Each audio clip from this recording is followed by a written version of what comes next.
Young Folks' Bible by Josephine Pollard. Preface. The word Bible is from the Greek and means the book.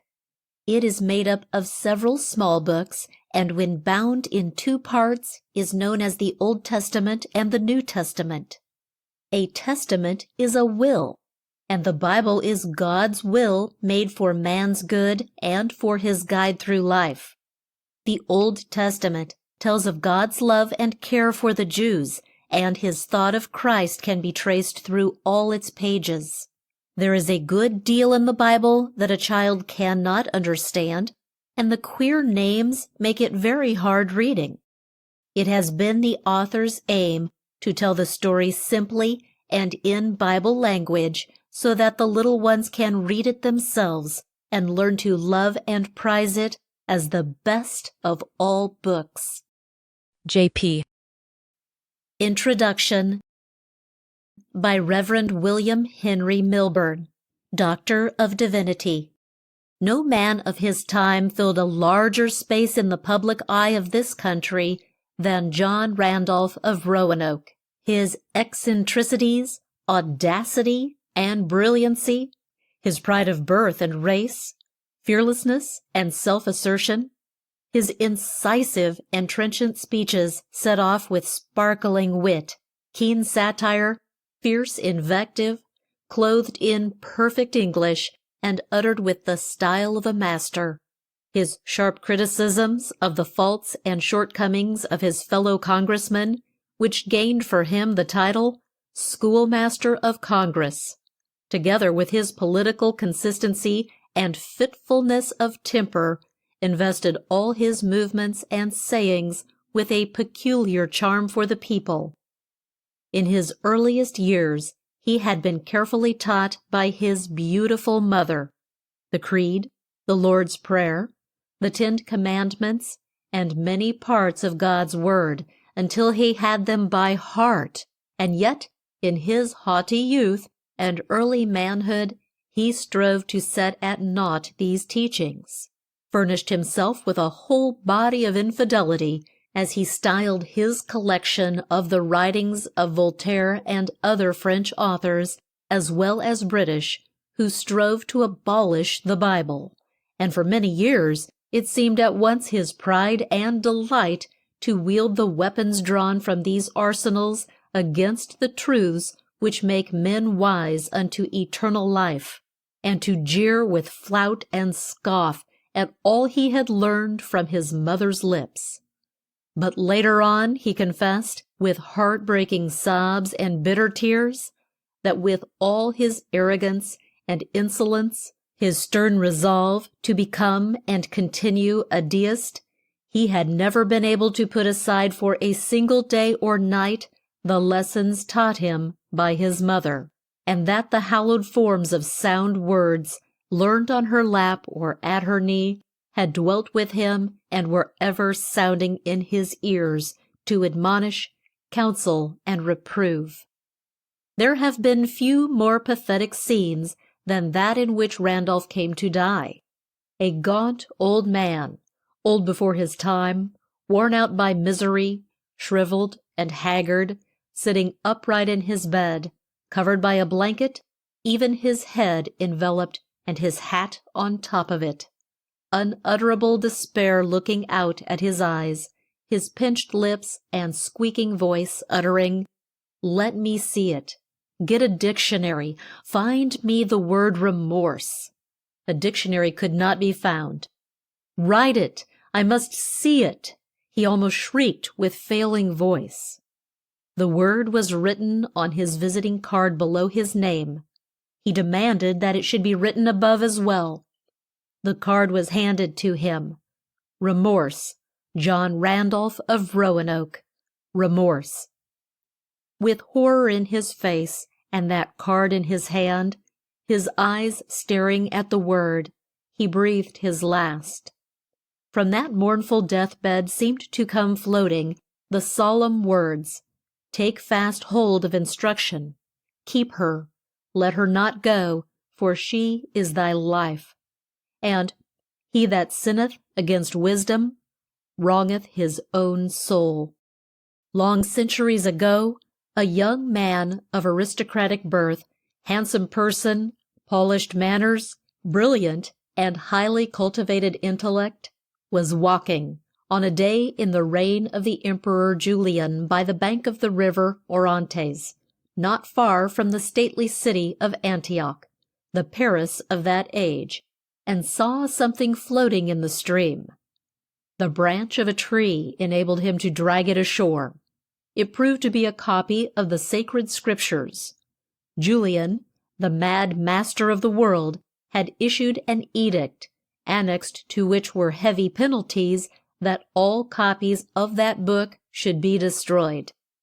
The young man who drew the manuscript to shore had been taught the lessons of that volume from a child by his pious mother, Anthusia. But he had thrown off the yoke of his mother's faith, had become a devotee of heathen philosophy, poetry, and rhetoric, and at the same time steeped himself in the licentious pleasures and dissipations of the Grove of Daphne, the Hippodrome and theatre, and resolved that the man Christ Jesus should not reign over him. He opened the parchment. Some words on the page caught his eye. They were familiar, yet shone with a new light, and were armed with irresistible power. He read on. His mother's prayers were answered.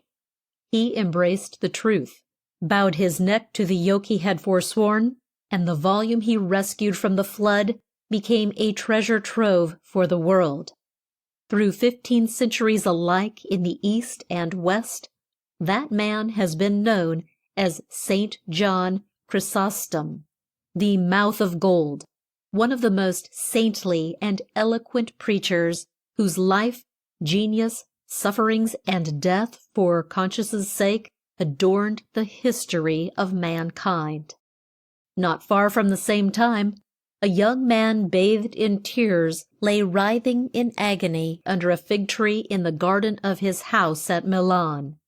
His devout mother, Monica, in their Numidian home, had taught him the way of life written in God's Word. But as he grew to manhood, he strove to shake off the influence and authority of her instruction, became a libertine, reached forth to grasp the crown of heathen eloquence and learning, and for more than 10 years wrought steadily to undo the sacred work his mother had performed for him as a child. But the lesson she had taught him lay deeper than his surging passions, imperious intellect, and haughty will, and because of their power over him, he could find no rest night or day. He journeyed to Carthage, Rome, Milan, the chief cities of the Western world, to study art and eloquence, to drench his soul with the pleasures of sense and lay the ghost of his disquiet, but in vain. In his anguish under the fig tree, he heard, or seemed to hear, again and again, "Take it up and read, take it up and read." Springing to his feet, he ran to a friend nearby who was reading the Word. Seizing the volume, his eyes rested on the words, "Let us walk honestly as in the day, not in rioting and drunkenness, not in chambering and wantonness, not in strife and envying. But put ye on the Lord Jesus Christ, and make not provisions for the flesh, to fulfill the lusts thereof." The birth pangs of his conversion were ended. He found peace in believing, and that incident makes an era in the history of the world. For that man was none other than St. Augustine, the influence of whose writings has swayed with more might than that of an imperial scepter the destinies of Western Christendom for ages. Therefore, whosoever heareth these sayings of mine, and doeth them, saith the Lord, I will liken him unto a wise man, which built his house upon a rock. And the rain descended, and the floods came, and the winds blew and beat upon that house, and it fell not, for it was founded upon a rock. And every one that heareth these sayings of mine, and doeth them not, shall be likened unto a foolish man, which built his house upon the sand. And the rains descended, and the floods came, and the winds blew and beat upon that house, and it fell, and great was the fall of it. Woe to Randolph! He heard and would not, and his house fell, and great was the fall of it. Mankind with one voice calls Augustine and Chrysostom blessed.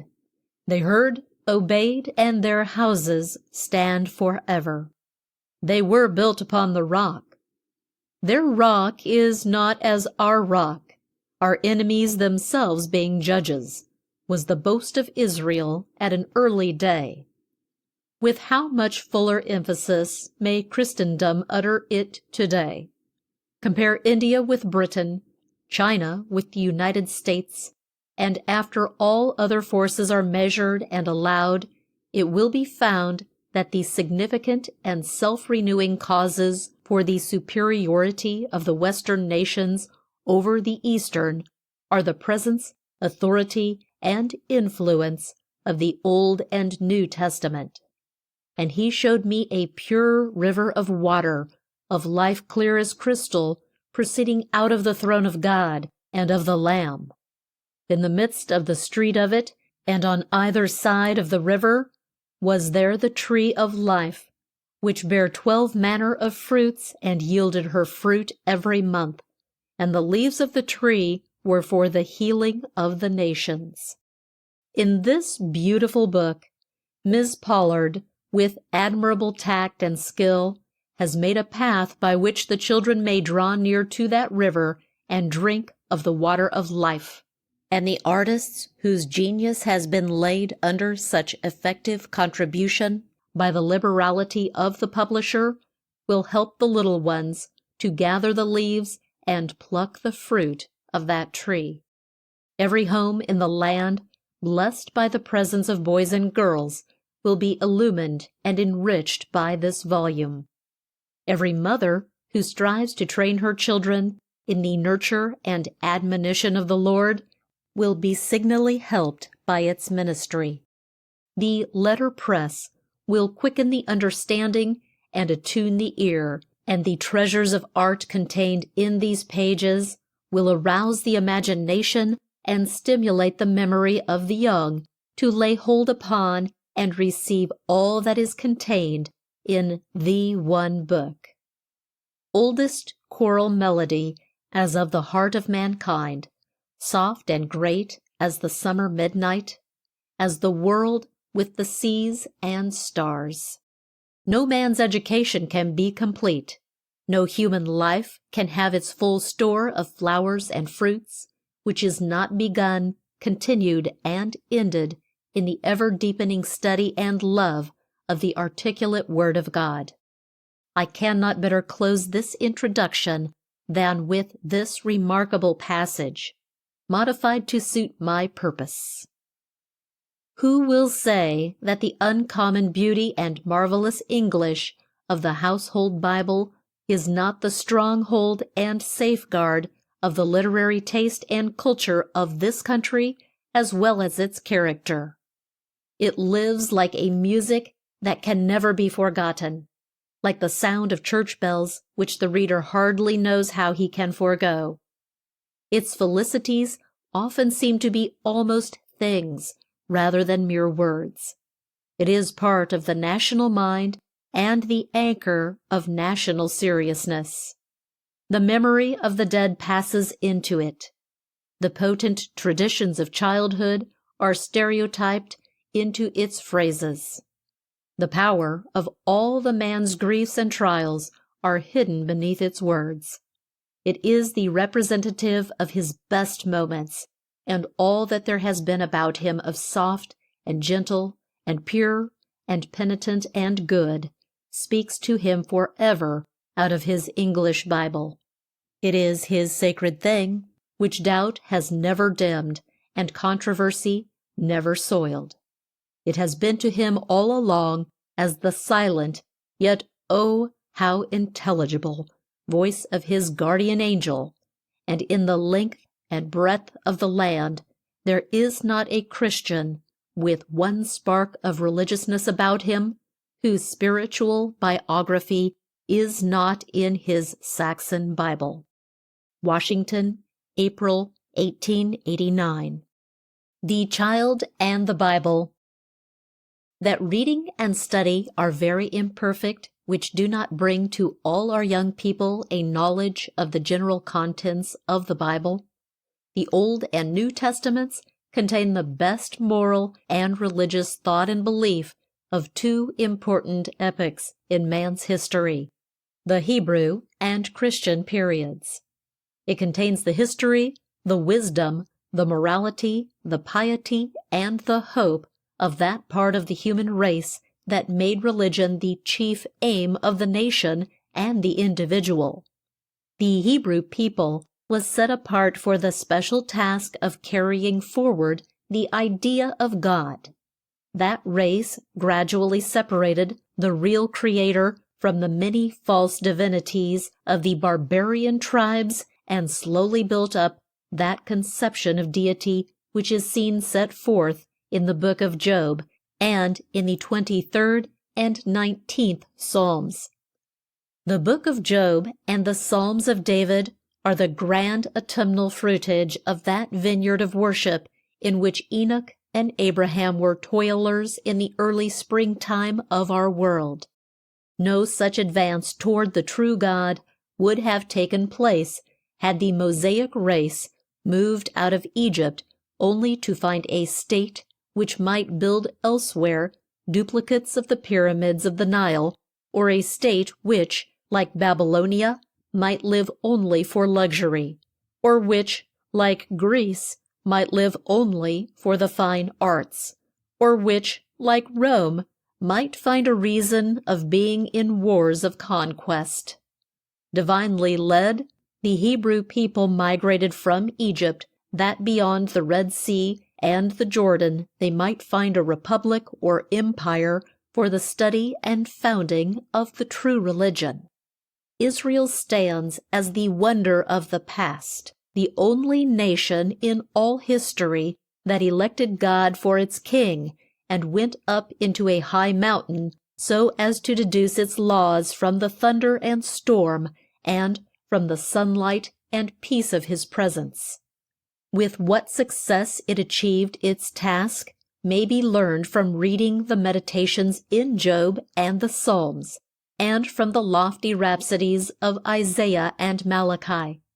When to the sacred records of that long day and night of toil and progress are added the coming of the divine Christ and the moral phenomena of the first Christian century, a book is composed at which to scoff is a proof of a weak or a wicked mind, and in which to read often and thoughtfully is evidence of a willingness to seek after the living God and to find the best answers to the many problems of life and death.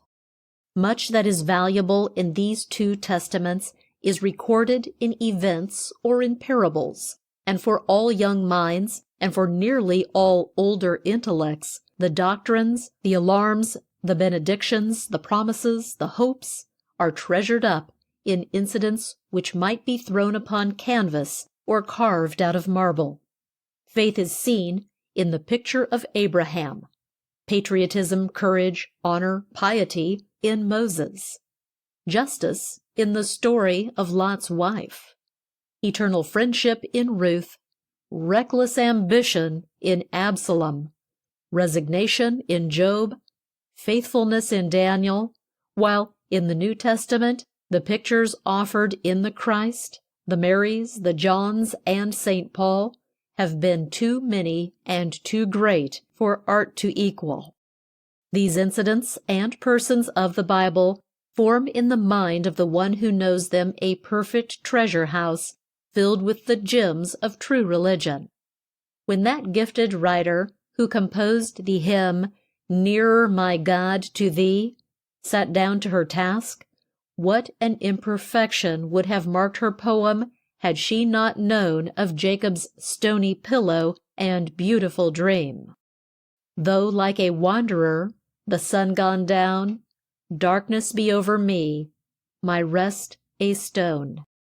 And the two following stanzas would have been wanting, nor is it probable that the writer, although a woman most gifted, could have found in all literature any compensation for her loss and our loss. In the battle hymn of the Republic, the eloquent writer shows in her first line her memory of Simeon, and through his eyes she looked and said, "Mine eyes have seen the glory of the coming of the Lord." And in the last verse, back comes one of the most beautiful incidents in the New Testament. In the beauty of the lilies, Christ was born across the sea. Thus have thousands of years in all acted as the great time-space for attaching the Hebrew and Christian mind and heart to the persons and incidents found in the Holy Scriptures.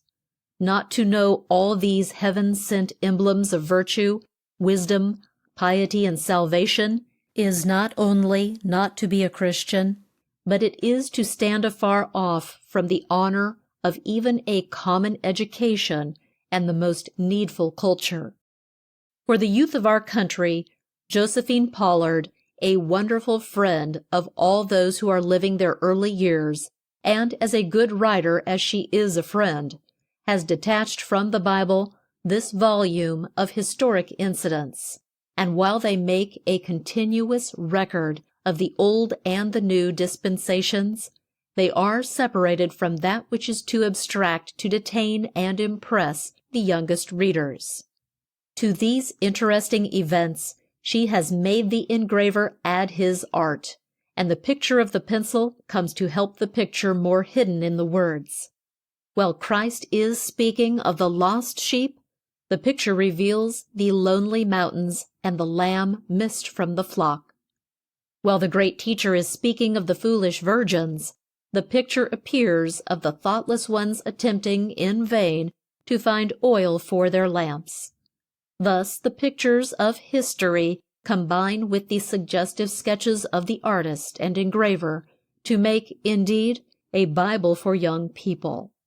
The authoress came to her task with rare fitness, and while the young folks are reading her volume, they will find not only the religious truths they all need, but they will also find the simplicity and power of their own English language. An address to children. The Bible, the book for the young. God once said, "And thou shalt teach them diligently to thy children." The whole Bible, Old Testament and New, was meant to be taught to the boys and girls all over the world. When I was in Egypt 15 years ago, I lay one beautiful moonlit night on the white sand of an island in the river Nile. It was an island away up near the equator, and as I lay there, I saw beautiful trees with their long, leafy branches above me. I saw green fields reaching out on either side. I heard the old river Nile rippling over the stones in its bed, and I thought of the rich fields of cotton and wheat and sugar cane, and of the thousands of palm trees which I had seen along the river, and of all the people who had gotten their bread from the waters of the Nile, which, covering the sands of the desert, make it fertile and fruitful. And I blessed God for the Nile. Where does it come from? You have learned that the Nile springs from the snows of very high mountains away up in Abyssinia, and from two immense lakes in the center of Africa, and it carries the waters from these mountains and lakes down through Egypt and turns a desert into a garden. But there is another river more wonderful than the river of old Egypt.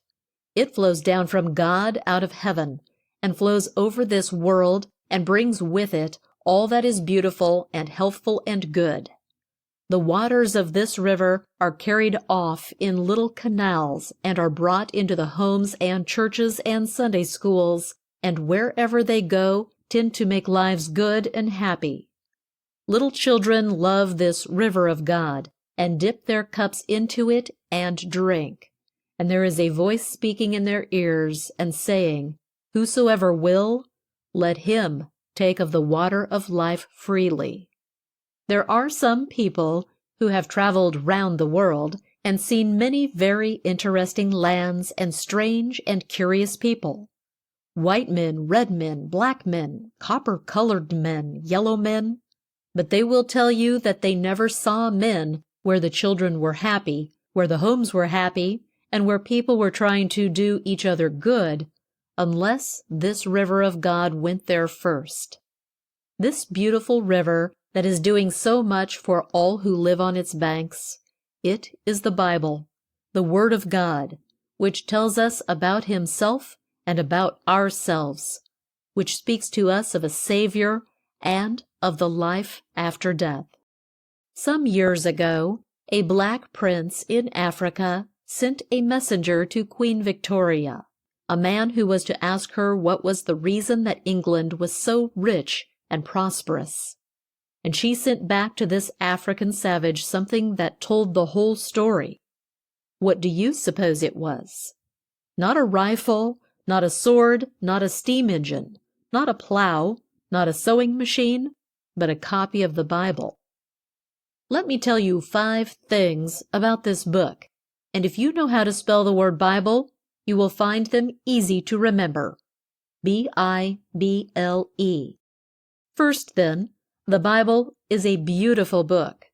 I do not mean as to its shape and color. It may be very lovely, or it may be very plain, as it looks to your eye. I have seen Bibles that you could buy for a 6-pence, and I have a New Testament that I bought for a penny. I have seen Bibles which were copied with a pen and filled with pictures on which men labored for years, and which you couldn't buy for $1,000. When I say that the Bible is a beautiful book, I mean that it is full of beautiful thoughts and beautiful pictures and beautiful stories that speak to our minds. God often talks with children through pictures. You love things that speak to you through the eye, like flowers and birds and your dear mother's face. Just think of some of the pictures God has given us in this book. I see with my mind's eye a garden, large, fair, with great trees and beautiful walks, pure, clear streams with lovely flowers, with animals playing about, with 2 trees that were set apart from the rest, one called the tree of life, and the other the tree of the knowledge of good and evil. I see a man in this garden, and animals passing before him, and hear him giving them names. Now I see a city with 12 gates, each gate a pearl. The city has walls made of 12 kinds of jewels, and the streets are of pure gold. And there is no temple in the city and no sun, but it is very glorious and wonderful.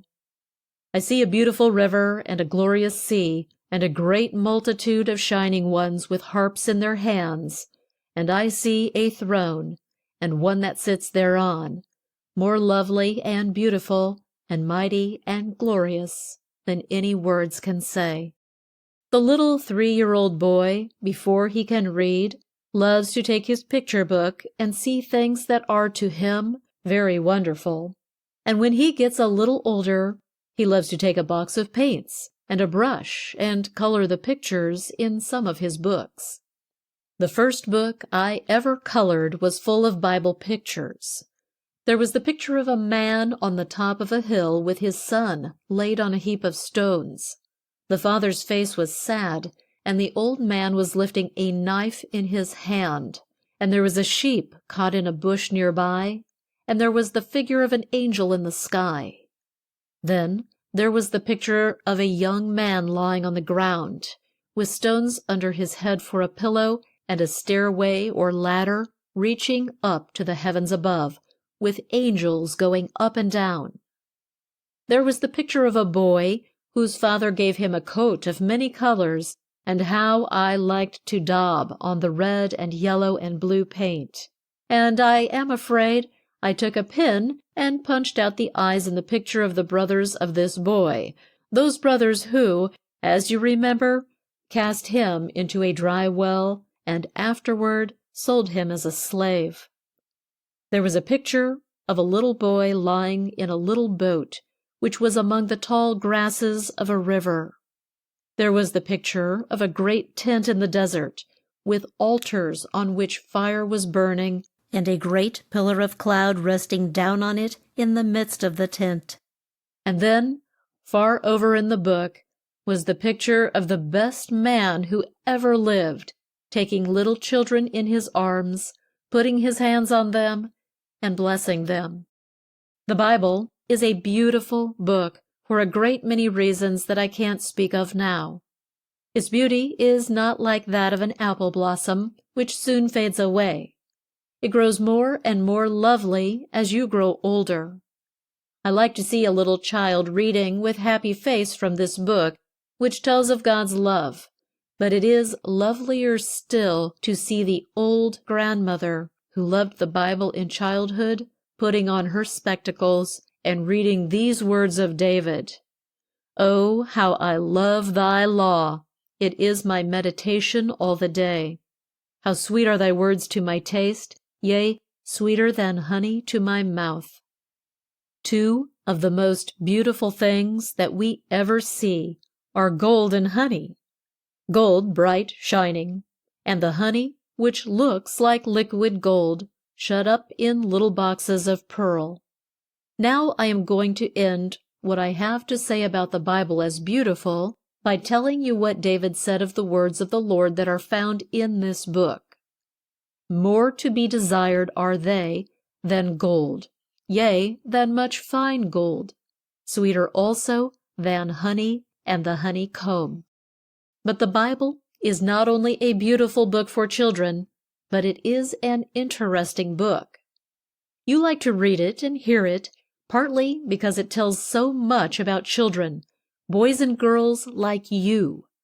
You read in this book about two brothers, one of whom loved God, and the other did not love his brother and slew him because his own deeds were evil and his brother's righteous. You read about a little girl who was taken off in a certain war and became a servant for the wife of a great general. He was a leper, and this little girl, believing in God and in God's prophet Elisha, told her mistress that the prophet in Israel could heal her master of his awful disease.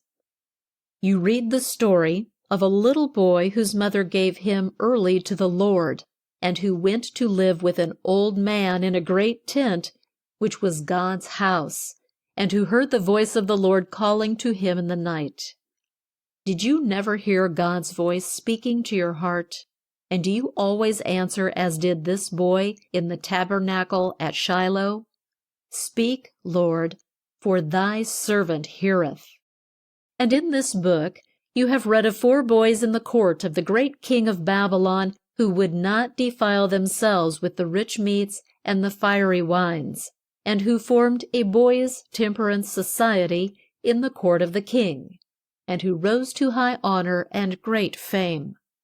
Above all, you read of the perfect child who was obedient to his earthly father and mother, and who did the will of his heavenly Father, and who grew into the bravest, noblest, truest, most manly man that ever lived, and who died for us all. That man whose words are, I think, the first words of the Bible that you learned by heart. I have heard of a little girl who lived where the Bible is not permitted to be read by the children, but she had a present of the good book from her Sunday school teacher. It was discovered that she had this book. It was snatched from her and thrown into the fire. She watched it burn while the tears rolled down her cheeks, and turning sadly away, said, "Thank God, there are 14 chapters of the Gospel of John which they can't burn up, for I have committed them to memory." The Bible interests you because it is full of wonderful things. It tells of a wonderful God who doeth marvelous things for his people. It tells of the flood which swept away the wicked world, of the plagues which fell on wicked Egypt, of the march of 2 millions of people through the Red Sea which God divided. It tells you of the wonderful life of the children of Israel in the desert, with God's hand feeding them with the birds and the bread. It leads you to the foot of a great mountain on which God came down in a chariot of fire, while the thunders roared, and the trumpet, blown by some mighty angel, sounded loud and long, and the mountain shook and smoked like a great furnace, and all the people trembled, while God gave the law which begins, I am the Lord that brought thee out of Egypt. Thou shalt have no other gods before me. This Bible has more wonderful things than you will find anywhere else. It tells of great battles, of the sun and moon standing still, of cities falling down at the blowing of trumpets, of fire descending from heaven. It tells of shipwrecks and storms and cruel kings, and men willing to die for the name of Jesus. It tells of God's wonderful love, and how the Son of God came from heaven to earth and died for us on the cross and rose from the grave. And the best thing, children, about all these Bible wonders is this, that they are true. A wonderful God doeth wonderful things. This is a wonderful world we live in. You children know it and feel it. And some older people have got to become much wiser than they now are to be as wise as you are. Is not the Bible an interesting book? My children will listen longer to the story of the Bible than anything else. And as you grow older, if you will only keep on studying the Bible, it will keep its interest till you die. Children who live in cities love to ride, in summer, in the parks and see the wonderful figures which the gardeners have made with their plants and flowers, the stars and stripes, an elephant, the ball player, a giraffe, a sundial, a calendar, an obelisk, sphinxes, and so forth. Now, this book is a great garden on which God has made figures that will last as long as the world lasts. There is Adam, with his face dark and sorrowful because he had sinned. There is Abel, looking up to that heaven which he, first of all men, entered. There is Noah, a preacher of righteousness, who preached many years without converting a soul, but kept on believing God. There is Abraham with a staff in his hand. There is Moses, holding the wondrous rod and the book of the law. There is David with his harp. There is Paul going forth to preach Christ. There is John looking into heaven.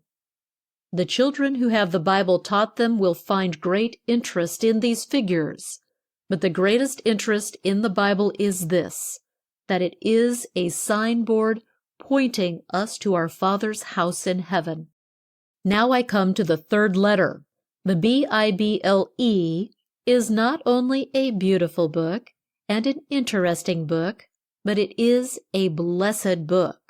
That is, it makes people happy and good and happy. A poor man comes from England to Chicago with his wife and 3 children, expecting to get work and to make him a lovely home. But he fails to get work, and he has to sell many things to get bread for his family. At last he is in despair. But a good man comes to his house, learns of his need, gives him bread, and gets him work. And that night the Englishman says to his wife, "Wasn't he a blessed man to help us at this time?" But in a few days the baby of the house is taken sick and soon dies. And the good man comes again and advances money to pay for the funeral of the dear little child. And they say, "Blessed man," again. But that night, when all is over and the baby is laid to sleep in the cemetery, the poor man takes down the Bible and reads to his wife of Christ's love to children and of the beautiful world beyond, where there is no more crying and death. And the wife says, "Oh, isn't that a blessed book?" Blessed book. So the mother thinks whose boy has gone off to school or to sea. How careful she was to put a copy of the Bible in his hands and to get from him the promise to read it every day. She knows perfectly well that no great harm can come to him if he reads and obeys what is written in the Word of God.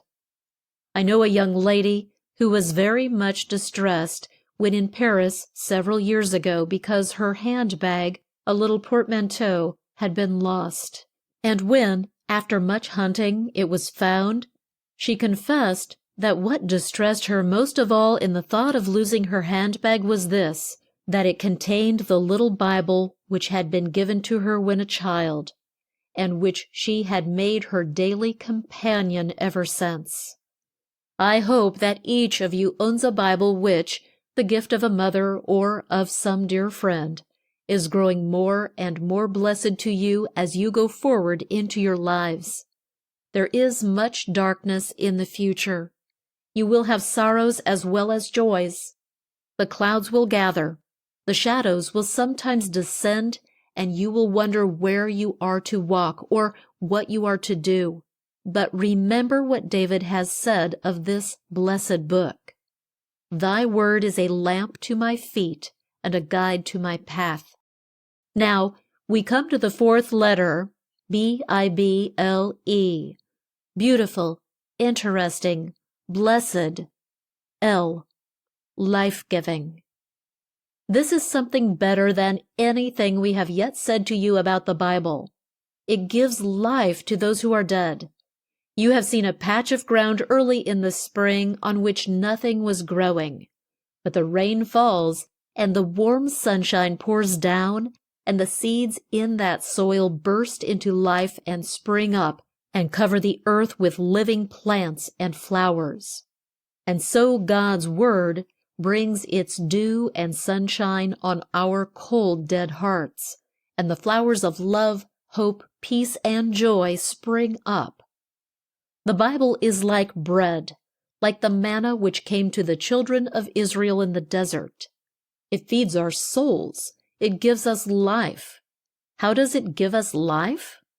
It teaches us about God and His great love in Jesus, and when we come to get from Him the forgiveness of our sins, when we come to know God and love God and trust in God, we have life. This is life eternal, said Jesus, that they may know Thee, the only true God, and Jesus Christ whom Thou hast sent. Some of you are giving money to send this book to the heathen people. Where this book goes, it gives life like bread sent to people who are starving. But why do we need the Bible to know about God? Do not the stars and the sun and the earth tell us that there must be a God who made all these wonderful things and rules them? Yes, they tell us that God is powerful, that He is very great, but they do not tell us that He loves us poor sinners. The Egyptians believed in God, yes, in many gods. They were, as we know, a very wise and learned people. And yet, this people Moses found bowing down and worshipping cats and crocodiles and beetles.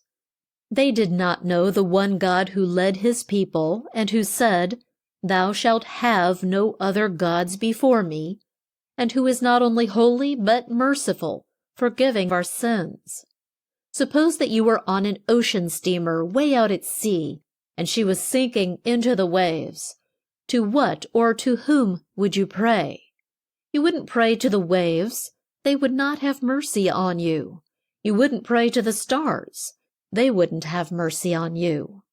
You would pray to the God who is revealed in this book, the God and Father of our Lord Jesus Christ, who has said that nothing can take us from His love, neither life nor death, land nor ocean. Nothing can separate us from His love. Children, this book tells us one thing which all need to learn, and that is how we may gain life eternal, how we may escape from death. This book is the story of God's love. It is the story of Jesus our Savior. He that has Christ in his heart has life. I am the resurrection and the life, said Jesus. I am the way, the truth, and the life. If this book does not lead you to Christ, you have failed to get from it what God gave it for. David said of the Bible, "The law of the Lord is perfect, converting the soul." We now come to the fifth letter, B-I-B-L-E, everlasting. The Bible is beautiful, interesting, blessed, life-giving, and everlasting. It is something that does not wear out. The word of the Lord endureth forever. Children's clothes wear out, as you well know. Your playthings break. Your shoes don't last. Your books get torn. These bodies die. But the Bible lasts. It was good in David's time. It was good when Christ was a child and he read it. It was good in Paul's time, and he added to it. It was good when Martin Luther translated it into the German language, and William Tyndale translated it into English. It lasts the way an oak tree lasts, that grows bigger and bigger and sends out little shoots that grow into other oaks and make a mighty forest. This Bible is now speaking to men in nearly 300 different languages. It is going to be the one book of the world. 100 years ago, a famous infidel in France named Voltaire foolishly published his opinion that the religion of the Bible would soon die out. But today, men are using Voltaire's printing press in Geneva to publish this grand old book. Here is something, children, that is going to last. You can stand on it safely. God is in it. When the little girl, whose father was an infidel and whose mother was a Christian, was dying, and she said to her father, "Shall I hold to your principles, Father, or shall I turn now to my mother's God?" The father said, "Believe in your mother's God." Just before beginning a great battle on the sea, you remember that Admiral Nelson hung out a flag with these words for all to see: "England expects every man to do his duty." And so, our great general, the captain of our salvation, expects that every boy trained up in a Christian church will do his duty. He expects that you will take this beautiful, interesting, blessed, life-giving, and eternal book and make it your guide, your compass, your rudder, your chart on the great ocean of life. He expects that you will be true men and women, honest, pure, obedient to God, loving your country and all the world. He expects that you will be faithful to duty, that you will be clean in body and in lips and mouth and eyes and heart. He expects to meet you and welcome you all in glory above. A passenger on one of our ocean steamers found an old friend in the captain. They talked about one of their old classmates in school.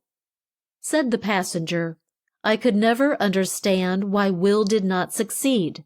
He left college well educated, full of life and health, well-to-do. He gave up the ministry which he had intended to enter, having fallen in with some free-thinking fellows. He studied law, but gave that up and went to farming. He became a skeptic. He left his wife and farming and became a gold seeker in California. He left this and went to Idaho. He had lost everything and supported himself by odd jobs. I knew him there. He was not a drunkard or a gambler, but he had never succeeded. He tried something new several times a year. He was now almost mad in his opposition to the religion of the Bible. Soon he died, bitterly rebelling against God. It is wonderful that such a man should ever have come to such an end. The captain was silent for a while, but at last said, "Old sailors have a superstition that there are phantom ships, that is, ghosts of ships, which cross the sea. I saw a vessel once that showed me how this idea may have sprung up. It was a full-rigged bark, driving under full sail. There was no one on board. Some disease may have broken out, and all the sailors had left. I could not capture her, though I tried. Several months later, I passed her again. Her top mast was gone. Her sails were in rags. The wind drove her where it would. A year later, she came in sight one stormy winter night. She was a shattered hulk, and went down at last in the darkness and storm.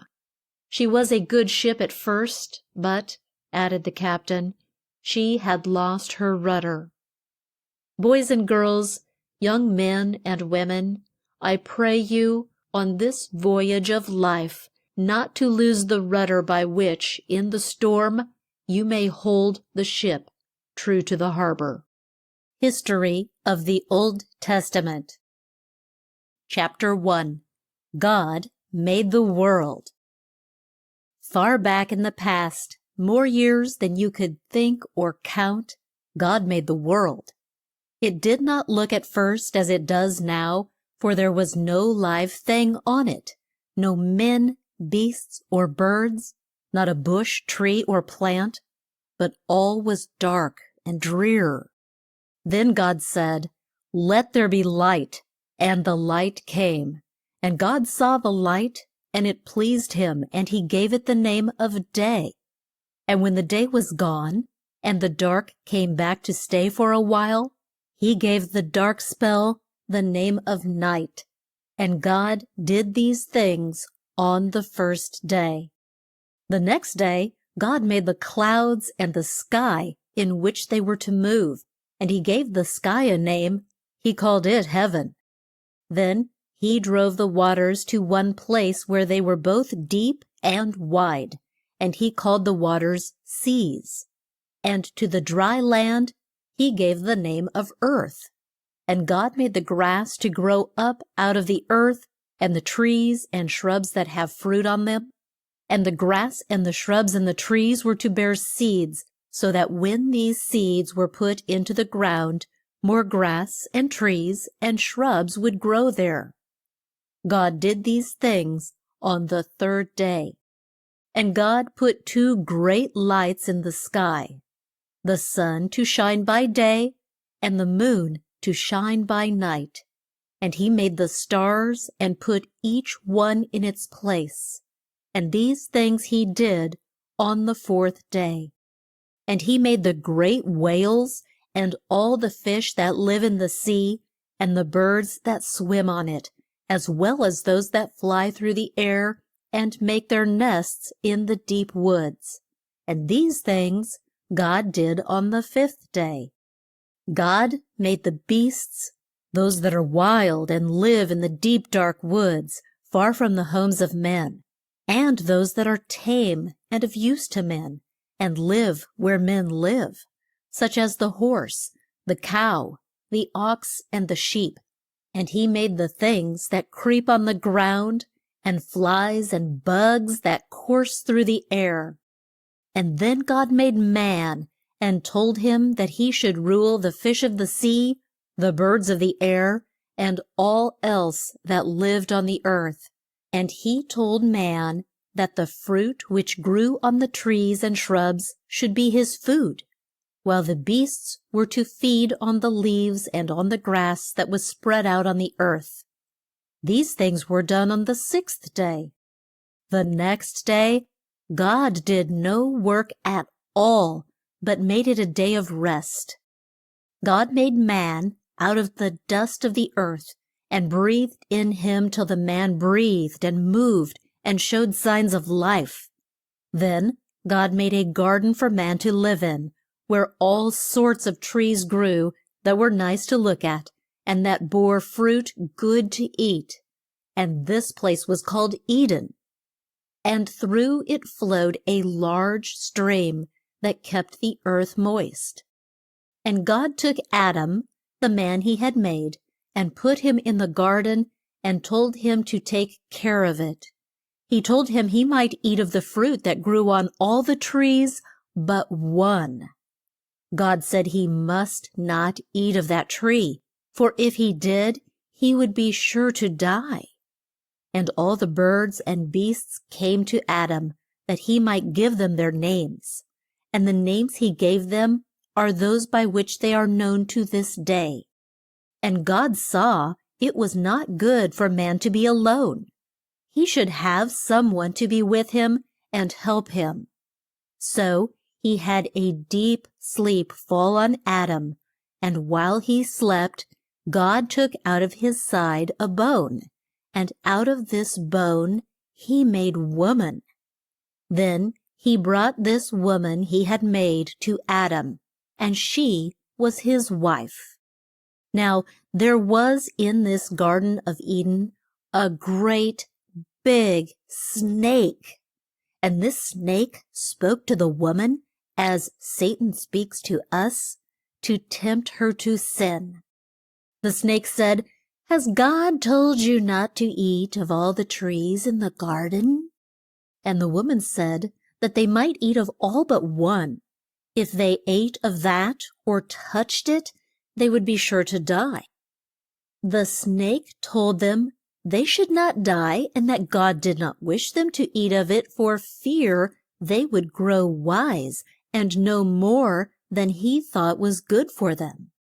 The woman heard what the snake said, and when she saw that the tree was nice to look at and the fruit seemed good to eat, she gave no thought to what God had said, but took some of the fruit and ate of it.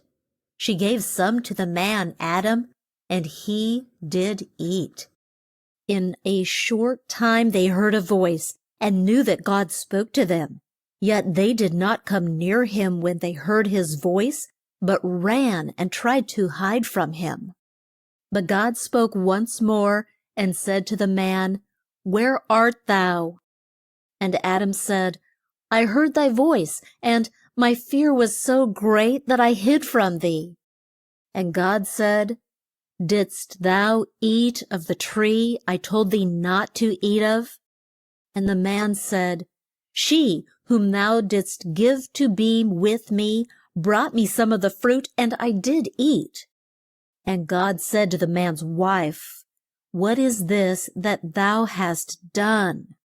And she told God what the snake had said, and how she came to eat of the fruit, and God was wroth with them all. He said the snake should crawl on the ground and eat dust all the days of its life. And he told the wife she should know what it was to be sick and sad, and should have much grief and care. And God drove the man and his wife out of Eden, and would let them live no more in that fair place. And he sent angels to keep watch, and a sword of fire that would turn in all ways, so that the two whom God for their sins drove out of Eden could not get back to the home they had lost. And God told Adam that as he had paid heed to what his wife said, and did eat of the tree which the Lord had told him not to eat of, the ground should bear no more fruit for him by itself, as it had done up to that time, and Adam would have to work hard all his life to raise food to eat, and when he died, he would go back to the dust out of which he was made. But God told Adam and his wife that there was a way by which their souls might live on high when their flesh was laid in the ground. He said he would send one from the sky who would give his life for theirs. That is, he would be put to death for their sins. Then, if they would turn from their sins and give their hearts to the one who was to save them, God would not turn his face from them, but when they died, they would have a home with him and have no thought of sin. So Adam went forth to till the land, and he gave his wife the name of Eve, and they made coats out of the skins of beasts. Adam and his wife had 2 sons, Cain and Abel. When they grew up to be men, Cain, who was the firstborn, took care of a farm. Abel kept a flock of sheep. They both had bad hearts, and at times would be led into sin, just as Adam and his wife had been. But when Abel did wrong, he was grieved and sought to make peace with God. One day he brought a lamb from his flock and killed it, and burnt it on a heap of stones, and the smoke went up on high. This act of Abel's pleased God, for it was the sign that a lamb was to be sent to the world to save men from their sins. But Cain kept on in his sins, and paid his vows to God not with a lamb, but with fruit or grain out of the field. This did not please God, and the smoke went not up on high. When Cain saw this, he was in a rage, and showed by his looks that he was wroth with God. Yet God spoke to him in a kind voice, and said, Why art thou wroth? And why art thou so cast down? If Cain did right, God told him he would be pleased with his gift. But if he did not do right, the fault was his own. Then Cain was wroth with Abel, for he saw that God was pleased with Abel's gift and not with his. And one day, when both of them were out in the field, he rose up and slew Abel, and the blood ran out of Abel's wounds and sank deep in the ground. As soon as this deed was done, God spoke to Cain and said, Where is Abel? Cain said, I know not. He is not in my care. Then God, who had seen the crime and knew just how bad his heart was, said to Cain, What hast thou done? The voice of Abel's blood cries to me from out the ground. And God told Cain that for his great sin he should move from place to place as one who was in fear of his life, and had no home to stay in. And if he should plant aught in the field to bear food, it should not grow well. Weeds would come up and choke it, or it would bear leaves and no fruit, so that Cain would not have much to eat. And Cain said, If God drove him here and there on the face of the earth, and would not take care of him, all those who met him would want to kill him. But God said, The man who hurt Cain would have a worse fate. God set a mark on Cain. What kind of a mark it was we are not told, but those who saw it would know it was Cain, and it would bring to their minds that God had said no man should kill him. Adam lived to be an old, old man, and had a large flock of children who grew up and were wed, and they went off and made homes, and day by day were folks born into the world. When Adam died, he was laid in the ground and went back to dust, as God had said he should when he went out of Eden. One of the men who lived in those days was named Enoch. It is said of him that he walked with God. That means he loved God and thought of him and kept near him all the time, and did his best to please him. And Enoch did not die, but God took him up to be with him while he still lived, just as if he were to take up one of us. And Enoch had a son whose name was Methuselah, who died at a great old age. In those times, men lived more years than they do now, but in all the years since the world was made, no man has been known to live to be as old as Methuselah. Chapter 2. The Great Flood and a Great Tower. In the course of time, when there came to be more folks in the world, they grew fond of sin. They did not love God or try to please him, and God was wroth with them, and said he would send a flood that would drown the world, and there should not be any dry land left for men, beasts, or birds to live on. But though most of the folks at that time were as bad as they could be, there was one good man in their midst, and his name was Noah. And God loved Noah and told him what he meant to do. And God bade Noah build an ark. This was a boat. It was to be made large, with rooms in it, and a great door on its side. And it was to be quite high, and to have a roof on top. And God told Noah when the ark was done, he and his sons and their wives should go in it. And he told Noah to take in with him 2 of each kind of bird and of beast and of bug and of things that crept, and to take care of them in the ark so long as the flood should be on the earth, for all that were not in the ark would be sure to be drowned. So Noah set out at once to build the ark, and it took him a great while to build it. When not at work on the ark, he would talk of God and of his plan to send a flood to wash sin out of the world, and would urge the folks to give up their sins and lead good lives. But they paid no heed to his words, and went from bad to worse all the time that Noah was at work on the ark. When it was done, God told Noah to come into the ark, for he saw he was a good man who had done his best to serve him, and to bring the birds and beasts with him. For in a few days he would send the rain on the earth, and all that was left on it would be drowned. So Noah did as God told him. And when he and his wife and his 3 sons and their wives, and the birds and the beasts, both small and great, had passed through the great door of the ark, God shut them in. At the end of a week, the rain set in and did not stop for more than a month. The rain seemed to pour out of the sky, and all the springs, the large and small streams, and the great seas rose up and swept through the length and breadth of the land. They came to where the ark was, and went round and round it, and rose so high that the ark was borne from its place and set afloat on the great wide sea.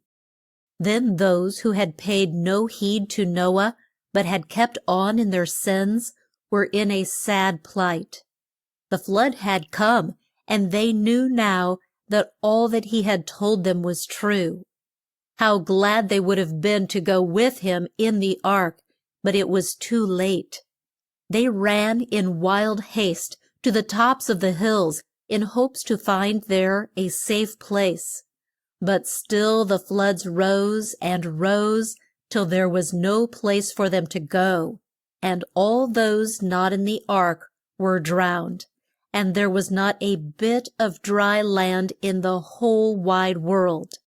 But God took care of Noah and those who were with him, and kept them safe till the floods went down. At the end of 5 months, the sea had gone down so much that the ark stood high and dry on a mount known as Ararat. It stood there for at least 2 months, and at the end of that time the sea had gone down so that tops of high hills could be seen here and there.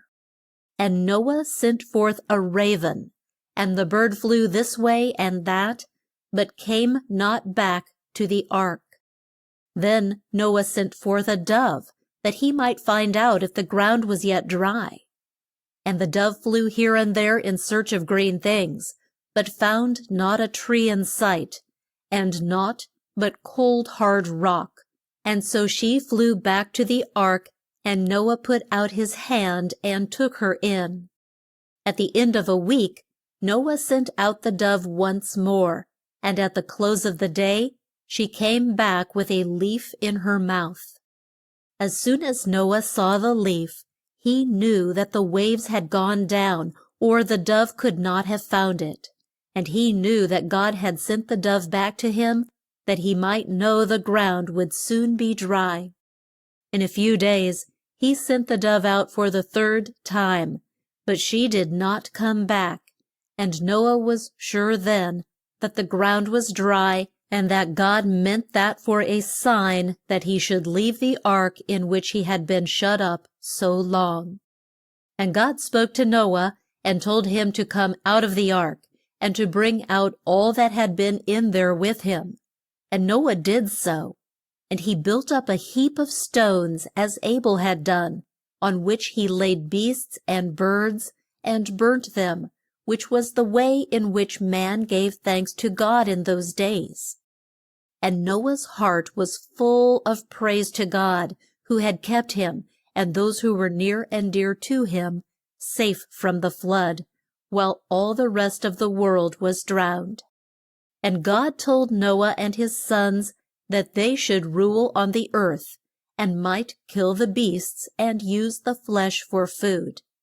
Up to this time, those who dwelt on the earth had lived on the fruits of trees and such things as grew out of the ground, and did not know the taste of meat. And God told Noah that he would send no more floods to drown the world as this one had done. And he gave Noah a sign that he would keep his word, so that when Noah saw it, he would have no fear of a flood. And this sign was the rainbow, which God set up in the sky as a bow of hope to Noah and to all the world. Noah lived for years and years after the flood, and died at a ripe old age. The tribes of Noah grew so fast that the world was quite well filled once more. And you would think they would have been glad to serve God and to do right in his sight. But their hearts were full of sin, and they went on as those had done who were drowned in the flood.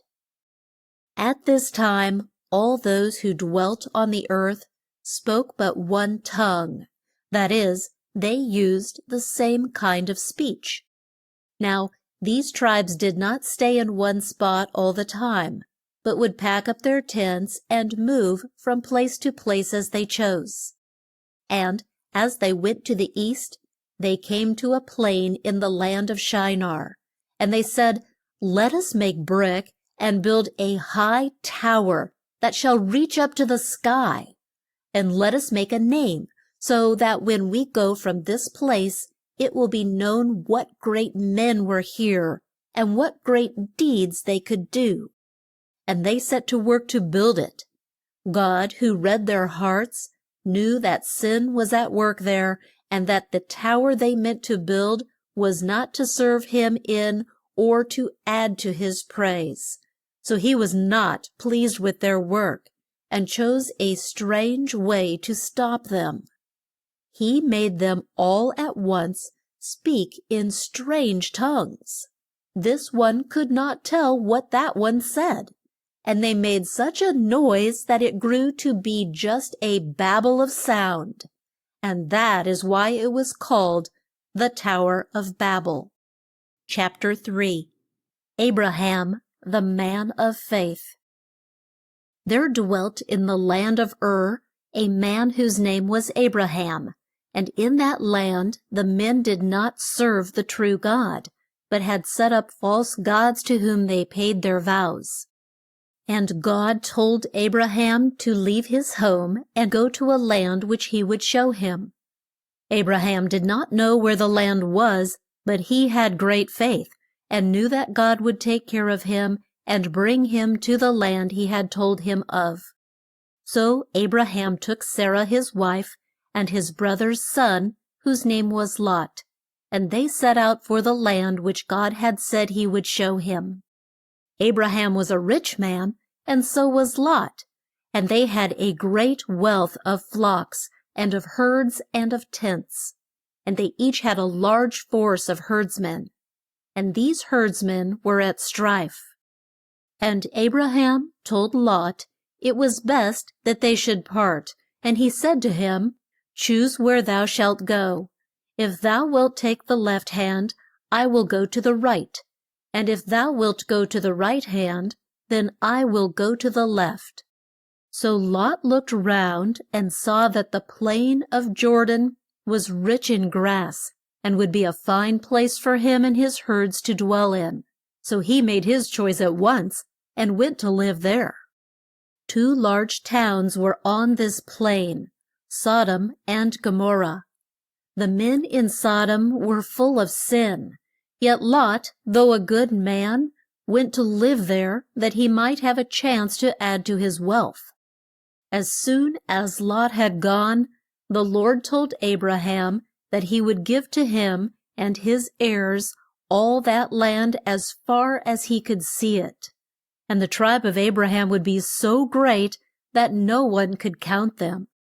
Now Sarah, Abraham's wife, had a handmaid, that is, a maid of all work, whose name was Hagar, and she came from Egypt. Hagar did Sarah a great wrong, and Sarah drove her from the house, and she fled to the woods. An angel of the Lord found Hagar there by a spring of water, and said to her, From whence didst thou come, and where wilt thou go? And she said she had fled from Sarah, whose maid she was. And the angel said she must go back to Sarah and do as she wished her to do. And he told Hagar she would have a son whose name would be Ishmael, and he would live out of doors and be at strife with all men. So Hagar went back to Sarah, and in due time God gave her a son, who was called Ishmael. When Abraham was an old man, God told him that he and Sarah should have a son, who should be called Isaac. One day at the hour of noon, when Abraham sat by the door of his tent, he looked up and saw 3 men quite near him. Then he ran out to meet them and bowed his face to the ground. And Abraham bade them sit down and rest, and let some water be brought, that they might wash their feet. No one in those days wore such shoes as are worn now. Some went barefoot, and some wore just a sole tied to the foot with strings, which did not keep off the dust and dirt as our shoes do. So when one came in from a long walk, the first thing he did was to bathe his feet, as that gave rest and ease, and when guests came, the bowl was brought for their use. And Abraham brought them food to eat, and stood by to wait on them, and when they had had their fill, went with them to show them the way. In those days the Lord came down on the earth and spoke with men, and it is thought that one of these 3 was the Lord, and the 2 with him were angels. And the Lord told Abraham that he meant to burn Sodom and Gomorrah for the sins of those who dwelt there. This made Abraham sad, and he said there might be a few good men there, and he begged the Lord to spare the towns for their sakes. The Lord said he would do so if 10 good men could be found there. And the Lord left Abraham, and he went back to his tent. At the close of the day, Lot sat in the gate of Sodom, and 2 angels came there. And as soon as Lot saw them, he rose up to meet them, and bowed down with his face to the ground. Then these angels told Lot to take out of Sodom all those who were dear to him, and flee in great haste, as the Lord meant to set the place on fire. They were told not to look back, but while on their way, Lot's wife turned her head, which was a sign that her heart was in Sodom, and she died where she stood, and turned to salt. But Lot and his 2 girls reached Zoar at dawn of the next day. Then the Lord rained fire on Sodom and Gomorrah, and they were burnt up in fierce flame, with all that lived there, and all that grew out of the ground. In due time, God gave Abraham the son he had said he should have. And the child grew, and as soon as it could eat, Abraham made a great feast, and at this feast Sarah saw that Hagar's son, Ishmael, made fun of her boy, and she begged Abraham to cast him out. Abraham did not wish to do this, but God spoke to him and told him to do as Sarah had said, for Isaac was to be their true heir. So the next day Abraham gave food and drink to Hagar, and sent her and her child out of his house. And Hagar took her boy and went to the waste lands of Beersheba. And when there was naught for the child to drink, he grew weak, and was like to die. And Hagar laid him neath a bush, and went off and sat down, and hid her face, and wept, for she loved her boy very much, and did not want to see him die. And a voice spoke to Hagar out of the sky, and said, What ails thee, Hagar? Fear not, for God hath heard the voice of the lad where he is. Rise, lift up the lad, and hold him in thine arms. And the voice told her that her son should be the head of a great tribe. And as she raised her eyes, she saw a well of water, and she ran to it, and gave her son a drink, and he was soon strong and well once more. And God was kind to Ishmael, and he grew and made his home in the woods, and came to have great skill with the bow. Now it was God's wish to try the faith of Abraham to him. And he told him to take his son Isaac, and go to the land of Moriah, and lay him on the altar he was to build on one of the mounts there. It was not a hard task to kill a lamb and to burn it so that the smoke of it should rise up to God, like praise from the hearts of men. But how could Abraham take his own dear son Isaac, and lay him on the wood, and let him be burnt up like a lamb? Yet God told him to do it, and Abraham knew that it was safe for him to do as God said. So he rose the next day, and took 2 of his young men with him, and Isaac his son, and cut the wood the right length, and set out for the mount of which God had told him. And as they drew near the place, he took the wood from the ass, and laid it on Isaac's back, and took the fire in his hand, and a knife, and the 2 went up the mount. Now Isaac did not know what the Lord had told Abraham to do, nor why his father took him up to the mount. And he said, Here is the fire and the wood, but where is the lamb? And Abraham said, My son, God will give us the lamb we need. And when they came to the place, Abraham piled up the stones, and put the wood on them, and bound Isaac, and laid him on the wood.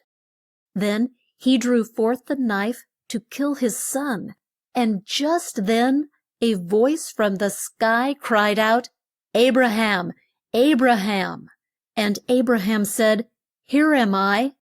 And the Lord told him to do no harm to Isaac, for now he knew that Abraham loved him, since he would not spare his own dear son, if it was God's wish that he should give him up. And as Abraham turned his head, he saw a ram that was caught in a bush, and he took the ram and laid it on the wood, and burnt it instead of his son. At the end of a few years, Abraham went to live in Hebron, and Sarah died there.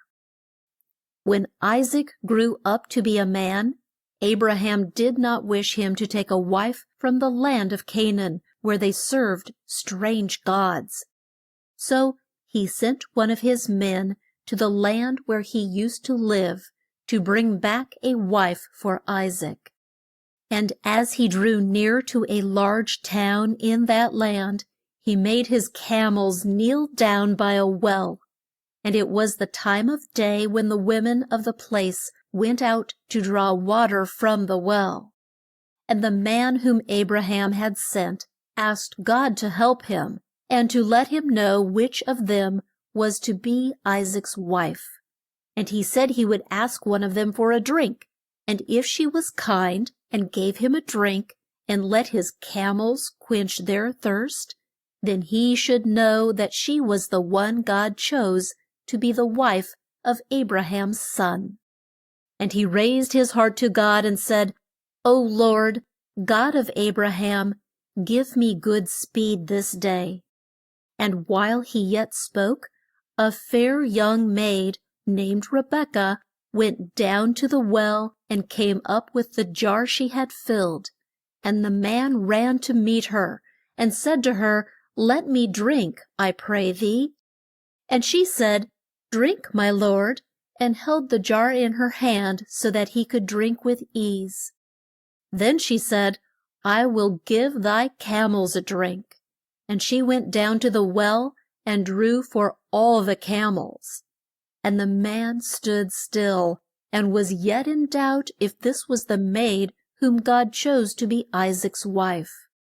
And as soon as the camels had drunk their fill, the man took a gold earring and 2 bands of gold for the wrists, and gave them to Rebekah. And he said, Whose child art thou? Tell me, I pray thee. And is there room in thy sire's house for us to lodge in? The maid said that her sire's name was Bethuel, and that there was no lack of straw and food, and there was room in the house where he and his men might lodge. The man was glad when he heard this, for he knew the Lord had led him, and had brought him to the house to which he was sent. And he bowed his head and gave thanks. The next day Rebekah and her maids went with Abraham's head man, and they came to the land of Canaan. At the close of the day, Isaac went to walk in the fields, and as he raised his eyes, he saw the camels on their way home, and he went out to meet them. Rebekah said to the man with whom she rode, What man is this that comes through the field to meet us? And the man told her that it was Abraham's son Isaac. Then the maid drew her veil round her so as to hide her face, and came down from the camel. And Isaac took her to his house, and made her his wife. And Abraham gave all that he had to Isaac. And when he died, he was laid by the side of Sarah his wife, in the tomb he had bought at Machpelah. And to this day no one has had such faith or trust in God as did Abraham. Chapter 4. Jacob and Esau. Isaac and Rebekah had 2 sons. Their names were Jacob and Esau. Esau was the firstborn, and in those days the firstborn son had what was called the birthright. This made him chief of all the rest, and heir to the most of his sire's wealth. When the boys grew up to be men, Esau took to the fields and to outdoor sports, while Jacob was a plain man and dwelt in tents. And Isaac was fond of Esau, who killed the deer and brought him the meat to eat. But Rebekah was more fond of Jacob. One day Jacob had made some food called pottage, and Esau came in from the field and said, Feed me, I pray thee, with that pottage, for I am faint. And Jacob said, Sell me thy birthright. And Esau said, I am at the point of death, so what good will a birthright do me? So he sold his birthright to Jacob, which was a wrong thing for him to do, and took the bread and meat, and ate and drank, and then went on his way. Now there came a time when Isaac was an old man, and his eyes were dim, for he had not long to live. And he called Esau to his bedside, and told him to go out with his bow, and shoot a deer, and bring him some of the meat he was so fond of, that he might eat it, and bless Esau ere he died. And Rebekah heard what Isaac had said to Esau, and she told it to Jacob. And she said to him, Go now to the flock, and fetch me from thence 2 good kids, and I will make such a dish as thy father loves, and thou shalt bring it to him, that he may eat, and that he may bless thee ere his death. So Jacob did as he was told, and brought the kids to his mother, that she might cook them in a way that would please the good man of the house. Then Rebekah put some of Esau's clothes on Jacob, and put the skins of goats on his hands, for Esau's hands had on them a thick coat of hair. And then Jacob took the meat and the bread, and went in to his father. And Isaac said, Who art thou, my son? And Jacob said, I am Esau, thy firstborn. Rise, I pray thee, and eat of the deer's meat I have brought, that thy soul may bless me. And Isaac said to Jacob, How is it that thou hast found it so soon, my son? And he said, The Lord thy God brought it to me. And Isaac said to Jacob, Come near, I pray thee, that I may feel thee, my son, and know if thou be my son Esau or not. And Jacob went near to his father, and he felt him, and said, The voice is Jacob's voice, but the hands are the hands of Esau. And he said, Art thou in truth my son Esau? And Jacob said, I am. And he said, Bring near the food, and I will eat, that my soul may bless thee. And Jacob brought it near to him, and he did eat. And he brought him wine, and he drank. And his father said to him, Come near now, and kiss me, my son. And he came near, and gave him the kiss. Then the old man asked God to bless this whom he thought was his firstborn, and make him great, and give him all good things. Jacob was scarce yet gone out from his father, when Esau came in from the hunt. And he brought in a nice dish of meat, and said, Let my father rise and eat of the flesh of the deer, that thy soul may bless me. And Isaac said, Who art thou? And he said, I am thy son, thy firstborn, Esau. And Isaac shook like a leaf, and said, Who? Where is he that took deer's meat, and brought it to me, so that I did eat ere this, and bless him? Yea, and he shall be blessed. When Esau heard these words, he cried out with great grief, and said to his father, Bless me too, O my father.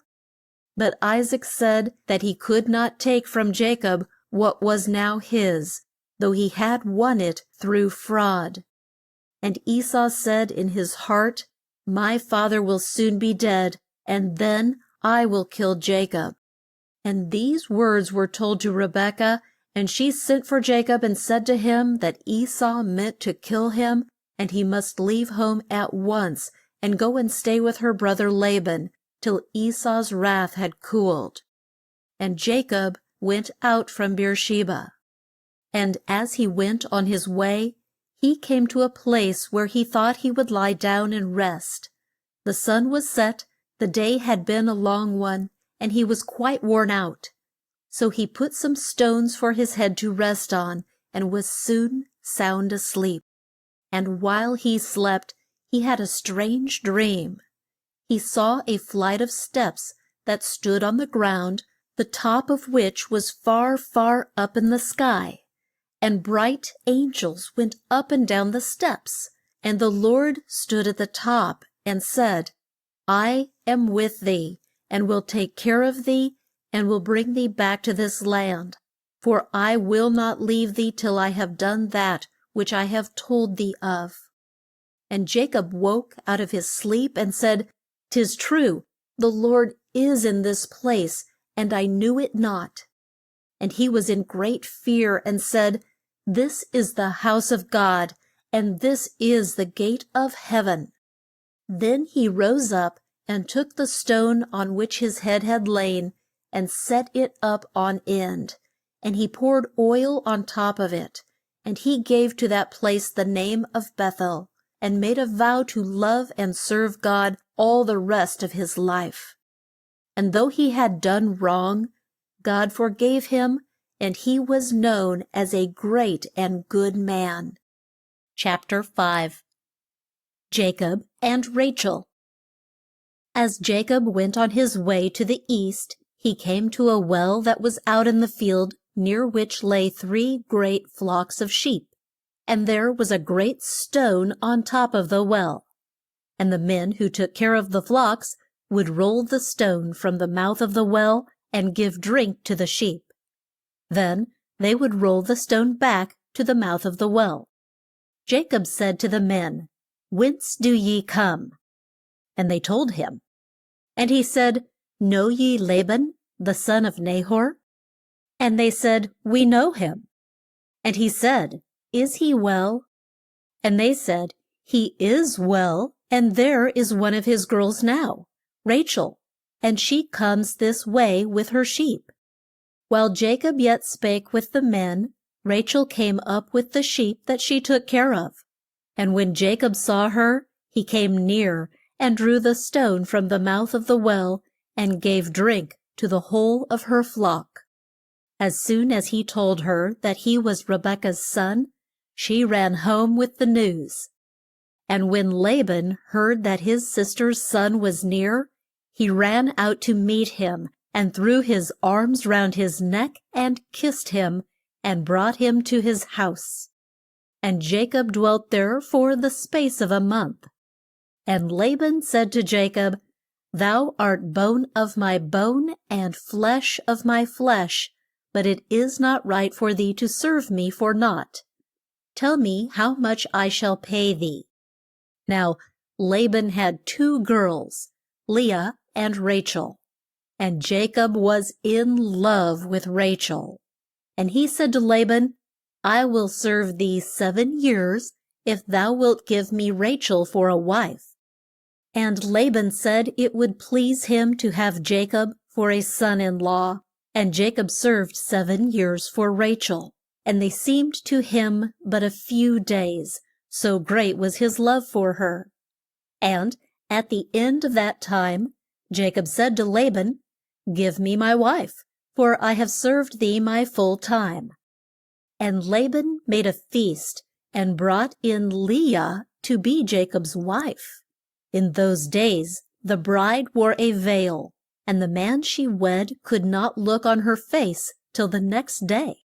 So Jacob did not find out this trick till the next morn. And then he came in great wrath to Laban, and said, "What is this thou hast done to us? Did I not serve with thee for Rachel? And why didst thou cheat me?" And Laban said, "In our land the firstborn must wed the first. Serve me 7 years more, and thou shalt have Rachel for a wife." And Jacob did so. And though he dwelt with both, which was thought to be no sin in those days, he was far more fond of Rachel than he was of Leah.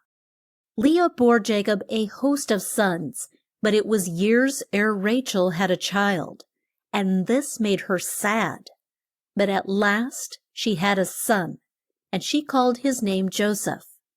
And as soon as Joseph was born, Jacob told Laban to give him his wives and all the goods that he owned, and let him go back to the land he came from. But Laban begged him to stay. He had found, he said, that the Lord had blessed him for Jacob's sake, and he might have some of the land and the flocks if he would still serve him. So Jacob took care of Laban's flocks, and had sheep and goats of his own, and things went well for a time. But one day Jacob heard Laban's sons say some hard things of him, and he saw that Laban did not give him the kind looks that he used to, and he felt that the time had come for them to part. And the Lord told Jacob to go back to the land he came from, and he would deal well with him. And Jacob took his wives and the flocks and the goods he owned, and set out for the land of Canaan. Jacob sent one of his men to Esau to say that he was on his way home, and was in hopes he would find grace in his sight.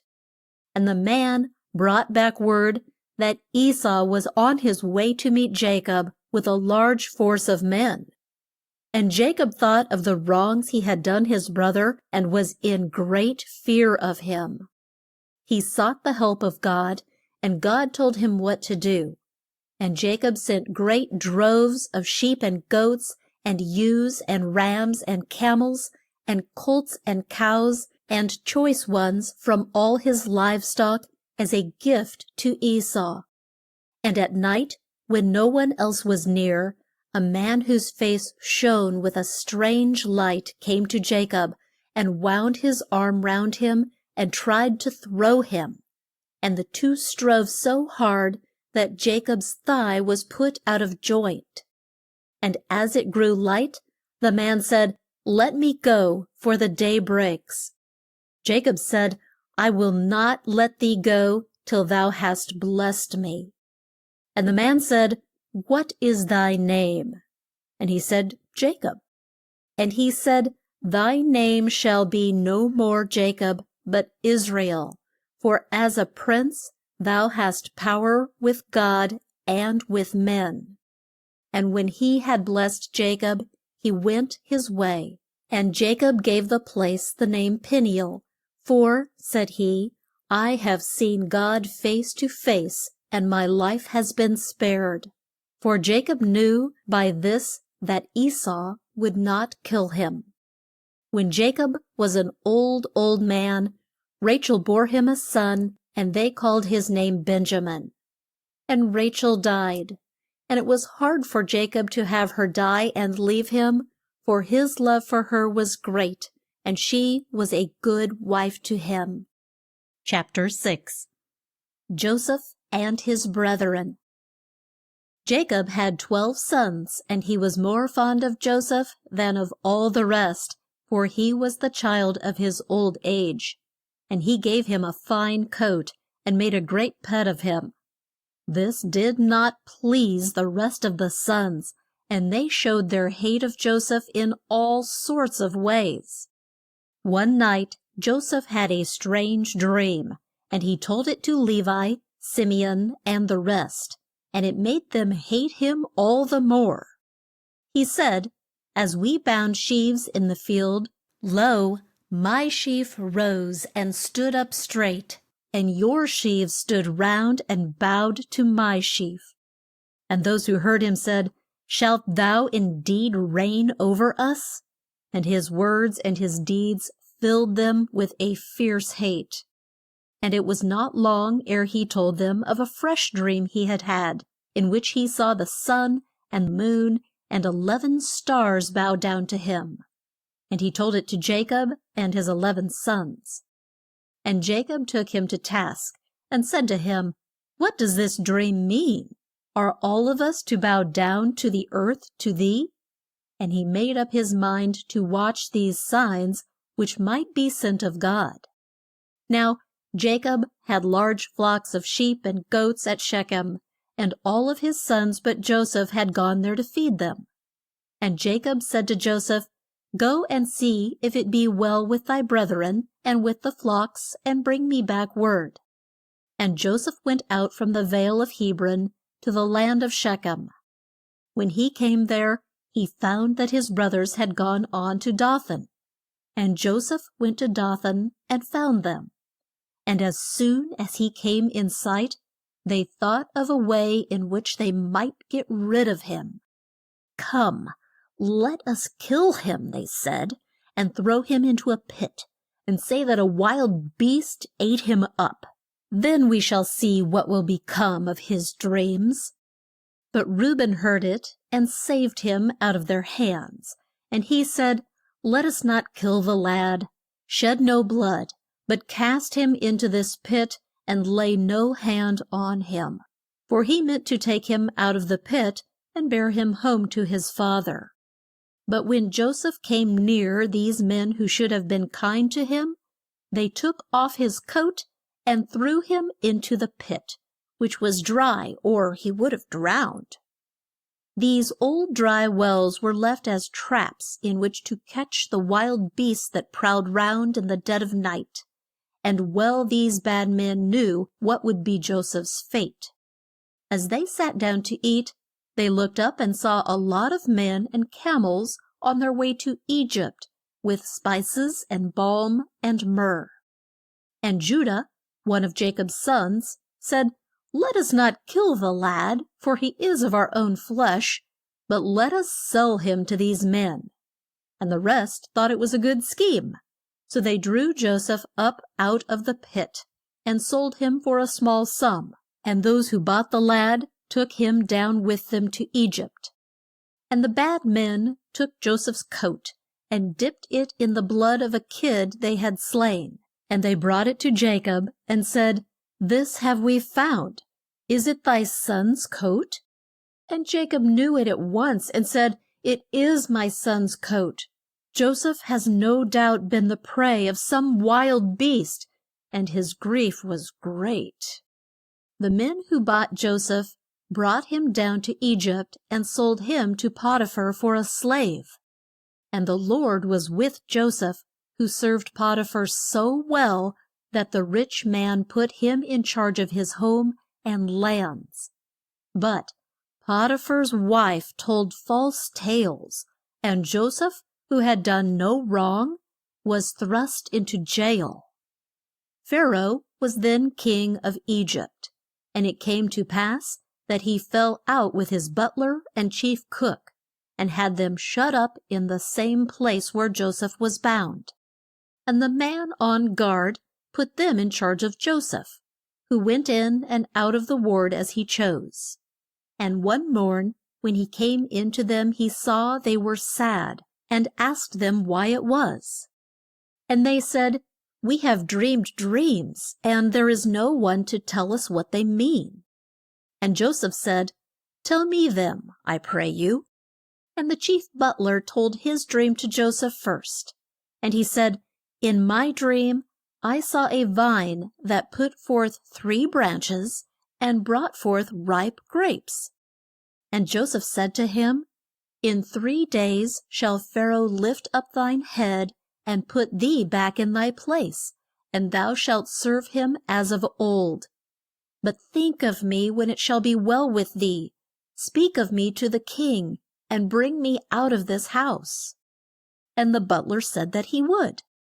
Then the chief cook told his dream, and he said, "In my dream I had 3 white baskets on my head, and in the top one were all sorts of bake meats for the king. And the birds did eat out of the basket that I bore on my head."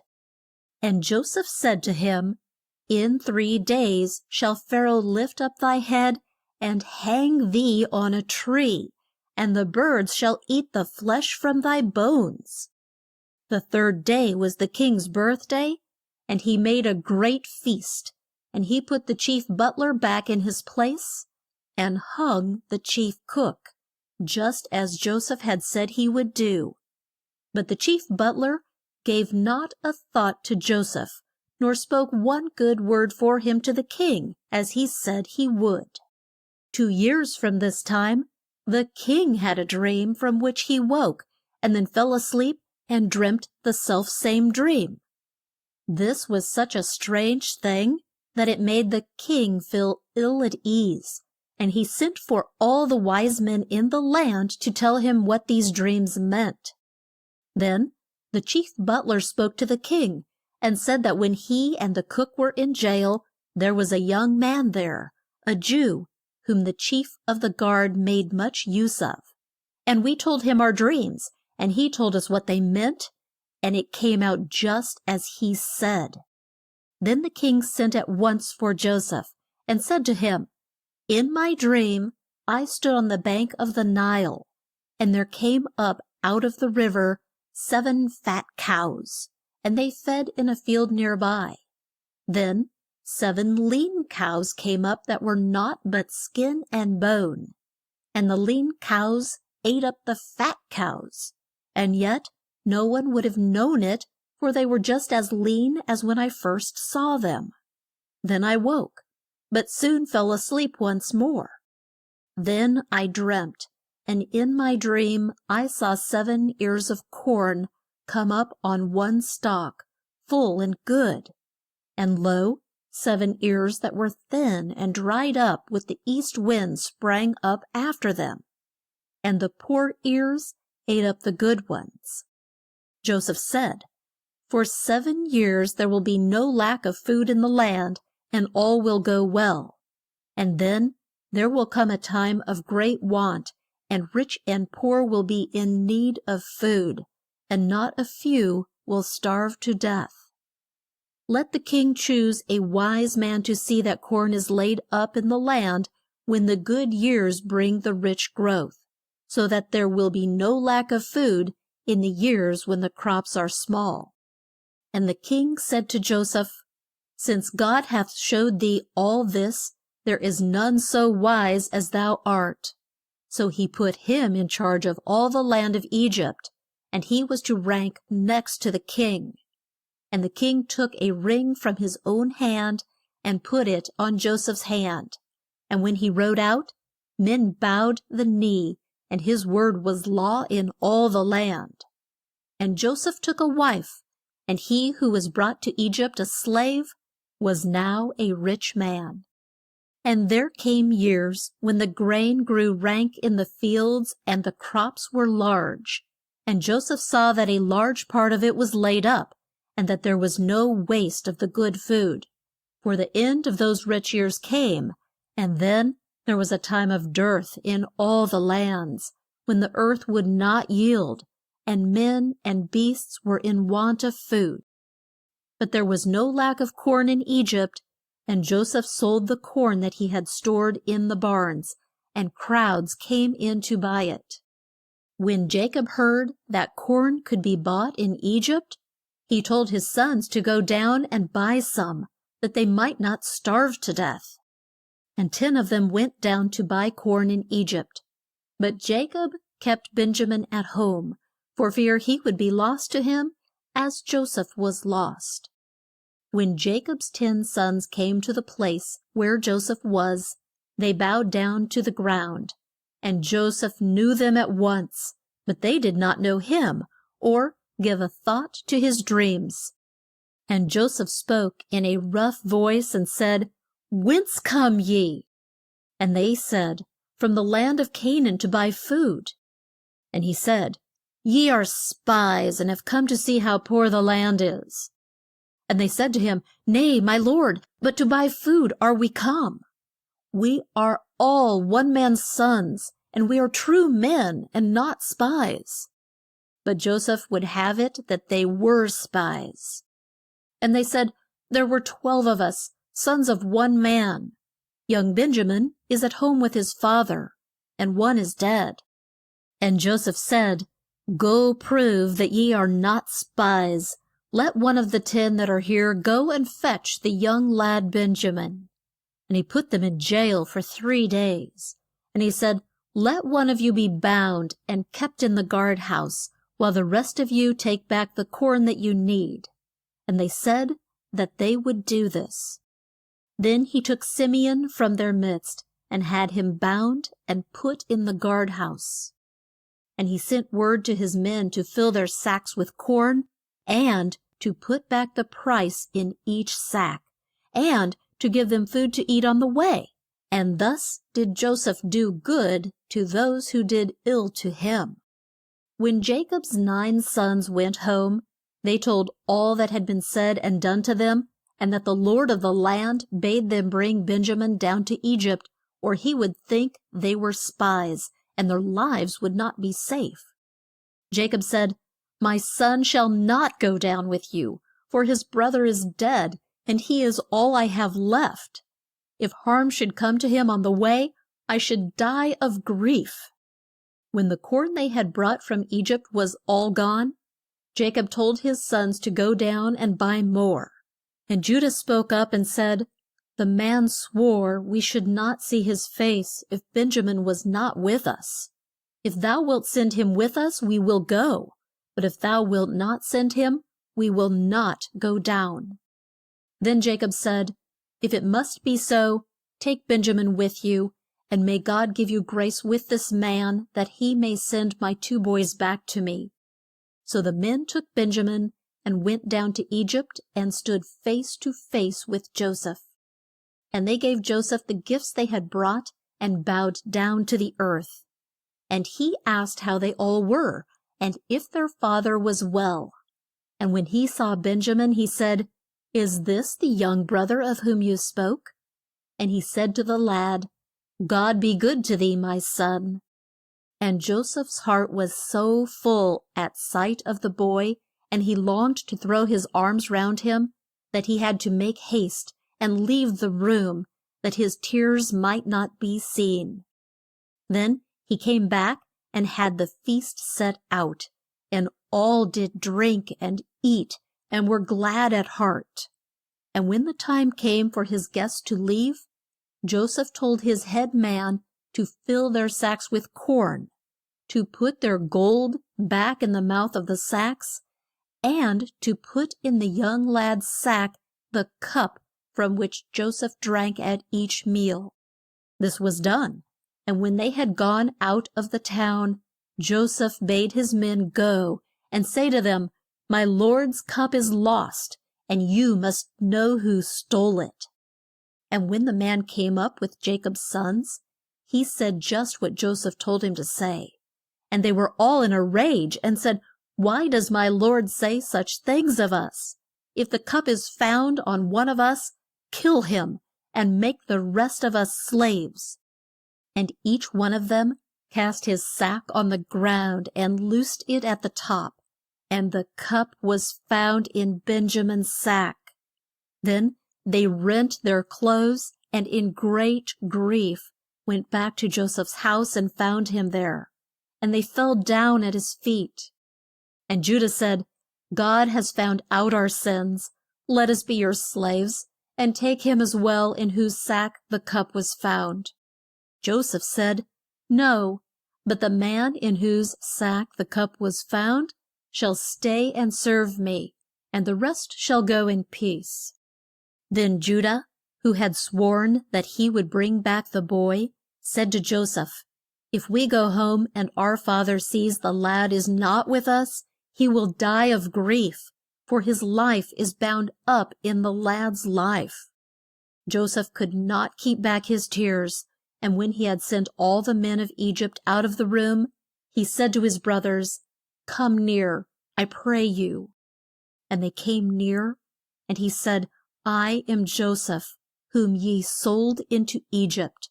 But grieve not that ye did this thing, for God did send me here, that I might save your lives. Go home and tell my father that God hath made me lord of all Egypt, and bid him come down to me at once, and say that he shall dwell near me in the land of Goshen, and I will take care of him. Then he fell on Benjamin's neck, and they wept, and he kissed his brothers and shed tears, but they were tears of joy. Jacob took all that he had and went down to Egypt, and 70 souls went with him. And they dwelt in the land of Goshen, and Jacob died there. Joseph's brethren thought that he would hate them now that their father was dead, and they fell down at his feet and wept and prayed that he would do them no harm.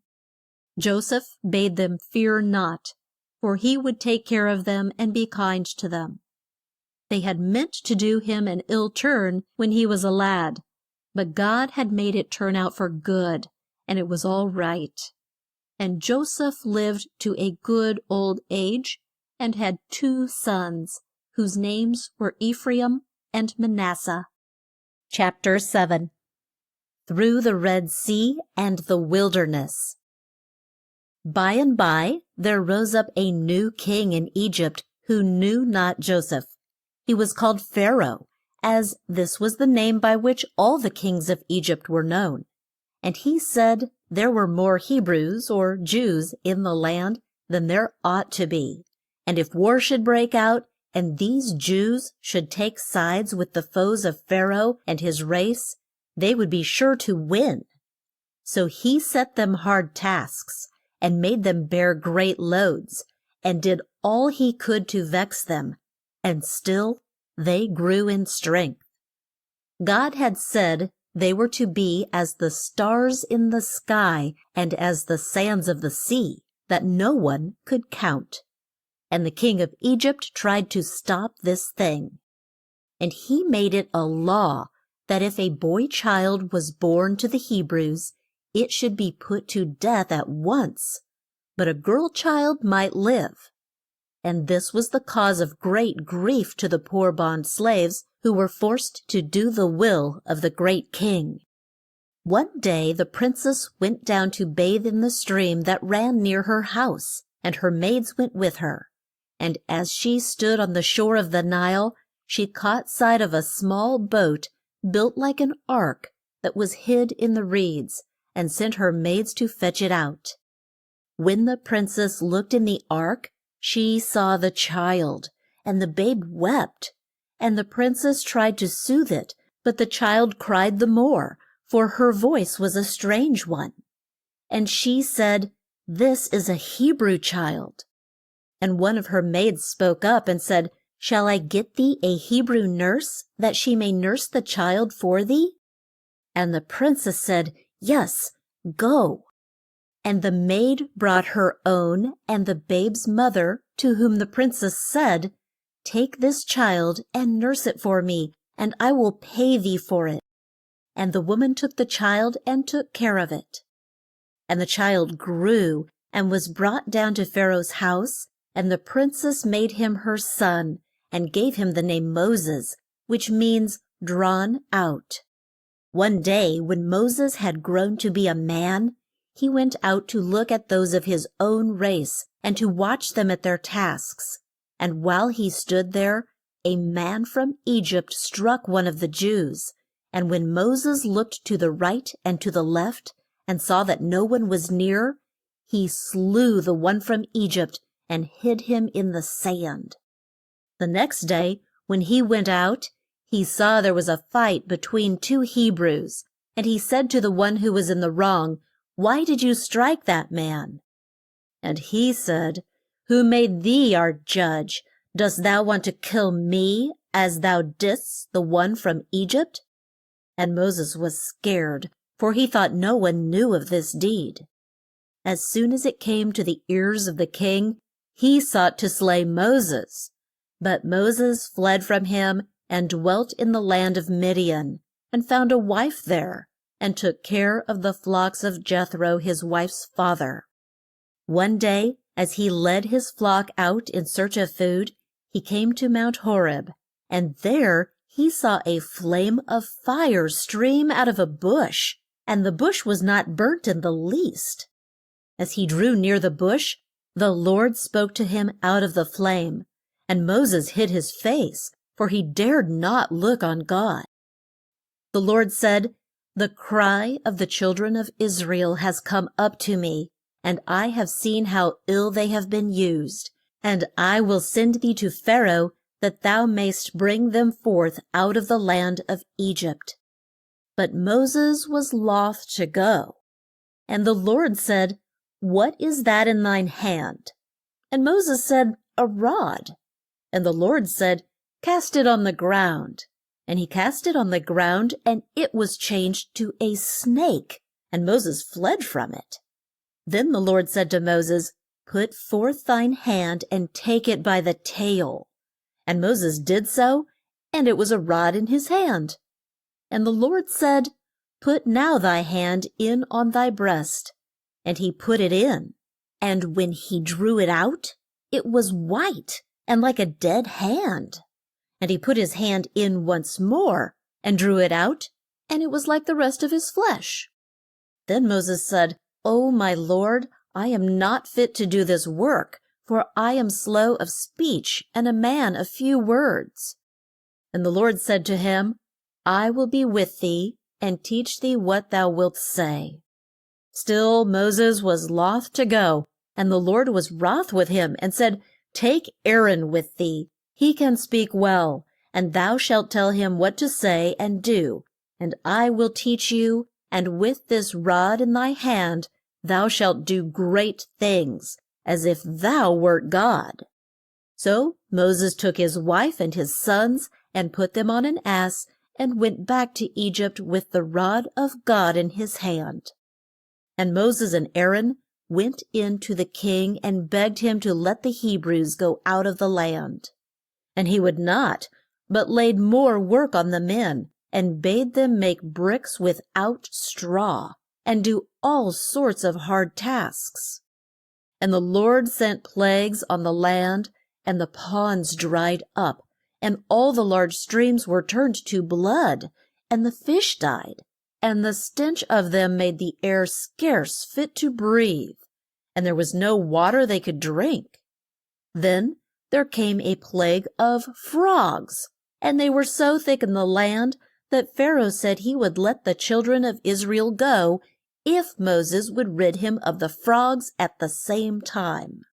But the king did not keep his word, for as soon as he found the frogs grew less, he said the Hebrews should not go. Then the Lord smote the land with lice, but still Pharaoh's heart was hard. Then the Lord sent flies in such swarms that there was no place that was free from them, and they made the food not fit to eat. And the king told Moses he would let the bond slaves go to serve their God, but they were not to go far till the land was rid of flies. Then Moses went forth and prayed to God, and the flies left the land. But still the king's heart was hard, and he would not let them go. Then the Lord sent worse plagues. The flocks and herds died. There were boils on man and beast. The crops did not come up, and rain, hail, and balls of fire came down from the sky. And still the heart of the king was as hard as stone. Then the Lord sent locusts that ate up all the hail had left, and there was not a green leaf on the trees, nor a blade of grass to be seen in the whole land. And the king bade Moses to set him free from this plague. And the Lord sent a strong west wind that blew the flies into the Red Sea. Yet Pharaoh would not let the Hebrews go. Then the Lord told Moses to stretch out his hand, and there came up a thick cloud that made the land so dark that the folks stayed in bed for 3 days. And Pharaoh said to Moses, "Get thee out of my sight, for if I see thy face, thou shalt die." And Moses said, "Thou hast well said, I will see thy face no more." And the Lord sent one more plague on Egypt. He smote the firstborn of men and of beasts, and a great cry was heard through the land. And then Pharaoh had to let the children of Israel go, for he could not keep up this strife with God. And Moses led the Hebrew children out of Egypt, and the Lord sent a cloud by day and a fire by night to show them the way. And when they were in camp by the Red Sea, they looked up and saw Pharaoh and his hosts, and were in great fear lest he should kill them. And they cried out to the Lord, and blamed Moses that he had brought them into such straits. As they came to the Red Sea, Moses raised his rod, and the sea rose like a wall on each side, and the children of Israel went on dry land through the midst of the sea. Then Pharaoh and his hosts came close in the rear, and passed down between the great sea wall that rose at the right hand and at the left, and the waves that had stood still at a sign from God were let loose, and the king and his horsemen were swept out of sight. When the children of Israel came out of the Red Sea, they were 3 days with naught to drink. And when they came to a stream called Marah, they found it bitter. And they said to Moses, "What shall we drink?" And Moses cried out to the Lord, and the Lord showed him a tree. And when he had cast a branch of it in the stream, it was made sweet at once. And they came to Elim, where were 10 wells, and 60 palm trees, and there they made their camp. It was not long ere there was a great cry for bread. And Moses pled with God, and when the sun went down that day, quails flew into the camp, and they had all the meat they cared to eat. At dawn of the next day, as soon as the dew was off the ground, there came a rain of what was at first thought to be hailstones. But Moses said it was food that God had sent them to eat, and they were to take all and no more than they would need for 1 day, for they were to trust in God that he would feed them each day. On the 6th day they were to take what would last them for 2 days, for no food fell on the day of rest. This new food was called manna. As they went on, they came to Rephidim, but found no water to drink. And they found fault with Moses. And Moses cried out, Lord, what shall I do to these who have a mind to stone me? At this time they were near Mount Horeb, where God spoke to Moses out of a bush that was on fire, yet not burnt. And God told Moses to take his rod in his hand and go on till he came to a rock. And this rock he was to strike with his rod, and water would flow out of it. And Moses did as the Lord told him, and when he struck the rock, the water ran out. In the 3rd month from the time they left Egypt, the children of Israel came near Mount Sinai and went into camp. And Moses went up to the top of the mount, and the Lord spoke to him there. On the 3rd day, a thick cloud of smoke rose from Mount Sinai, and a loud noise that made those that heard it quake with fear. And Moses led his flock out of the camp, and they came and stood at the foot of the mount.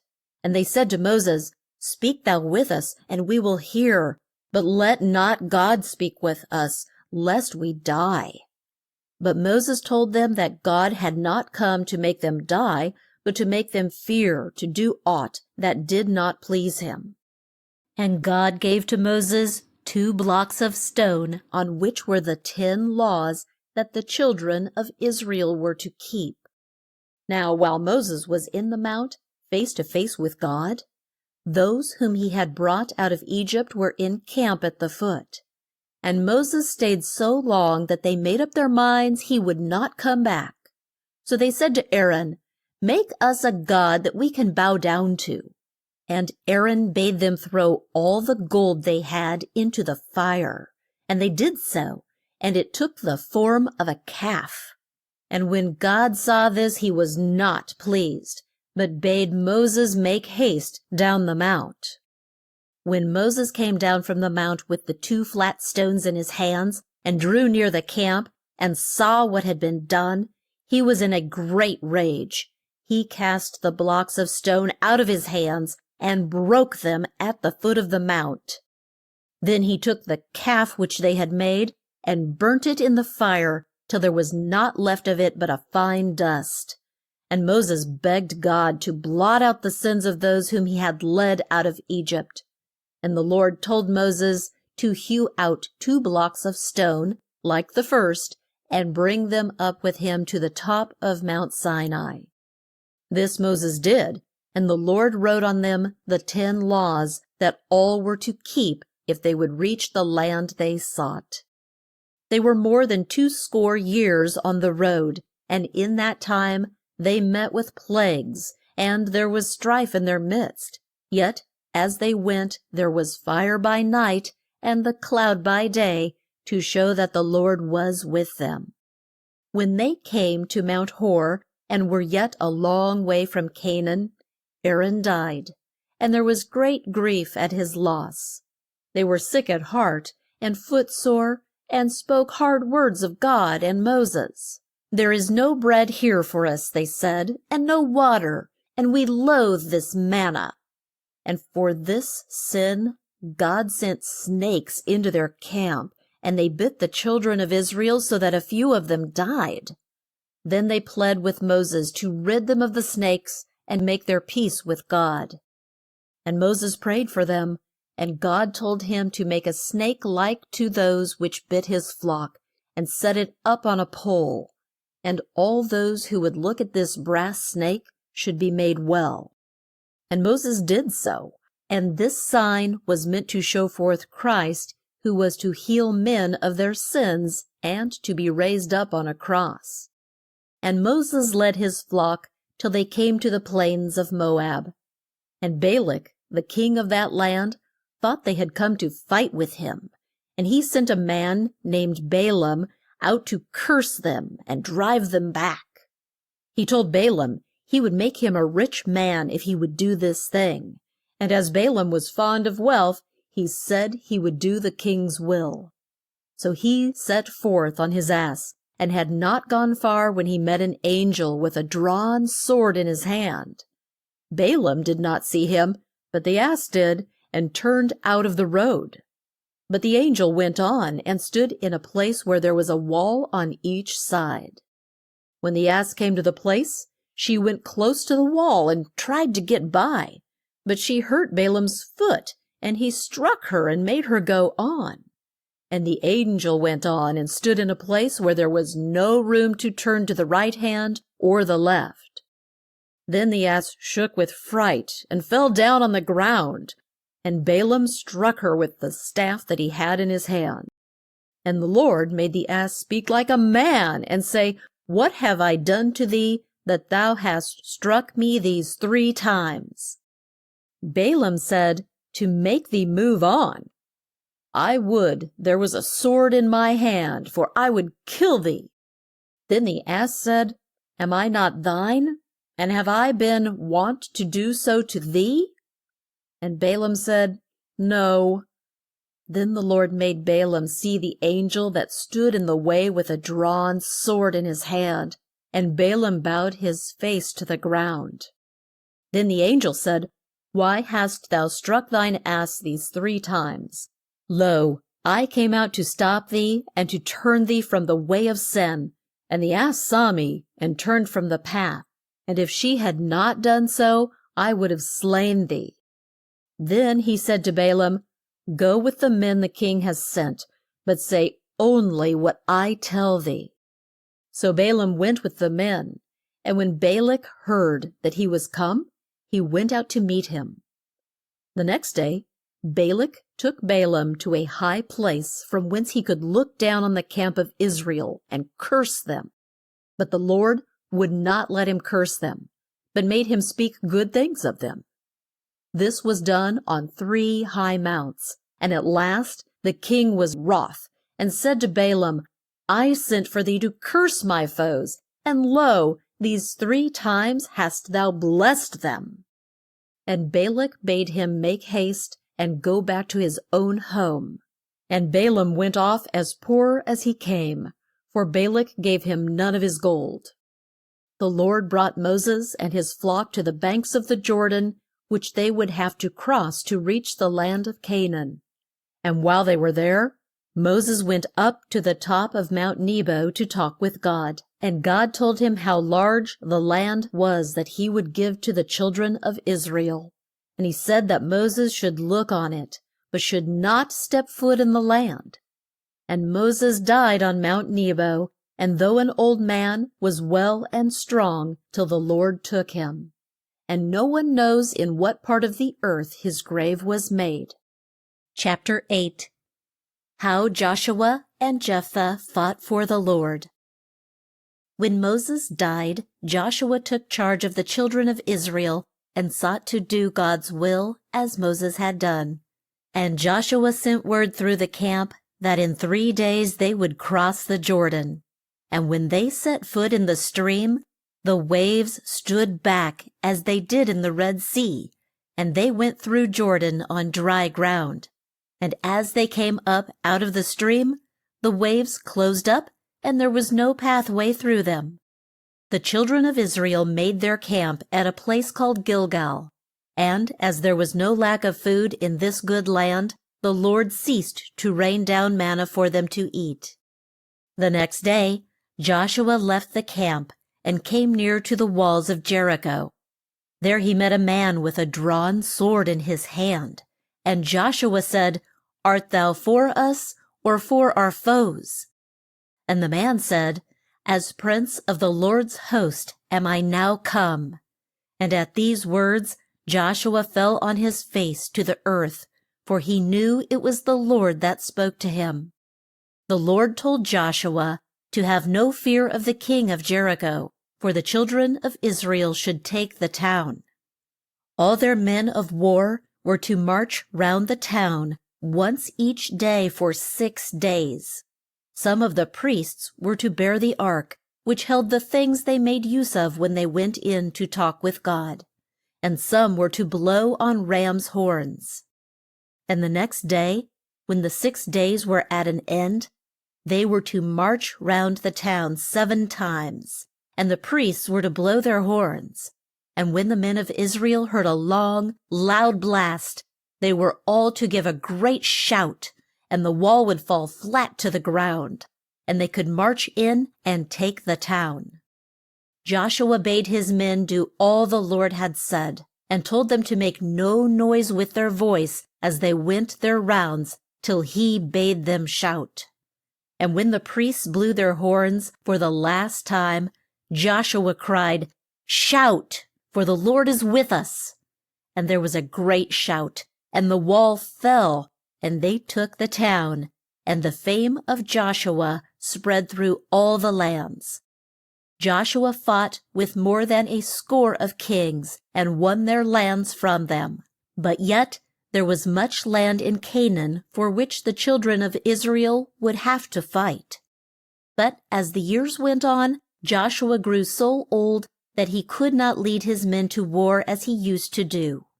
And he called his flock to him, and told them how good the Lord had been to them. And he bade them love the Lord, and serve him, and put from them all strange gods. He said, Choose ye this day whom ye will serve. But as for me and my house, we will serve the Lord. And the men said, The Lord hath done great things for us, and him we will serve, for he is our God. And Joshua took a great stone, and set it up neath an oak tree, and stood near where the ark was kept at Shiloh. And this stone, he said, was to be a sign of the vow they had made there to serve the Lord. And when the talk was at an end, the men went to their own homes. And ere long Joshua died, and they laid him in the part of the land that God gave him as his own, on the north side of the hill of Gaash. Then the children of Israel went to war with the tribes that were in the land of Canaan, as Joshua had told them to do. But they did not drive them all out as they should have done, but made friends with those that were left, and were led into sin, and were made to serve as bondslaves. And when they were sick of their sins, and sought the help of the Lord, he sent men to rule them, and to lead them out to war, and set them free from these friends who proved to be the worst kind of foes.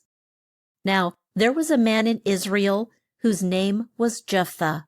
He was a brave man, and had done great deeds, but the children of Israel were not kind to him. So he fled from their land, and went to live in the land of Tob.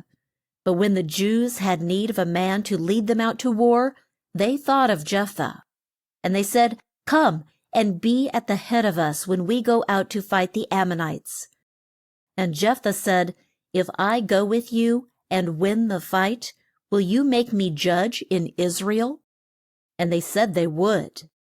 Now, ere the fight took place, Jephthah made a vow that if the Lord would let him win, he would give to God, that is, would slay and burn as if it were a lamb, the first who came out of his doors to meet him when he went back to his home. Jephthah should not have made this rash vow, and need not have kept it if he had asked God to forgive the sin. He went out to fight the Ammonites, and by the help of the Lord, the children of Israel were set free from them. When the fight was at an end, Jephthah went back to his home, and the first to come out to meet him was his own child, a fair young maid whose face was bright with joy. She was all the child that Jephthah had, And when he saw her, he rent his clothes and told her of the vow he had made. And she said, My father, if thou hast made a vow to the Lord, do with me as thou hast said. And he took his child and did to her as he had said he would, and all the young girls in Israel wept for her. Jephthah was a judge for 6 years, and then he died. Chapter 9. Samson, the strong man. The Jews kept on in their sins and took no pains to please the Lord, and so fell into the hands of the Philistines. And there was at that time a man in Israel whose name was Manoah. Both he and his wife served the Lord, and they had no child. And God sent one of his angels to the wife of Manoah to tell her that she should have a son who was to be brought up to serve the Lord and to do his work. Ere long Manoah and his wife had a son, to whom they gave the name of Samson. And the child grew, and the Lord blessed him.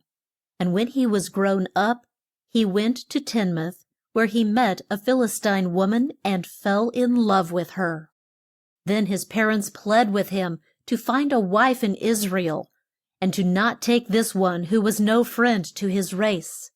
But Samson would not give her up. So they went with him to Tinmouth, and on the way a lion ran out and roared at him. And Samson put his arms round the beast and tore him with his hands as if he had been a young kid. But he did not tell his father and mother what he had done. The time soon came when Samson was to set the Jews free from the Philistines, and he went down to one of their towns and slew a few of their men, and then went back to his own home, while his wife stayed in Tinmouth. When it was time to bring the wheat in from the field, Samson went down to see his wife, and took with him a young kid. But when he came to the house, her father would not let him go in, and told him that she was his wife no more, but had gone to live with someone else.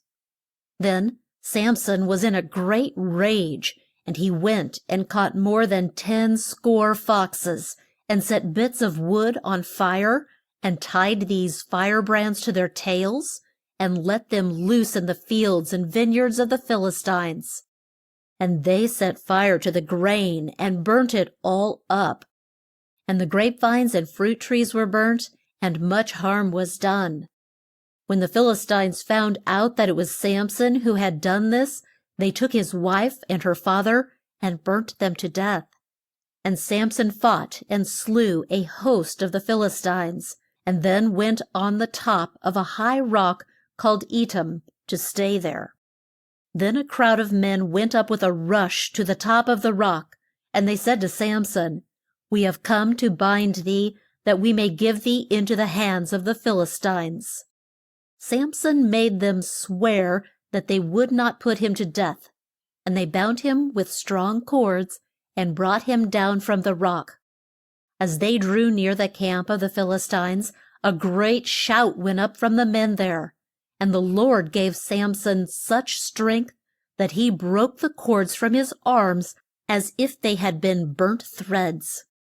And Samson took up the jawbone of an ass, and with it he fought the Philistines, and slew a host of them. Then a great thirst came on him, and there was no well near from which he could drink. And he grew so weak that he cried out to the Lord not to let him die of thirst or fall into the hands of his foes. And the Lord made a spring at that place, and water ran out, and when Samson had drunk, his strength came back to him. Samson came to the town of Gaza, and went in a house there. Now the Philistines dwelt in Gaza, and when they heard that Samson was there, they shut the gates of the town, and kept watch near them all night. They said, When the day dawns, we will kill him. But in the dead of the night, Samson rose up and came to the gates of the town, and when he found them shut, he took them up, posts, bar and all, and bore them a long way off to the top of a hill. Samson's hair had not been cut, and it had grown thick and long. And there was a woman named Delilah, whom Samson used to go and see. And when the Philistines heard of it, they came to her and told her if she would find out how they might bind Samson and bear him off, they would give her a large sum of gold. So when Samson came to Delilah's house, she said to him, "Tell me, I pray thee, what makes thee so strong, and with what thou couldst be bound and not break loose?" Samson said if they bound him with 7 green withes, that is, cords made out of soft twigs, he would be so weak that he could not break them. When Delilah told this to the Philistines, they brought her 7 green withes, and Samson let her bind him with them. Now she had men hid in her house who were to take Samson if he could not break the twigs. And when she had bound him, she cried out, "The Philistines seize thee, Samson!" And as soon as she had said these words, he broke the green withes as if they were burnt threads. Then Delilah knew that Samson made fun of her and told her lies, and she said once more, "Tell me, I pray thee, with what thou canst be bound and not break loose." Samson told her if he were bound with new ropes which had not been used, that his strength would leave him and he would be too weak to break them. So she took new ropes and bound him. But ere the men who were hid in the room could spring out and take him, Samson broke the ropes from his arms as if they had been threads. Then Delilah told Samson that he did but mock her and tell her lies, and she begged him to let her know how he might be bound. And he said if she would weave his hair with the web in the loom, his strength would go from him. And she wove his long hair in with the web, and made it fast with a large peg that was part of the loom. Then she cried out, and Samson rose up and went off with the great peg and the whole of the web that was in the loom. Then she said he did not love her, or he would not make sport of her in this way, and she teased him each day and gave him no peace, so that at last he had to tell her the truth. He said his hair had not been cut since he was born, and if it was shaved off, he would lose all his strength. It was wrong for Samson to tell her this, for she was bad at heart and not a true friend. But he did not know then how great was his sin. Delilah knew that this time Samson had told her the truth, so she sent for the Philistines to come up to her house. Then, while Samson slept, she had a man come in and shave all the hair from his head. And when this was done, she cried out, "The Philistines seize thee, Samson!"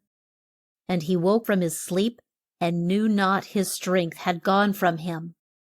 Then the Philistines took him and put out his eyes, brought him down to Gaza, and bound him with chains of brass.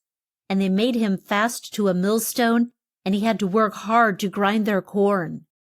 While he was shut up in jail, Samson had time to think of his sins, and he no doubt cried out to the Lord to keep him, for his hair grew out and his strength came back. But the Philistines did not know this.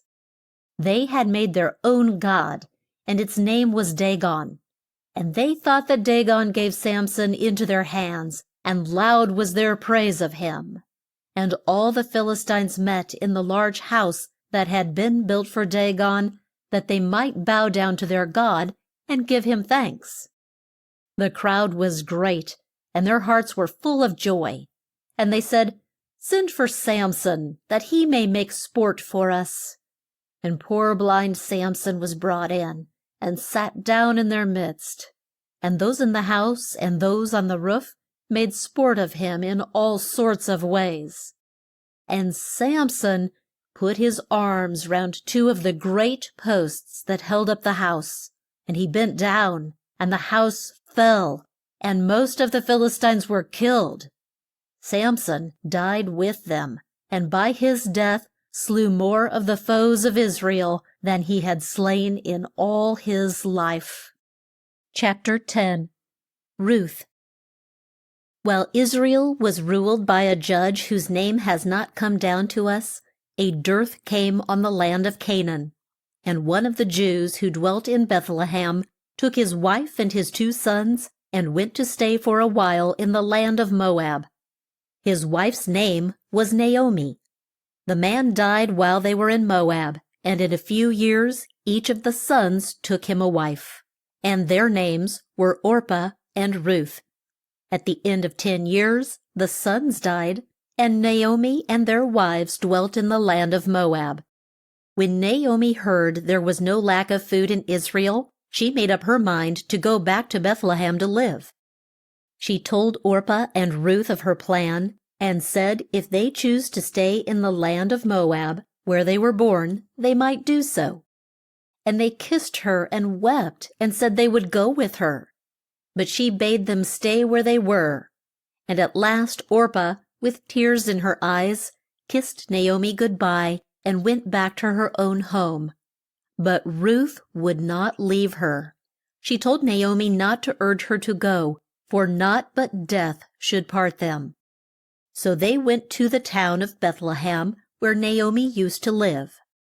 It was the days when the grain was ripe in the fields, and the men had gone out to cut it down.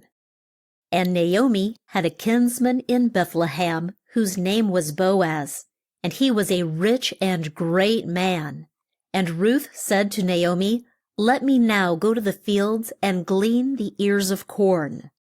To glean is to pick up, and poor folks who had no fields of their own went to pick up that which was left on the ground for them.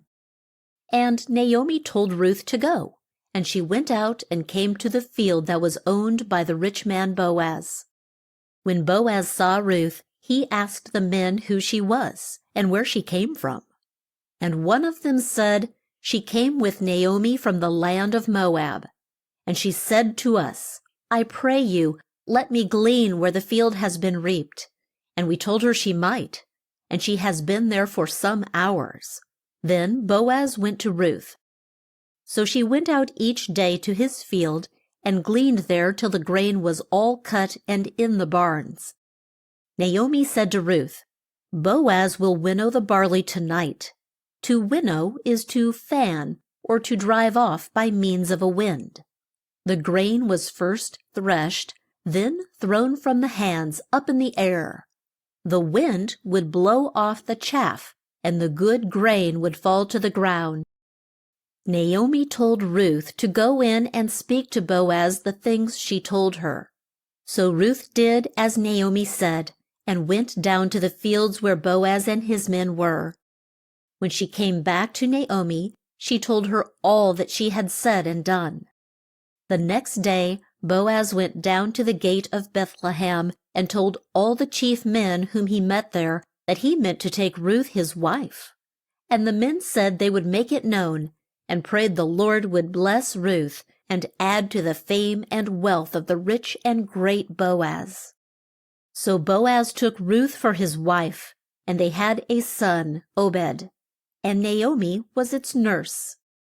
Chapter 11. Job. There was a man in the land of Uz whose name was Job. He was a good man and tried to do all that was right in the sight of the Lord. And God gave him 10 children, 7 boys and 3 girls.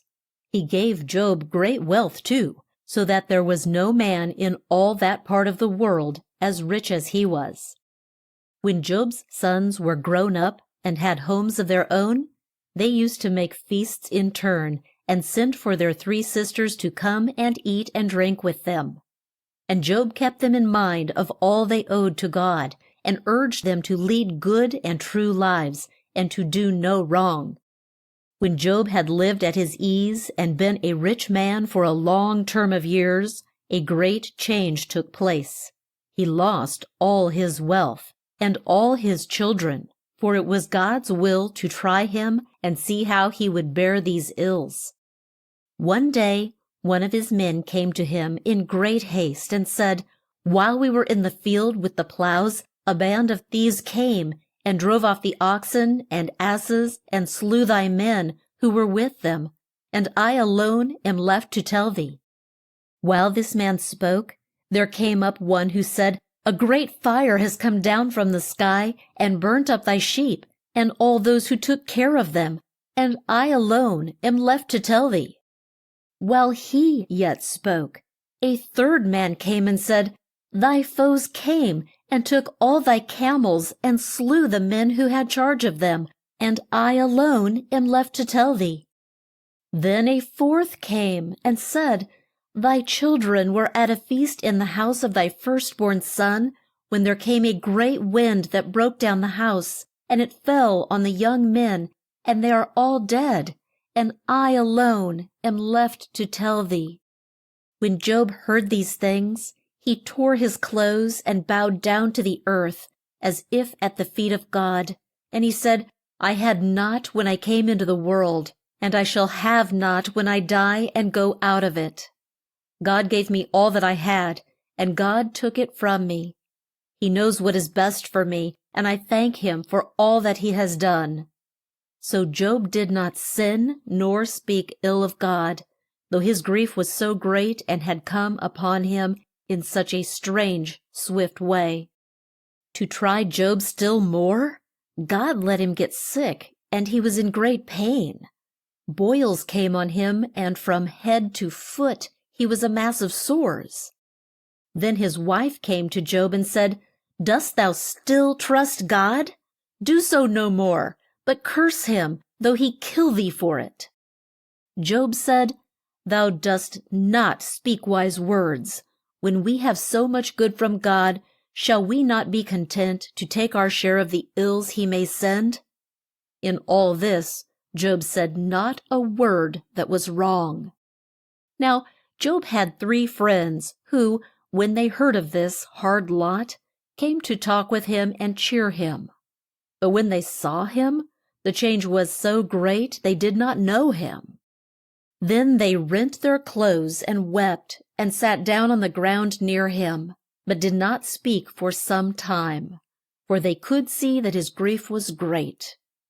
These friends thought that Job must have done some great sin, else these ills would not have been sent upon him. When they spoke to him, they said, If thou hast done wrong, do so no more, and God will free thee from thy pains. Now Job knew that he had done no wrong, and he said to them, You came to soothe me, but what you say does not soothe me at all. Did I send for you, or ask you to help me? If you were in such grief as I am, I might say hard things of you and call you bad men, but I would not do so, but would speak kind words to you, and try to help you bear your ills, and to make your grief less. Then Job spoke of his own griefs, and said, Oh, that the Lord would put me to death, that I might suffer no more. When I lie down at night, I cannot sleep, but toss on my bed in pain, and wish the day would dawn. Or, if I fall asleep for a while, I have the worst kind of dreams, so that I would be glad to die and wake no more in this world. Oh, that I had someone to speak to God for me, for he does not hear when I pray.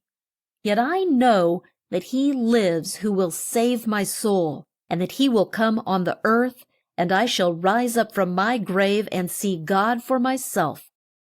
But when Job found that he could not die, nor be made well, but must still bear his pains, he grew cross, and was not at all like the Job of old. He found fault, and said that his griefs were too great, and that God was not kind to put him in such pain. His 3 friends did not try to calm him or to cheer him with the hope that his woes would soon be at an end, nor did they bid him trust in God and seek help and strength from him. But they told him that he must have done some great wrong, else God would not have sent all these ills upon him. This did not please Job, and he spoke to them in great wrath, and they spoke back in the same style. When they had talked in this way for some time, and had each of them said things they ought not to have said, they heard a voice speak to them out of a whirlwind that swept by the place. It was the voice of God. And the voice spoke to Job and told him of the great works that God had done, that it was he who made the earth, the sea, and the sky. He sends the rain on the fields to make the grass grow and the flowers to spring up. He sends the cold and the heat, the frost and the snow, and the ice that stops the flow of streams. He sends the clouds and the roar and the flash that come from them when the storms rage. He made the horse that is so swift and strong and has no fear in time of war, but will rush into the fight at the sound of the trump. All this and more the voice spoke from the whirlwind. And when God had told Job of all these great works, he asked him if he could do these things, or if he thought he was so wise that he could teach God what it was best to do. Then Job saw what a sin it was to find fault with God, and he was full of shame and said, "My guilt is great. I spoke of that of which I knew not, and I bowed down in the dust before thee." God said to Job's 3 friends, "I am wroth with you, for you did not speak in the right way to Job. Now, lest I punish you, take 7 young bulls and 7 rams, and burn them on the altar, and ask Job to pray for you. For him will I hear." So they did as the Lord told them, and Job prayed for them, and God forgave them their sins. In a short time, Job was well once more.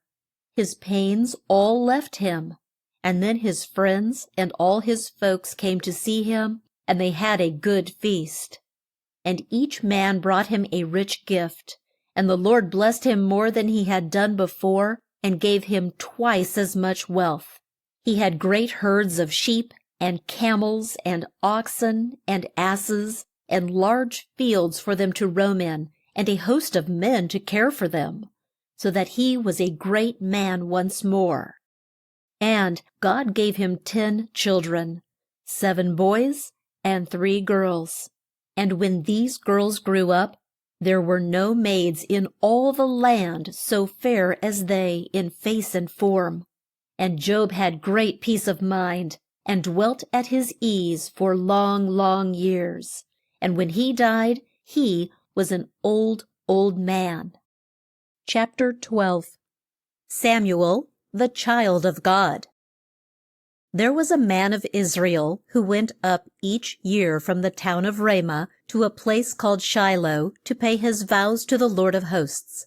And his wife, whose name was Hannah, went with him. The man's name was Elkanah. Eli was the high priest at that time, and as he sat in the Lord's house, he saw Hannah on her knees with her eyes full of tears. And he spoke to her in a kind voice and said, "May God grant thee what thou dost ask of him."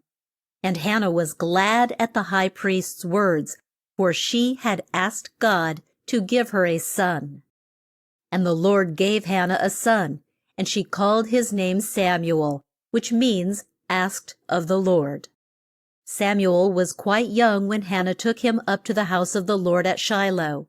And when they brought the child to Eli, Hannah said, "I am the woman that stood by thee here and prayed to the Lord.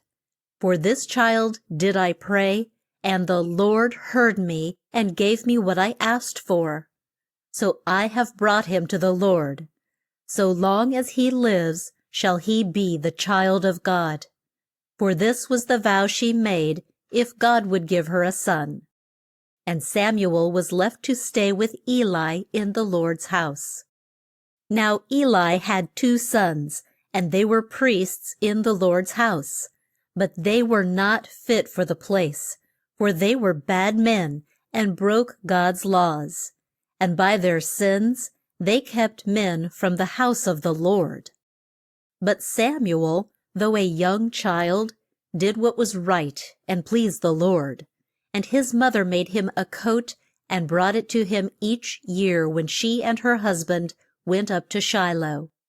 And Eli spoke kind words to them, and asked the Lord to bless them for the sake of the child whom they gave to him. Now Eli was an old man, and when he heard of all the things his son had done, he did not drive them out of the Lord's house as he should have done, but let them go on in their sins. He cared more to please his sons than he did to please the Lord. One night, when Eli and Samuel lay down to sleep, the child heard a voice speak his name, and he said, "Here am I." And he got up and ran to Eli, for he thought it was his voice, and he said, "Here am I, for thou didst call me." Eli said, "I did not call thee, my son. Go back and lie down." And the lad did so. In a short time he heard the same voice say, "Samuel, Samuel." And he rose at once and went to Eli and said to him, "Here am I, for thou didst call me." But Eli said, "I did not call thee," and sent the lad back to his bed once more. Then Samuel heard the voice a third time, and went to Eli and said, "Here am I, for thou didst call me."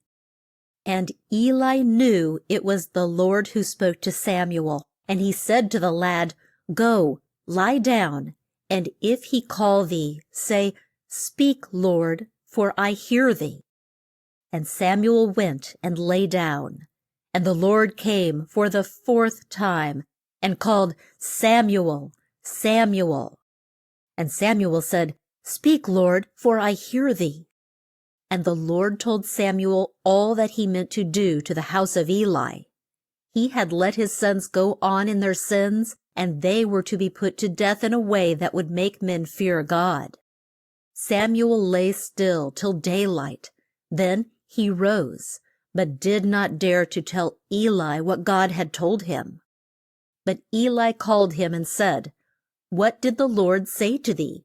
I pray thee, hide it not from me." So Samuel told Eli all that the Lord had said. When Eli heard it, he said, "It is the Lord. Let him do what he thinks is best." And Samuel grew, and the Lord was with him and blessed him, and it was known to all that he was one of God's saints who could foretell things that were to take place. Such wise men were sometimes called seers.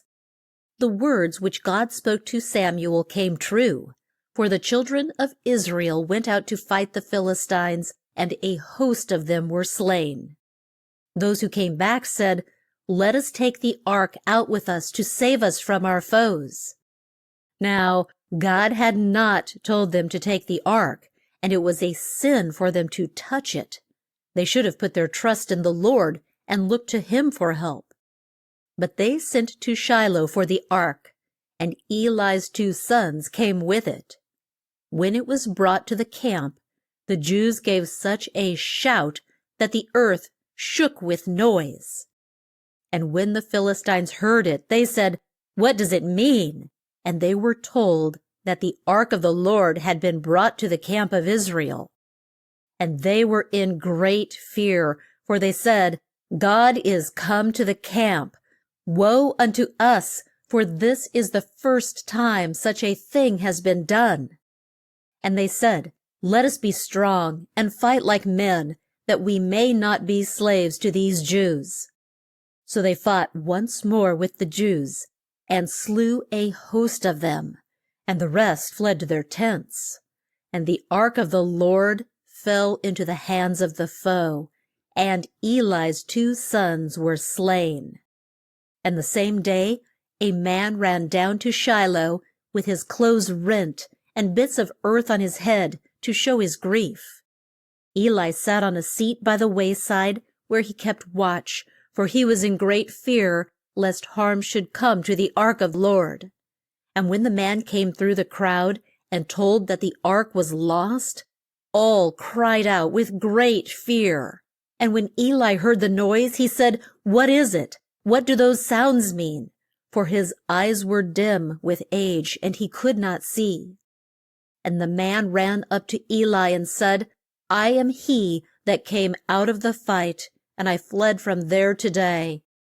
And Eli said, "What word hast thou, my son?" And he said that Israel had been put to flight with great loss, his 2 sons were dead, and the ark of God in the hands of the Philistines. When the man spoke of the ark of God, Eli fell off the seat by the side of the gate and broke his neck and died there. And he had been a high priest and a judge in Israel for 80 years. And the ark of God was with the Philistines for more than half the year, and to each place where it was sent, it brought great grief. So at last they sent for their wise men and said to them, "What shall we do with the ark of the Lord? To what place shall we send it?" And the wise men told them to make a new cart and tie 2 cows to it, but to bring the calves home with them. Then they should put the ark on the cart and let the cows draw it where they would. If the cows should leave their calves and go down to the land of Israel, it would be a sign that the Lord was their guide, and that he had sent these ills on the Philistines for their great sins.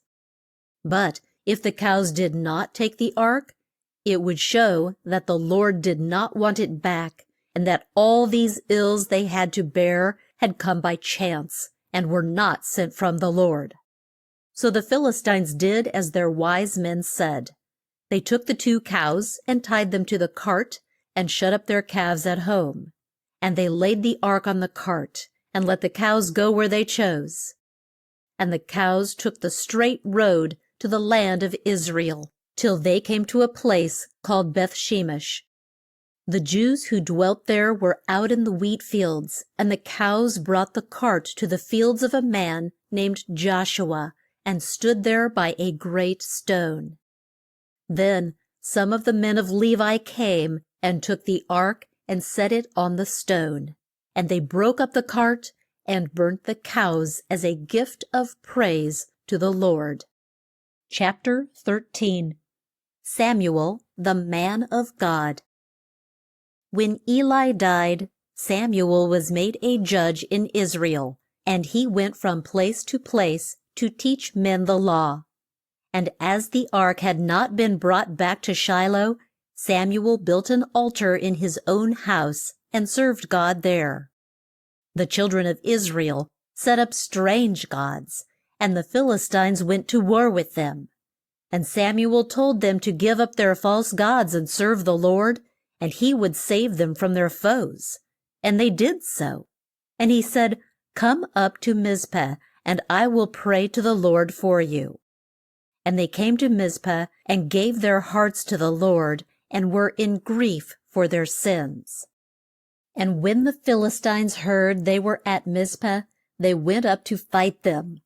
And the children of Israel were in great fear, and Samuel pled for them. And when the fight came on, the Lord sent a fierce storm that put the Philistines to flight, and they fled from the field with great loss.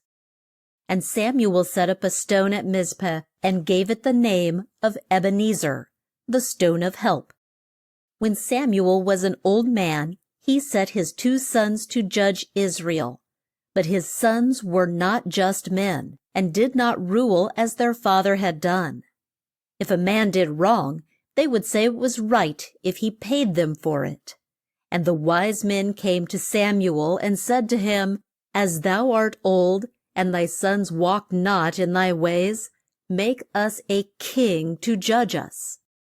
Samuel felt hurt when they asked him to choose a king, and asked the Lord to tell him what to do. And the Lord told Samuel to choose a king for them. Now there was a man whose name was Kish, and he had a son whose name was Saul, a tall young man of fine form and good looks. And the asses of Kish were lost, and he said to Saul his son, "Take one of the men with you, and go find the asses." And they went a long way, and could not find them. And Saul said to the man with him, "Come, let us go back, lest my father think we are lost." And the man said to Saul, "There is a man of God here, and what he says is sure to come to pass." "It may be that he can tell us what we ought to do," Saul said. "Thy word is good. Come, let us go." And they went to the town where Samuel the man of God was, and they met him on their way. And the Lord made it known to Samuel that this was the man he should choose to reign in Israel. And Saul drew near to Samuel and said, Tell me, I pray thee, where the seer's house is. And Samuel said, I am the seer, and the asses that were lost are found. And he took Saul and his man to his own house, and made them spend the night there. The next day Samuel took Saul to the roof of his house, and had a talk with him. Then they went out on the street, and as they drew near the gate of the town, Samuel said to Saul, Bid thy man pass on, but do thou stand still for a while, that I may show thee the word of God. Then Samuel took a horn of oil and poured it on Saul's head. This was done when a man was made a high priest, and the same thing was done when he was made a king. And God was pleased with Saul, and gave him a new heart. But as yet none but these two knew that Saul was to be king of the Jews. Samuel spoke to the children of Israel, and told them once more all that the Lord had done for them, how he had brought them out of the land of Egypt, and set them free from their foes. And yet they would not serve the Lord, but cried out for a king. So he bade them all go up to Mizpah, that the Lord might choose them a king. And the Lord chose Saul. But when the men went to seek for him, they could not find him. And the Lord said, He hath hid in the midst of the stuff. And they ran and brought him out, and he was so tall that all the rest had to look up to him. And Samuel said, This is he whom the Lord hath sent to rule thee. There is none like him, as thou canst see. And they all cried out, God save the king! Then Samuel told them what they were to do, and how the king was to rule, and wrote it down in a book. When Saul had been king for 2 years, he set out with his son Jonathan to fight the Philistines, and a great host went with them. And the Philistines had more men than they could count. And when the Jews saw the strength of their foes, they were in great fear, and ran and hid in caves and pits, or fled to the high hills where the rocks would screen them. So there were but few left to go out with Saul, and they shook with dread.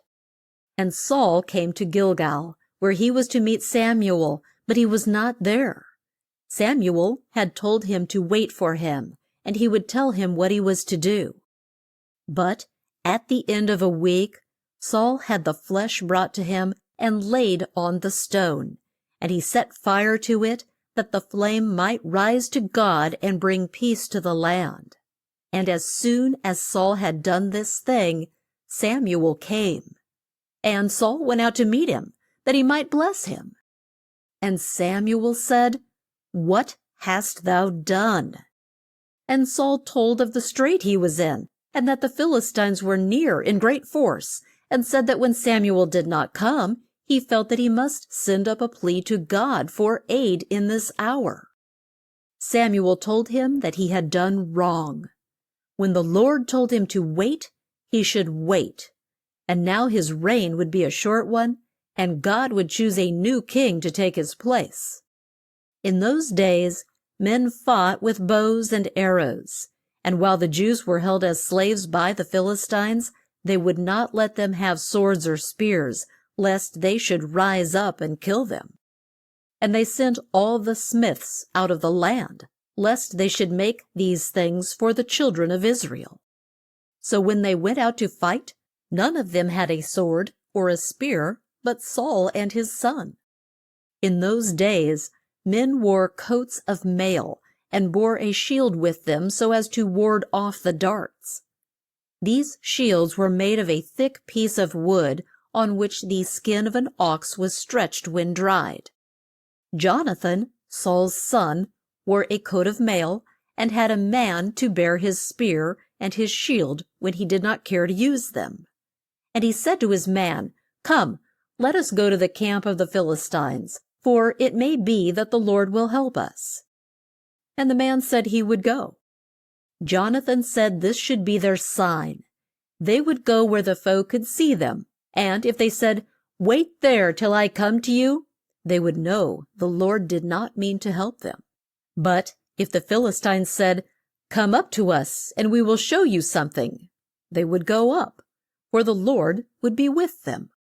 So Jonathan and his man stood out where the foe could see them, and the Philistines made sport of them and cried out, "Come up to us, and we will show you something."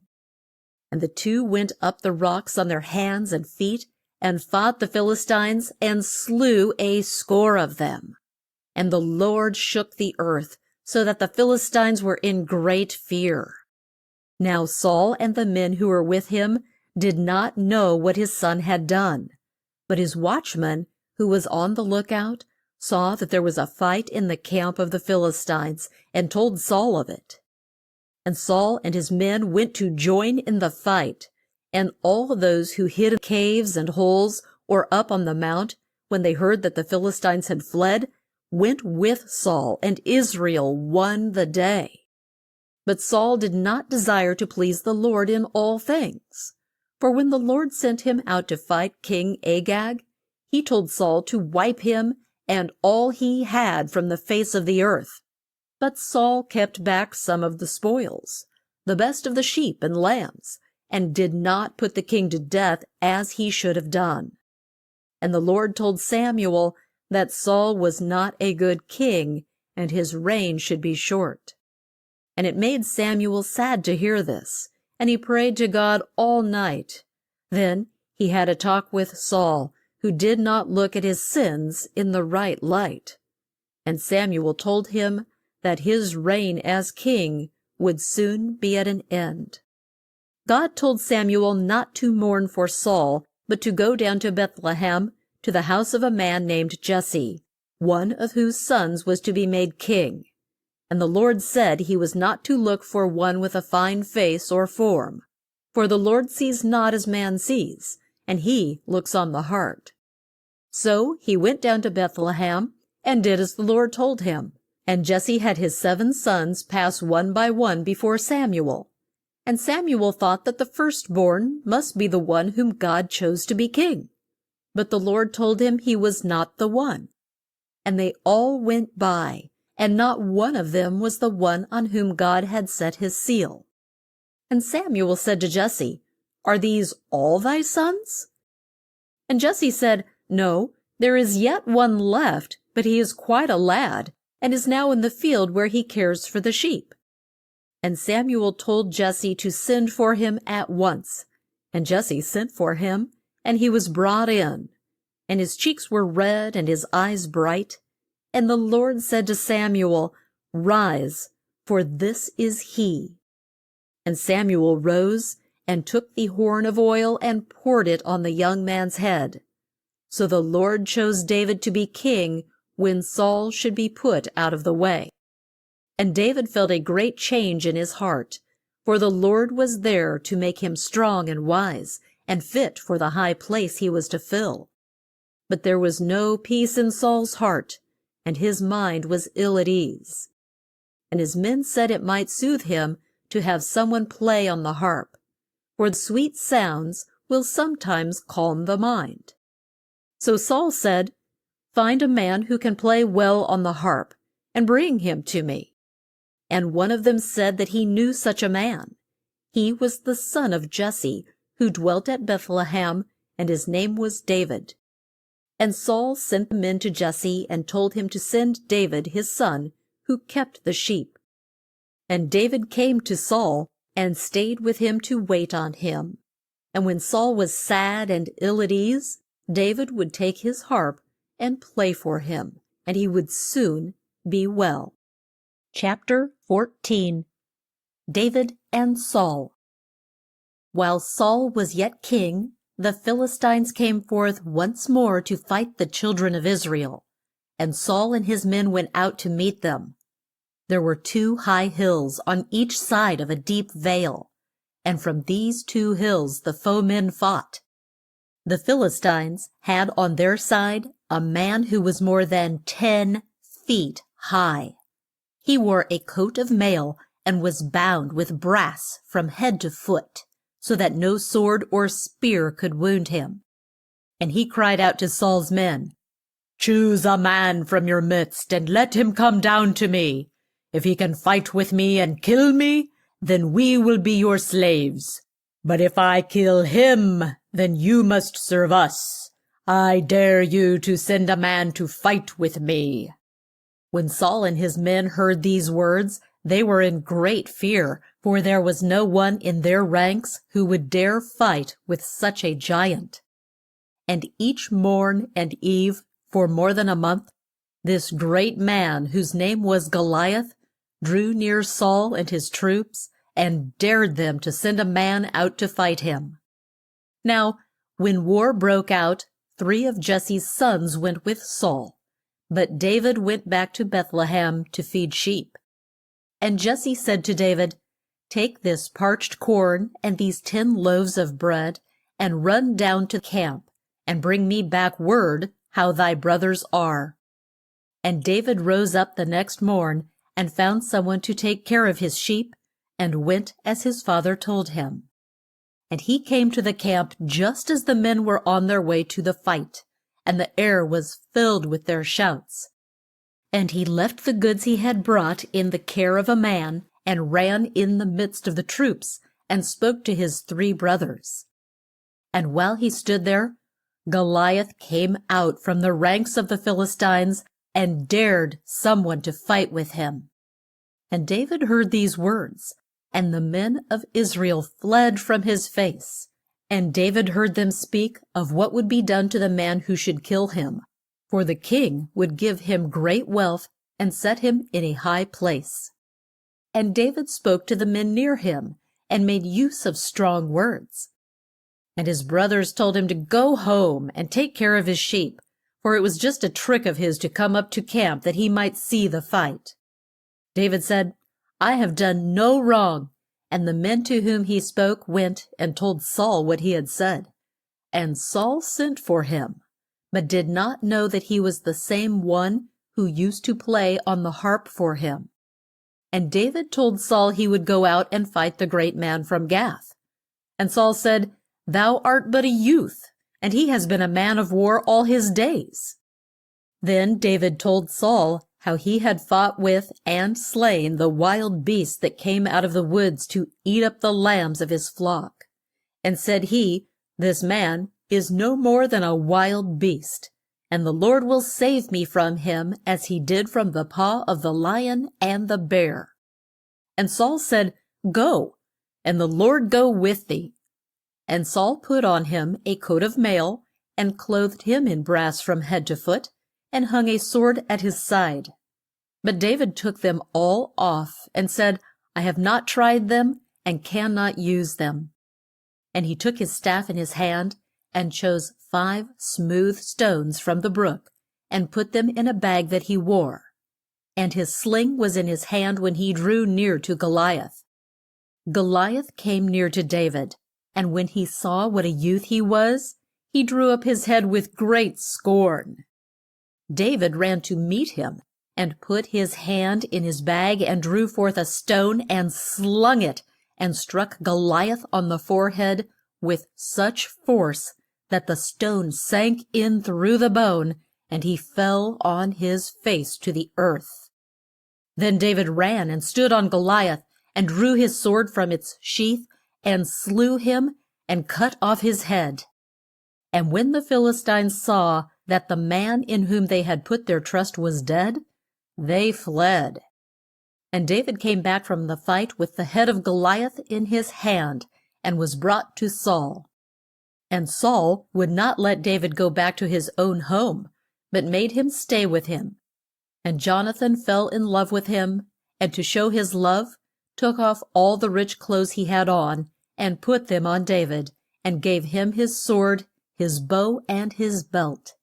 And David did as Saul told him, and all who saw him were pleased with him. And Saul put him at the head of his men of war. But when King Saul and his men went through the towns on their way back from the fight, the folks came out and sang and danced to praise them for what they had done. but they said more in praise of David than of Saul. And when Saul heard it, he was wroth, and from that day ceased to be David's friend. The next day David stood near Saul with his harp in his hand to play him some sweet tunes. And Saul held a spear in his hand, and he cast it at David so that it would go through him and pin him to the wall. But David saw it and took a step one side, and it did him no harm.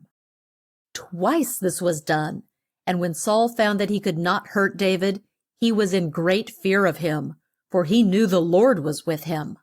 So he drove David from his house and sent men to lay in wait to kill him. But David fled from them and ran to the place where Jonathan was and said to him, "What have I done that the king seeks my life?" Now Jonathan did not know that the king meant to kill David, so he said to him, "Thou shalt not die. My father would have told me if he meant to kill thee." But David said it was true. The next day was to be a feast day, and the king would look for David to come and eat with him. But David was in such fear of Saul that he did not care to go, and begged Jonathan to let him hide himself for 3 days. "If the king asks where I am," said David, "tell him thou didst give me leave to go home." Jonathan told David that at the end of 3 days he should come and hide in the field near a rock that was there. And Jonathan said he would shoot 3 arrows as if he took aim at a mark, and he would send a lad out to pick them up. And if he said to the lad, "Go find them, they are on this side of thee," then David might know that all was at peace, and the king would do him no harm. But if he should cry out that the darts were beyond the lad, then David would know that he must flee, for the king meant to do him harm. So David hid himself in the field, and when the feast day came, Saul sat down to eat with his back to the wall. And he saw that David was not in his place, but said not a word. The next day, when he found David was not in his place, Saul said to his son, "Why comes not David to eat these 2 days?" Jonathan said that David pled so hard for leave to go home to his own folks that he had told him to go, and that was why he was not at the feast. Then Saul was in a great rage, and said to his son, "As long as David lives, thou canst not be a king. Send for him, and bring him here that he may be put to death." And Jonathan said, "Why should he be slain? What hath he done?" Saul drew his spear at Jonathan, and the young man knew by this that the king meant to kill David. So the next morn the king's son went out to the field and took a lad with him. And he said, "Run now and pick up the arrows that I shoot." And as he ran, Jonathan sent a dart o'er his head. And when the lad came to the place where it fell, the king's son cried out, "It is beyond thee. Make haste and stay not." David heard these words and knew that he must flee, for if Saul caught him, he would kill him. The lad brought the darts to Jonathan, and did not know why the king's son had shot them, and called out to him as he did. And Jonathan gave him his bow and arrows, and sent him back to town with them. As soon as the lad was gone, David came out from the place where he was hid, and fell on his face to the ground, and bowed 3 times. Then he rose and threw his arms round Jonathan's neck, and the 2 friends wept as if their hearts would break. Then David fled from Saul, and hid in the woods and caves. Saul went out with a large force of men to seek David on the rocks where the wild goats fed. And Saul came to a cave, and went in to lie down and rest. David and his men were in the cave, but Saul could not see them. And the men wished to kill Saul, but David would not let them.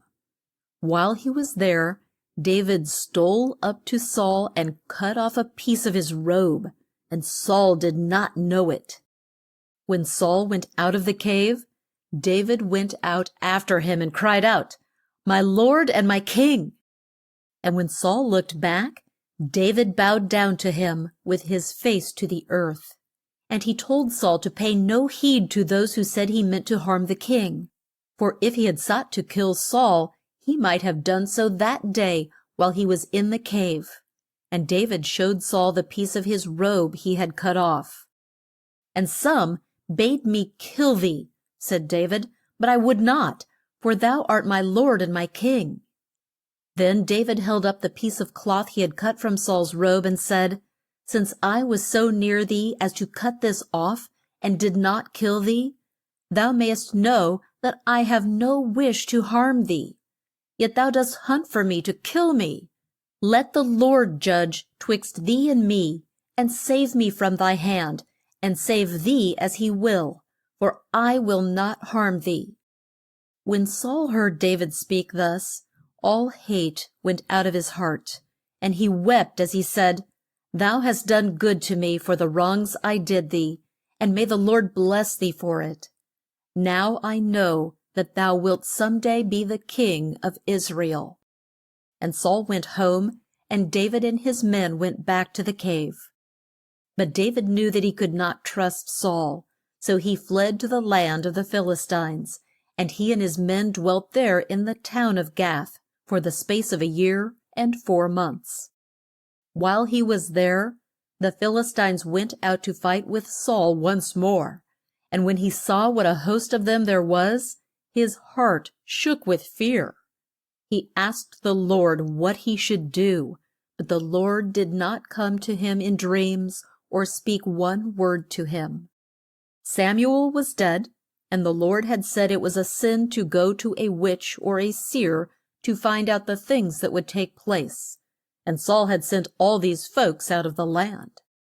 But now he was in such a strait that he felt he must have help of some sort, and one of his men told him there was at Endor a witch who could work strange charms and foretell what was to take place. So the king dressed himself so that he would not be known, and went at night with 2 of his men to see the witch of Endor. And he said to her, Bring me up him, whom I shall name to thee. And the witch said to him, Dost thou not know that Saul has sent all those that work charms out of the land? And why dost thou set a snare for my life, so that I will be put to death? And Saul said, As the Lord lives, there shall no harm come to thee for this thing. Then the witch said, Whom shall I bring up to thee? And he said, Bring me Samuel. So the witch made strange signs, and spoke strange words, and swept her wand round and round. And when she saw the form of Samuel rise up, she cried with a loud voice, Why didst thou not tell me the truth? For thou art Saul. And the king said, Have no fear. What didst thou see? And the witch said, I saw an old man with a cloak round him. And Saul knew it was Samuel, and bowed his face to the ground. And Samuel said, Why hast thou brought me up? And Saul told him that he was in a great strait, that God had left him, and did not come to him in dreams or by the hand of wise men. And he thought that Samuel might tell him what to do. Samuel said, Why then dost thou ask of me, if the Lord hath left thee? He hath done to thee just as he said he would. Thy reign is at an end, and David shall rule in thy stead. And he told Saul that the next day he and his sons would be dead, and Israel in the hands of the foes. When Saul heard these words, he fell down in a swoon, for he had had no food for a day and a night. And the witch brought bread and bade him eat, that he might have strength to go on his way. And Saul and his men ate of the food, and went their way that night. Now the lords of the Philistines brought all their troops to a place called Aphek. And the king of Gath went there, and took David and his men with him. But the lords of the Philistines would not have the Jews in their midst, lest they should turn on them, and give them into the hands of King Saul. So David and his men had to leave the camp, and the Philistines went out to fight, and the men of Israel fled from them with great loss. The king's 3 sons were slain, and an arrow struck Saul and gave him a bad wound. And Saul said to the man who bore his shield, "Draw thy sword and put me to death." But the man did not dare to kill his king. So Saul took his own sword and fell on it, and thus died by his own hand. And when the man saw that Saul was dead, he fell on his sword and died with him. And when it was known that Saul and his sons were dead, the Jews fled from that part of the land, and the Philistines went to live there. In the course of a few years, David was made king of Israel, and then went to live at Jerusalem. He went to war, and took spoils of rich kings, and the Lord was with him, for he sought to do that which was right and just. David had 2 sons, Solomon and Absalom.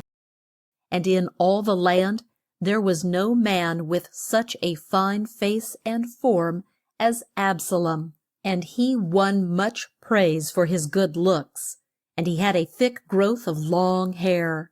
But Absalom had a bad heart, and his sins made David weep. But he did not scold Absalom as he should have done, for the king was fond of his son, and so Absalom went on from bad to worse. He told what he would do when he was king, and made friends with those who thought it a fine thing to be on good terms with the king's son. When he was 80 years of age, Absalom said to the king, "Let me, I pray thee, go up to Hebron to pay my vows." And David told him to go. But it was not to serve the Lord that Absalom went, but to have himself made king instead of David.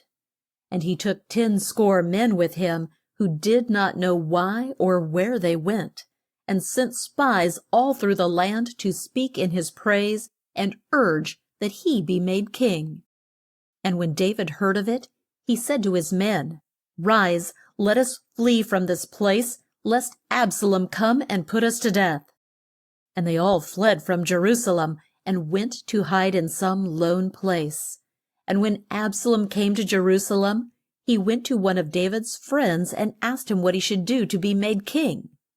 Ahithophel, who had once been a friend of David, and had now gone with the king's son, had said that he would go out with a large force, and come up with David when he was weak and faint, so that he would be in a great fright. Those who were with David would flee, and he would soon put the king to death. Then, of course, Absalom would be king. But Absalom would not do this till he had heard what Hushai said. Now Hushai was a true friend of David, and he told Absalom to take more men than Ahithophel had said, for he thought that would give David a chance to get out of the way. And Hushai sent 2 men to tell David not to stop on the plains that night, but to cross the Jordan, lest he and all who were with him should be put to death. But a boy saw the 2 sons of the high priest, who were on their way to David, and went and told Absalom. And the priest's sons ran to a house near by, and hid in the well. And the woman who kept the house spread corn on top, so that no one could see that a well was there. And when Absalom's men came in, and asked the woman where the priest's sons were, she said they had gone on past the brook Kedron. And when the 2 could not be found, the men went back. Then the priest's sons came up out of the well, and made haste to give to David the word that Hushai had sent. And at dawn, David and all his men crossed Jordan. As soon as Absalom had all the men he thought he would need, he set out to fight with David. And David drew up his men in line, and put Joab at their head. And the king said, "I will go out with you." But the men said he should not. So David stayed by the gate, and saw them go out to the fight, and bade them be kind to Absalom for his sake. The fight took place in a wood. Absalom rode on a mule, and as the mule passed neath a great oak, Absalom's head caught in a branch, and he hung in mid-air while the mule went off down the road. And a man saw it and told Joab, and Joab said, "Why didst thou not kill him?" And the man said he would not kill the king's son, for he had heard David ask them to be kind to him. But Joab said, I cannot waste time with thee. And he took 3 darts in his hand, and thrust them through Absalom, so that he died. And he was thrown into a pit that was in the wood, and a great heap of stones was piled on him. And all the men who had been with him went back to their tents. David sat in the gate, and when men came back with news of the fight, he would ask of each one, Is Absalom safe? And at last one of them said, May all the king's foes be as this young man is. Then David knew that Absalom was dead, and he went to his own room and wept. And he cried out with a loud voice, Oh, my son Absalom, my son Absalom! I would that God had let me die in thy stead, O Absalom, my son, my son. David was king for 62 years, and was an old man when he died, and had hosts of friends. And when he felt that his death was near, he bade his men take Solomon to a place called Gihon, and pour oil on his head.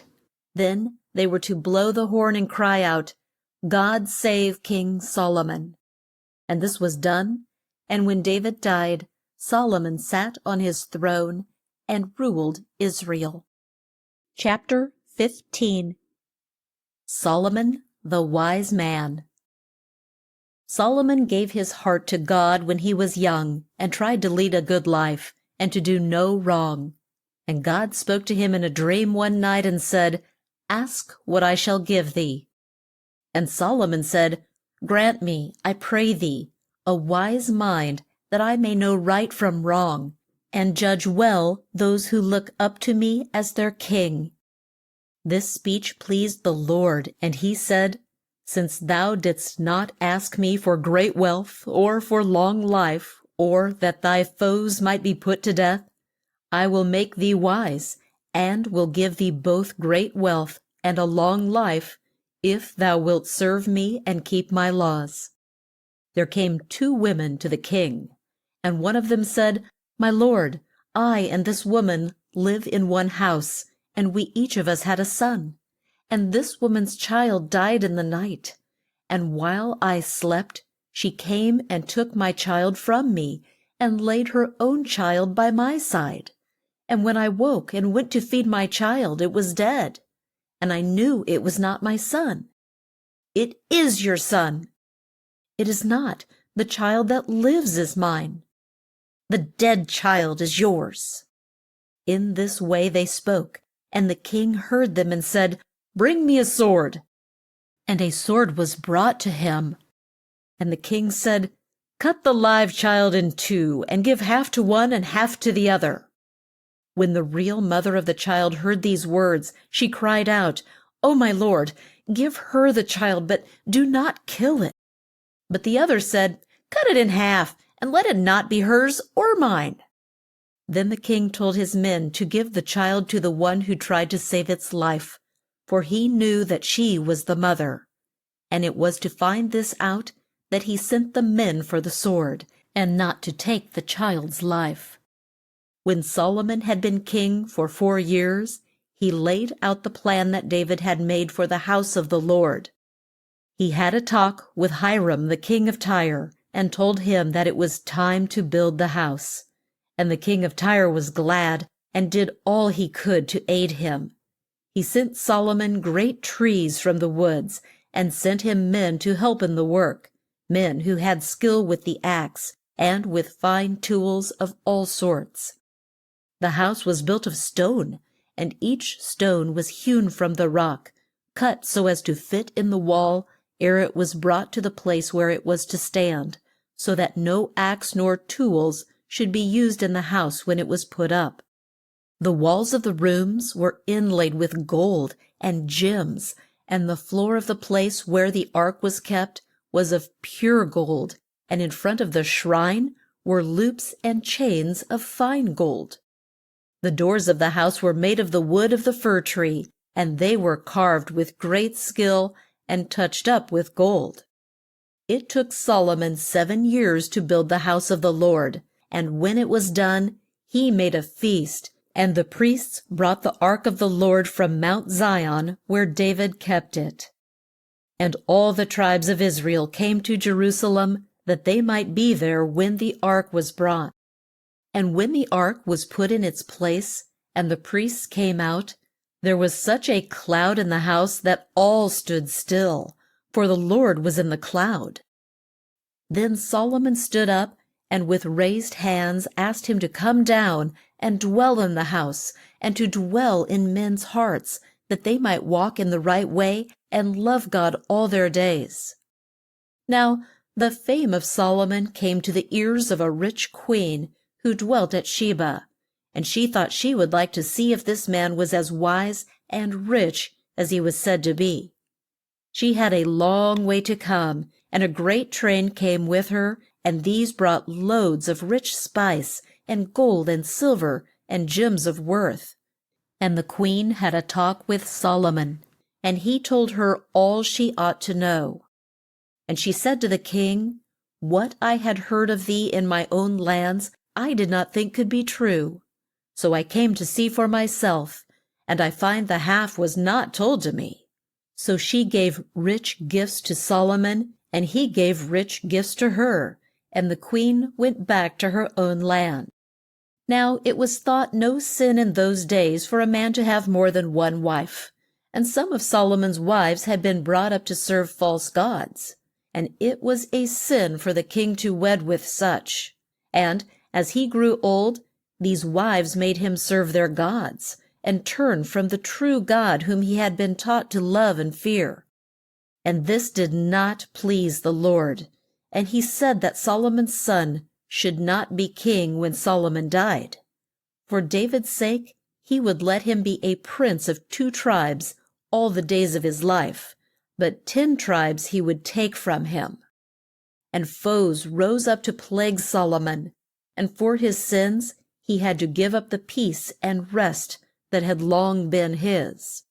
When he had been king for 80 years, Solomon died, and his fame has come down to this day, for no man has been born into the world so wise and great as King Solomon. Chapter 16. Elijah.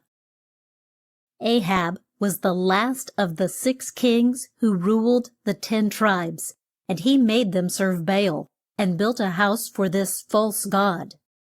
These acts did not please God, so he sent Elijah, a seer, to tell Ahab that for years and years there should be no rain in the land. And he told Elijah to hide near a brook from which he should drink, and the birds of the air would bring him food to eat. Elijah did as the Lord told him, and he drank from the brook, and the birds brought him his food from day to day. But as there was no rain, the brook dried up, and there was lack of food in the land. So the Lord told Elijah to go to the town of Zarephath, where a woman dwelt who would give him food. And when Elijah came to the gate of the town, a poor woman drew near him to pick up some sticks. And he said to her, "Bring me a drink, I pray thee." And as she went, he said, "Bring me, I pray thee, a bit of bread in thine hand." And she said, "As the Lord lives, I have no bread in the house, and but a handful of meal, and a few drops of oil. And I came out to pick up a few sticks, that I might light the fire, and bake a small loaf for me and my son, that we may eat it and die." Elijah said, "Fear not. Go and do as thou hast said.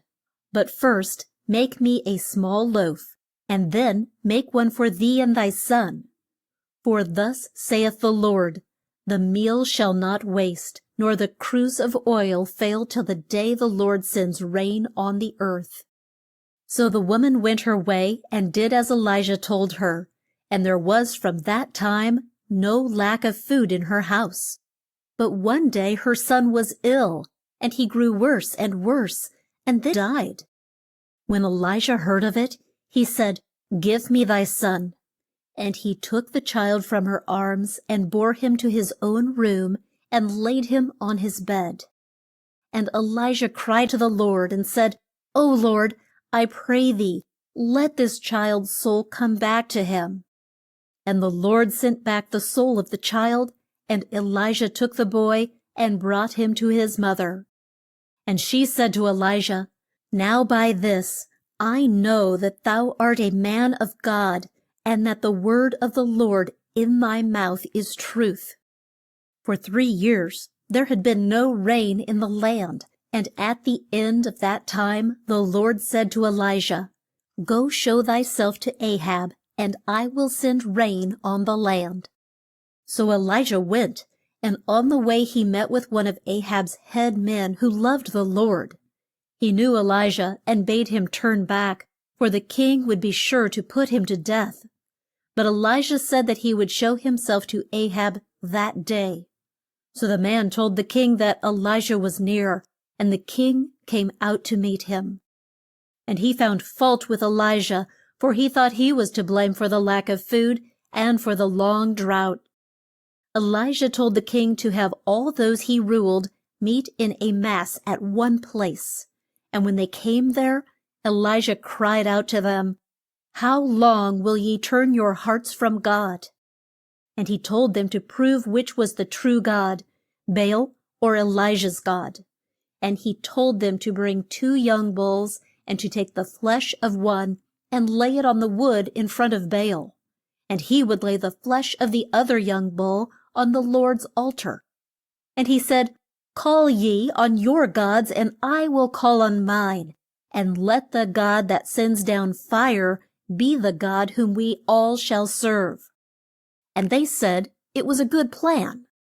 So they cried out from sunrise till noon, O Baal, hear us! But there was no voice or sign that their God heard them. Elijah said, Cry with a loud voice, for he is a god. He may be asleep or lost in thought. And they cried and made a great noise, and at last fought with their knives till they drew blood. And Elijah said, Come near me. And they all came near to him. And Elijah took 12 stones, and built an altar to the Lord, and he put the flesh and the wood on it, and the wood was wet through and through. Then he cried out, Hear me, O Lord, hear me, and let it be known that thou art the true God. Then fire came down from on high, and burnt up the flesh, and the wood, and the stones, and the dust, and the ground that had been made so wet was as dry as it could be. And when the crowd saw this, they all bowed down to the ground and said, The Lord, he is God. The Lord, he is God. And they broke up the false gods and gave their hearts for a while to the Lord. Then Elijah told Ahab that he might eat and drink, for the rain would soon set in. And he went to the top of a high mount to pray for rain. Not a cloud was in the sky. The sea was calm. But Elijah knew that he must watch and wait and pray, and the sign would come. At last there rose up out of the sea, that is, where the sea and sky seemed to meet, a small cloud the size of a man's hand. And soon the sky was black with clouds, and the wind blew, and there was a great storm of rain. Now Ahab had a bad wife, and when he told her what Elijah had done, she made a vow to kill him. And Elijah had to flee for his life. He was so worn out that when he came to a lone place, he sat down in the shade of a tree and wished that he might die. While he slept, an angel drew near, at whose touch Elijah woke. And the angel said, Rise and eat. And Elijah found food and drink set out for him. And he ate and drank, and then lay down and slept. And the angel came once more, and bade Elijah eat, that he might have strength to go on his way. And he sat up and ate the food the Lord had sent, and it gave him such strength that he went without food for more than a month. And at the end of that time he came to Mount Horeb, and he went to a cave, and lay down and slept there. And the Lord spoke to him and said, Why art thou here, Elijah? And Elijah said the children of Israel had not kept their word, but had gone back to their false gods and slain all those who sought to turn them from their sins. And I have fled from them, said Elijah, for they seek my life.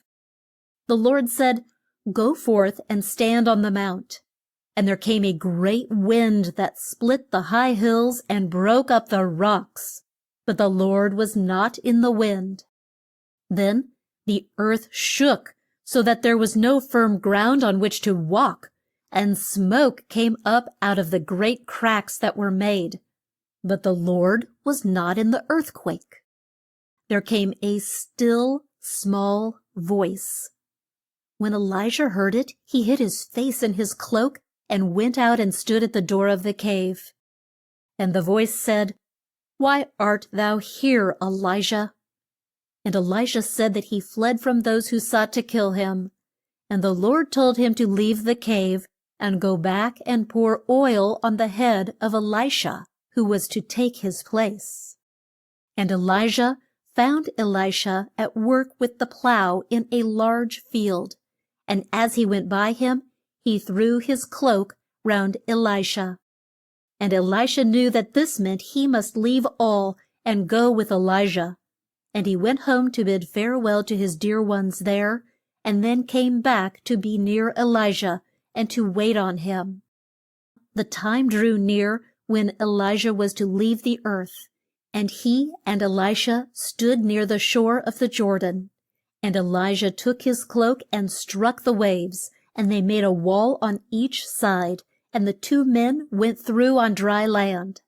And as they stood on the other side, Elijah said to Elisha, Ask what I shall do for thee ere I leave thee. And Elisha said, Let me, I pray thee, be twice as good and wise as thou. Elijah said, Thou dost ask a hard thing, but if thou dost see me when the Lord takes me from thee, then it shall be so. But if thou dost not see, then it shall not be so. So they went on, and while they yet spoke, there came a great light in the sky, and the clouds took on strange forms, and Elijah was caught up as if by a whirlwind. And Elisha cried out as he saw him pass through the sky, but he was soon out of sight, and Elisha saw him no more. Chapter 17. Elisha. As Elijah rose from the earth, he let his cloak fall on Elisha. And Elisha went down to the Jordan and took the cloak and struck the waves, and they stood up on each side, so that he went across dry shod. And it was made known to all the seers and wise men that Elisha had been called to fill Elijah's place, and he gave proof that the Lord was with him. As Elisha went from Jericho to Bethel, some young folks ran out and made fun of him, and cried, Go up, thou bald head! Go up, thou bald head! Elisha turned back and asked the Lord to take them in hand. So the Lord sent 2 great bears out of the wood, and they fell on the children and tore over 20 of them. One day Elisha came to Shunem, where a rich woman dwelt, and she bade him come in and eat. And as oft as he went that way, he made it a rule to stop and take the food and drink she set out for him. And she had a room built for him on the side of her house, and put a bed and a chair in it, that he might go in and out as he chose, and have a place to rest in. And one day, when he was in this room, he sent for the woman to come to him. And he said to her, What can I do to pay thee for all thy kind care of us? Shall I speak to the king for thee? She said there was no need, that she sought no pay, and then left the room. Elisha said to his man, What is there that I can do for her? And the man said, She has no child. And Elisha said, Call her. And she came back and stood at the door. And when the man of God told her that she should have a son, she thought he did not speak the truth. And the word of the Lord came true, for in less than a year she had a son. And the child grew up and went out one day to the field to see the men reap the corn. And while he was there, he felt sick and cried out to his father, "My head, my head!" And his father said to the lad, "Take the boy home to his mother." And she took him, and he sat in her lap till noon, and then died. And she took the boy to Elisha's room, and laid him on the bed of the man of God, and then went out and shut the door. Then she sent for one of the young men, and had him bring an ass to the door. And she got on the ass, and bade the man drive as fast as he could, till she told him to stop. She went till she came near Mount Carmel, and Elisha saw her, and sent Gehazi out to meet her, and to ask her if it was well with her and with the child. And she said to him, "It is well." But when she came to Elisha, she fell at his feet, and Gehazi drew near to push her from the man of God. But Elisha said, "Touch her not, she is in great grief, and the Lord has hid it from me and not told me of it." And the woman said, "Did I ask thee for a son?" Then he knew that the boy was dead. Then Elisha said to Gehazi, "Take my staff and go thy way with all speed. Stop to speak to no one, and lay my staff on the face of the child." And the mother of the child said, "As the Lord lives, I will not leave thee." And Elisha rose and went with her, while Gehazi ran on ahead. And he laid the staff on the face of the child, but the child did not speak nor hear. And he ran out to meet Elisha, and to tell him the lad did not wake.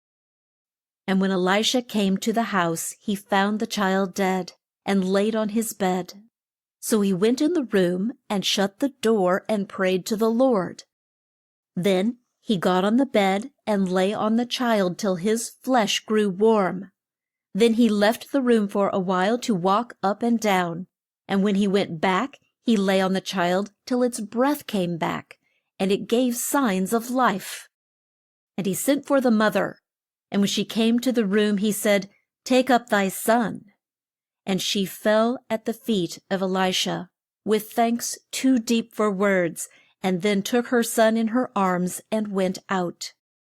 There was a man in Syria who took charge of all the troops that went to war with the king. This man's name was Naaman, and he had done brave deeds, for which he held high rank and was much thought of. But this man fell ill, and none but those of his own house would go near him. And there was no cure for him.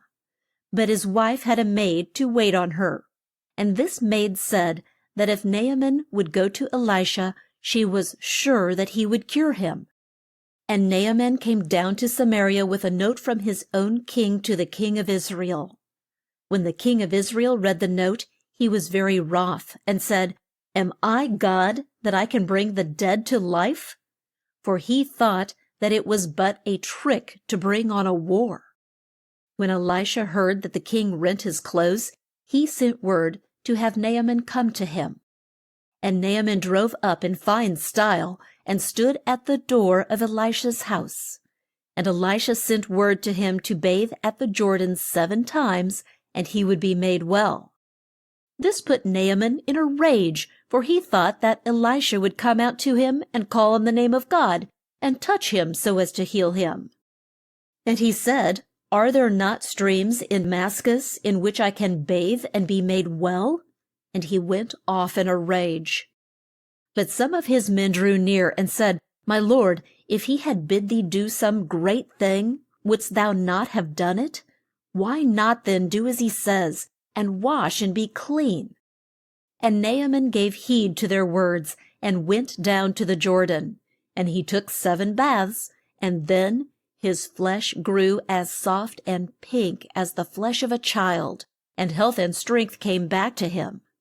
And Naaman went back to Elisha's house, he and all his men, and he said, Now I know there is no God in all the earth but the God of Israel. Now the time drew near when Elisha was to die, and the king Joash came to see him as he lay sick in bed. And Elisha said, Take the bow and the darts. And the king took them. And Elisha said, Put thy hands on the bow. And the king did so. And Elisha put his hands on the king's hands. Then Elisha said, Throw wide the east window. And when this was done, he said, Shoot. And the king shot.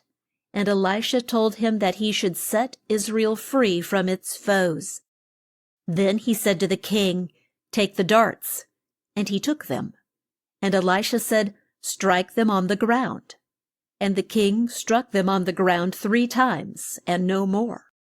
And the man of God was wroth with him, and said, Thou shouldst have struck 5 or 6 times, for then thou wouldst have laid the Syrians low. Now thou shalt smite them but 3 times.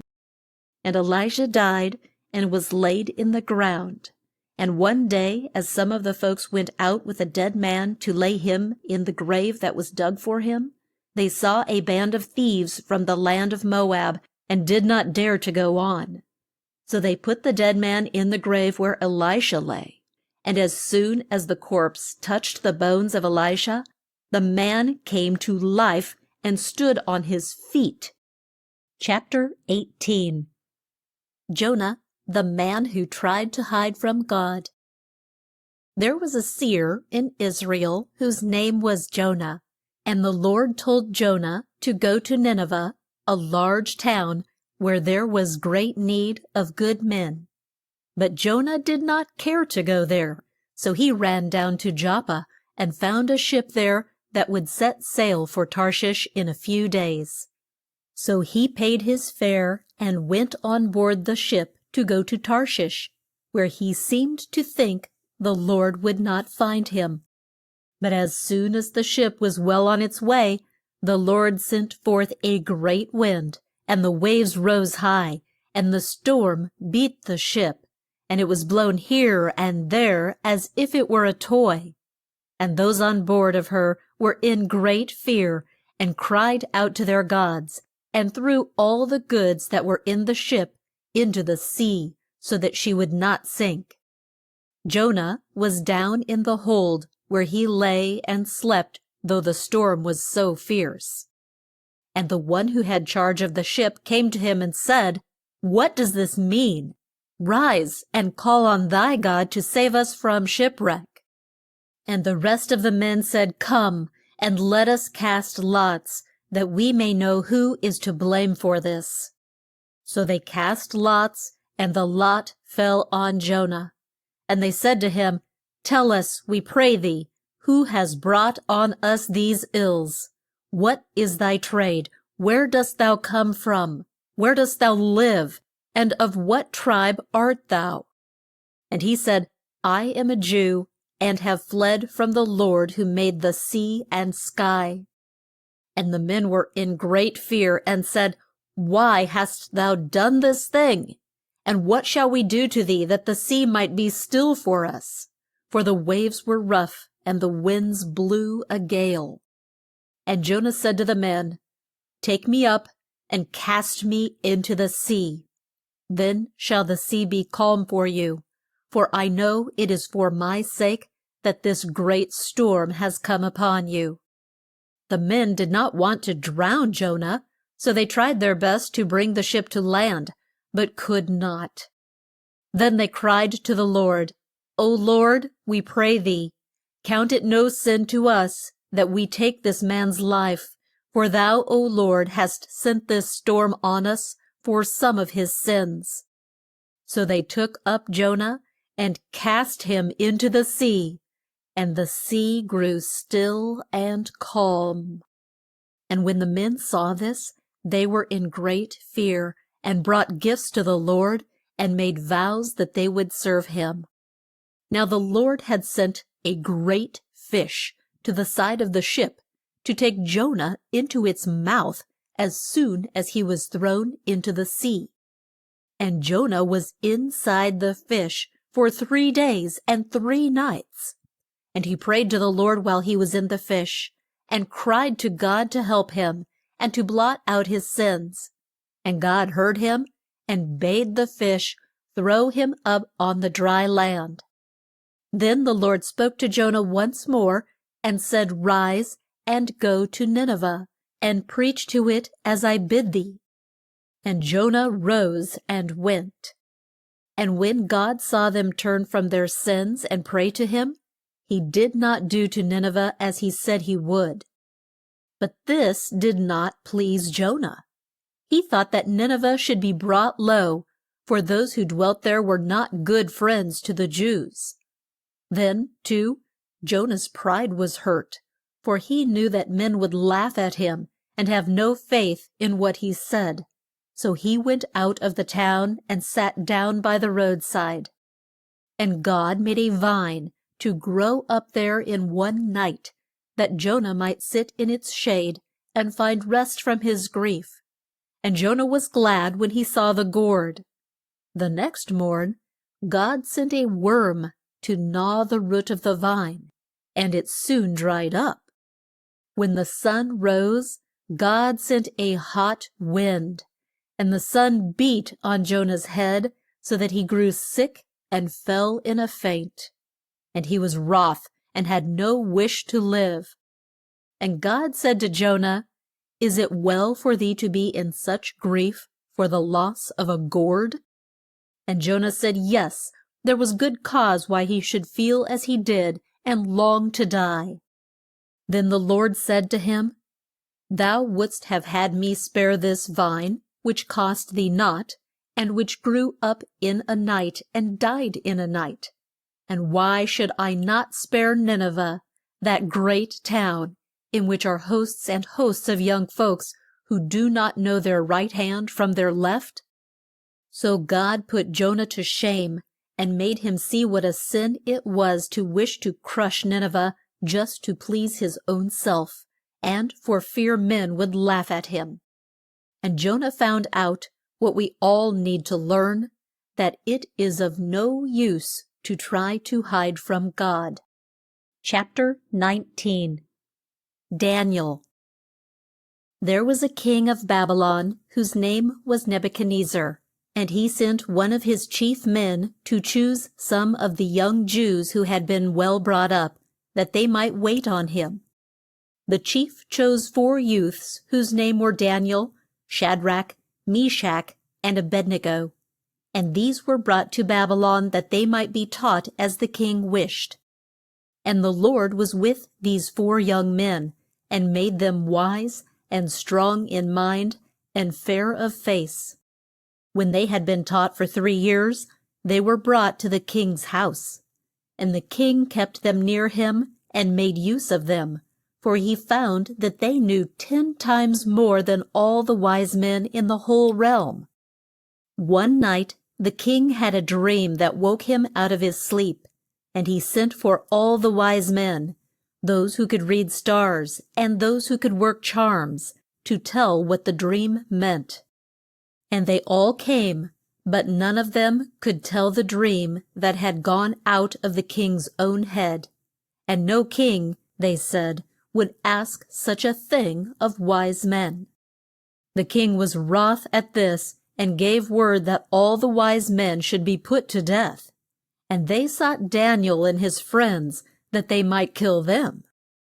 Daniel said, Why is there such haste? And when he was told, he went in to the king, and said if he would give him time, he would make his dream clear to him. In the night, God showed the king's dream to Daniel, and all that it meant was made clear to him. And Daniel gave praise and thanks to God who had been so good to him. Then he went to the chief, and told him not to slay the wise men, but to bring him in to the king. Then Daniel told the king his dream, and all that would come to pass. And when the king heard it, he fell on his face before Daniel, and said to him, It is true that your God is a God of gods, and a Lord of kings, and that naught is hid from him, since thou hast told me this dream. And the king made Daniel a great man, and gave him rich gifts, and put him at the head of all the wise men in the land. Now King Nebuchadnezzar made a great god out of gold, and set it on one of the plains of Babylon. And one of the king's men cried out with a loud voice, and said it was the king's law that all should bow down to the god of gold that he had set up. And those who did not bow down were to be thrown into a great hot fire and burnt up. And some men brought word to the king that the 3 Jews would not serve his gods or bow down to this one of gold which he had set up. These 3 men were brought to the king, and he said to them, Is it true, O Shadrach, Meshach, and Abednego, that ye will not serve my gods or bow down to the one of gold which I have set up? And he said he would give them one more chance, and if they did not bow down when they heard the call, they should be cast in the same hour into the flames. The 3 Jews said to the king, Be it known to thee now that we will not serve thy gods, nor bow down to the new one thou hast set up. And if we are cast in the fire, the God whom we serve will save us from death and bring us out of thy hands, O king. Then was the king in a great rage, and he sent word that a fierce fire should be made. And the 3 Jews were bound and thrown into the flames with all their clothes on. And the fire was so hot, and they went so near, that sparks flew out and killed the men who took up Shadrach, Meshach, and Abednego. These 3 Jews fell down in the midst of the flames, but soon rose to their feet, and the Lord would not let the flames burn them. When the king saw this, he rose in great haste, and said to his chiefs, Did we not cast 3 men bound in the midst of the fire? And they said, True, O king. And the king said, Lo, I see 4 men loose, and they walk through the flames and are not hurt, and the form of the 4th is like to the Son of God. Then the king came to the door of the cage of fire, and said to Shadrach, Meshach, and Abednego, Ye who serve the Most High God, come forth and come here. And the 3 young Jews came forth out of the midst of the fire, and not a hair of their head was singed, nor were their clothes harmed, nor was the smell of fire on them. And the king praised the God who had shown that he would save from death those who put their trust in him. And the king made it a law that those who spoke ill of the God of Shadrach, Meshach, and Abednego should be put to death, and their homes torn down, for there was no God who could save as he could. For a while the king served God, and gave him praise for all he had done for him. But men who thought to please the king spoke of his great wealth, and praised all that he did, so that he grew vain and proud, and thought more of himself than he did of God.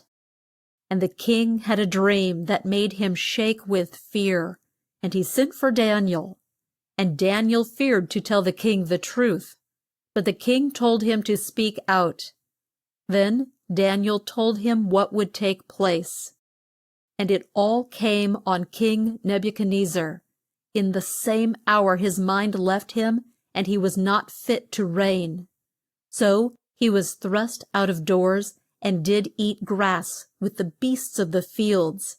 And he lay on the ground, and was wet with the dews, and his hair grew so long that his flesh could not be seen, and his nails were like birds' claws. And at the end of 7 years, Nebuchadnezzar raised his eyes to God, and his mind came back to him, and he spoke in praise of the Most High. And Nebuchadnezzar was made king once more, and grew strong and great, and gave the praise to God, the King of kings, who could raise up those who were down, and bring down those who were full of pride. When Nebuchadnezzar died, a new king was on the throne of Babylon, whose name was Belshazzar. And Belshazzar made a great feast, and much wine was drunk. And the king sent for the rich cups which his father had brought from the Lord's house in Jerusalem. And he and all at the feast drank from these cups, which was a great sin. In the midst of the feast there came forth a man's hand that wrote on the wall of the king's house. And the king saw the hand, and was in great fear, and sent at once for all his wise men. But none of them could read what was on the wall, and the king knew not what to do. Then Daniel was sent for, and the king said he should have great wealth and high rank if he could read the words on the wall. Daniel said, "Keep thy gifts, O king, and give thy fees to someone else. Yet will I read the words on the wall and tell you what they mean. For the God who gives thee life and takes care of thee, thou hast no word of praise." And so God sent this hand to write on the wall, Mene, Mene, Tekel, Upharsin, which means that thy reign as king is at an end. When Daniel had told what the hand wrote on the wall and what the words meant, Belshazzar bade his men clothe him in red, and put a gold chain on his neck, and make it known that he was to be third in rank from the king. That same night Belshazzar was slain, and Darius took his place on the throne.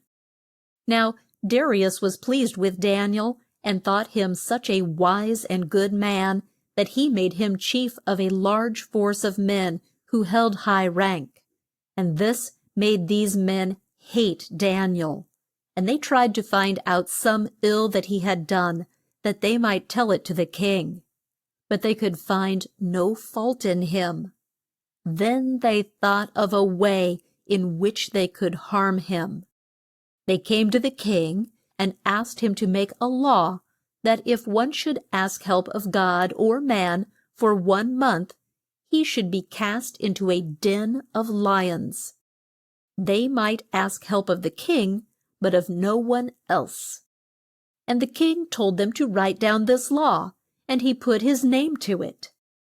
When Daniel heard of the law which the king had sent out, he went to his home, and knelt down 3 times a day, with his face to Jerusalem, and gave thanks to God first, as he had done all his life.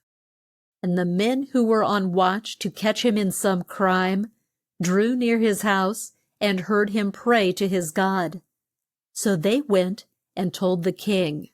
And the king was wroth to think he had made such a law, and he tried his best to save Daniel. But the men held him to his word, and said it would not do for him to change a law that had been made. Then the king bade them bring Daniel, and cast him in the den of wild beasts. And he said to Daniel, "Thy God, whom thou dost serve so well, will be sure to save thee." And a stone was brought and laid on the mouth of the den. Then the king went to his own house, but would take no food, nor did he sleep all that night. And at dawn he rose and went in haste to the den of wild beasts.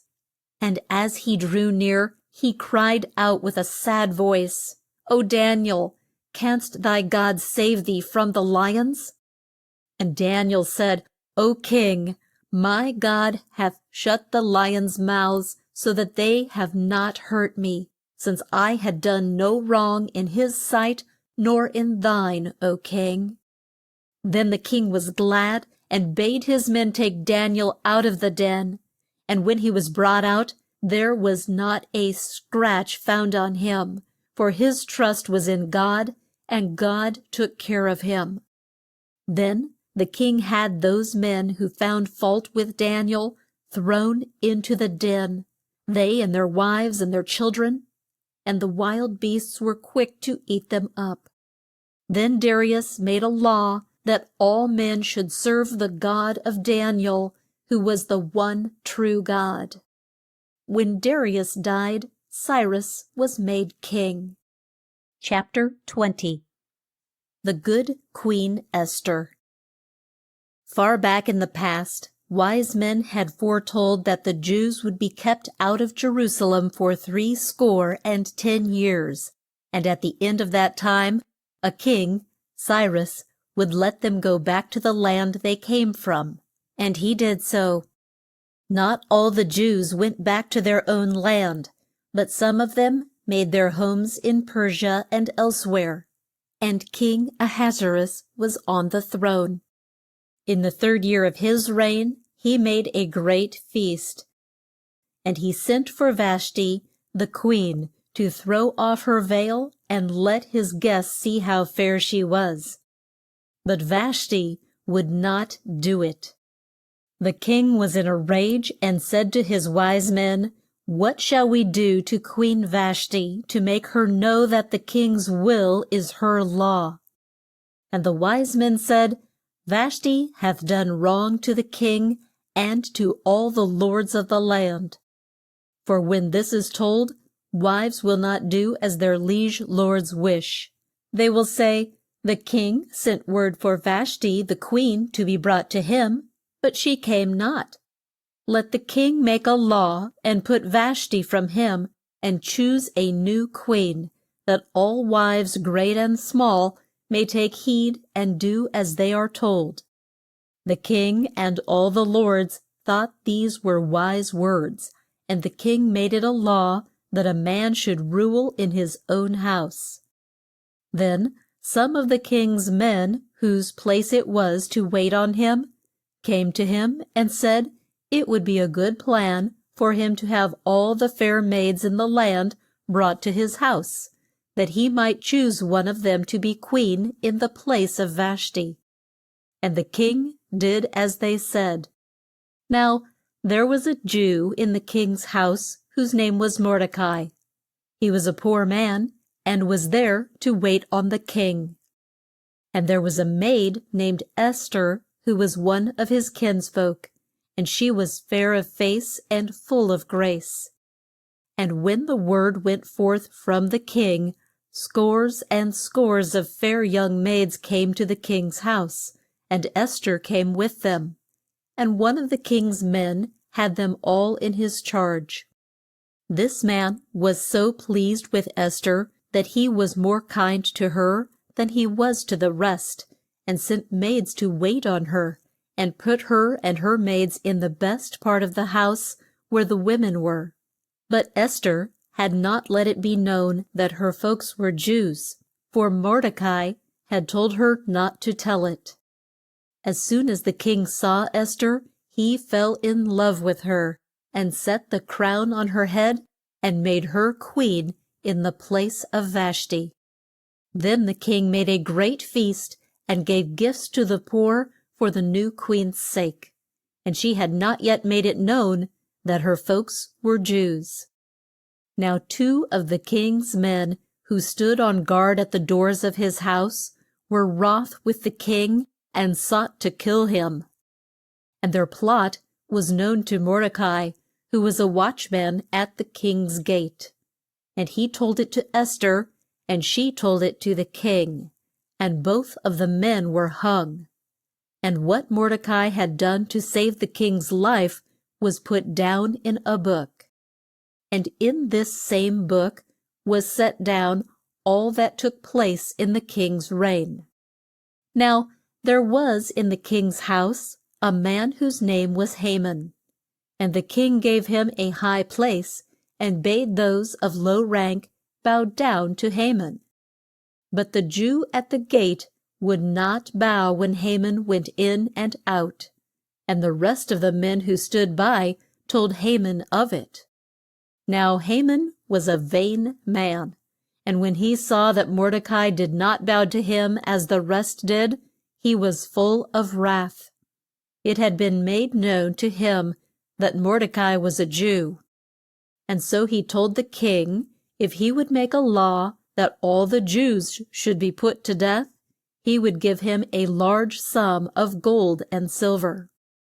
The king heard what Haman said, and then took his ring from his hand and gave it to Haman, and told him to do with the Jews as he thought best. The king gave him his ring that he might use it as a seal. And Haman set the scribes to work, and they wrote just what he told them in the king's name. And when the wax was put at the end with the king's seal on it, it was the same as if the whole had been writ by the king's own hand. Men were sent out in haste to make the law known throughout the land, that all the Jews in Persia were to be slain. And when this was done, Haman and the king sat down to drink wine. When Mordecai heard of the law that Haman had made, he rent his clothes and put on sackcloth, and went out and cried with a loud cry. And he came and stood in front of the king's gate, though he could not pass through, for it was the law that none should pass who wore sackcloth. And all through the land the Jews were in deep grief, so full of tears that they could eat no food, and not a few of them put on sackcloth to show the depth of their woe. Queen Esther had not heard of the law, but her maids came and told her of the state Mordecai was in, and her grief was great, and she sent food and clothes to him, and bade the men take the sackcloth from him. But Mordecai would take naught from their hands, nor change his clothes. Then the queen sent one of her head men, Hathach, to ask Mordecai what was the cause of his grief, and why he had put on sackcloth. And Mordecai told Hathach of the law that had been made, and what a large sum Haman had said he would give to the king if he would kill off all the Jews in the land. And he told Hathach to tell the queen, and to show her what the scribes wrote, and bid her see the king, and ask him to save the Jews. And Hathach took the word to the queen. Esther bade him tell her kinsman that it was well known that those who went in to the king when they had not been sent for would be put to death. But if the king held out his gold wand, it was a sign that he would spare their lives. The king has not sent for me in a month, said she. How then can I go to him? Mordecai sent back word to the queen to think not that the king would spare her life if the Jews were put to death.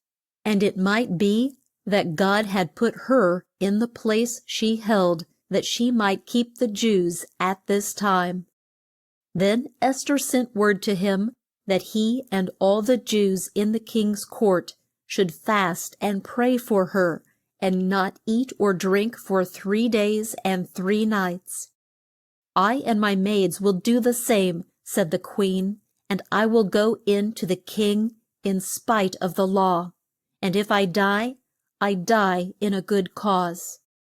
So on the 3rd day after the queen put on her rich robes, and went in and stood very near to the throne on which the king sat. And when the king saw her, God put it into his heart to be kind, and he held out to her the gold wand that was in his hand. And the queen drew near and touched the tip of the wand.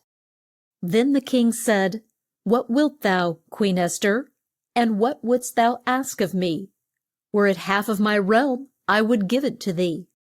The queen said, If it please the king, I would like him and Haman to come this day to a feast I have made for them. And the king bade Haman make haste, and they both went to the feast.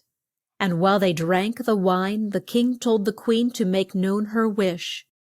But she put him off, and said she would tell him the next day if he and Haman would come to the feast that she would spread for them. And Haman's heart was full of pride, since the queen chose him and no one else to feast with her and the king. And when he went out, he felt that all men ought to bow down to him. But Mordecai would not. And Haman told all his friends how kind the king and queen were to him, and what high rank he held, and said that his life would be full of joy if it were not for the Jew at the king's gate.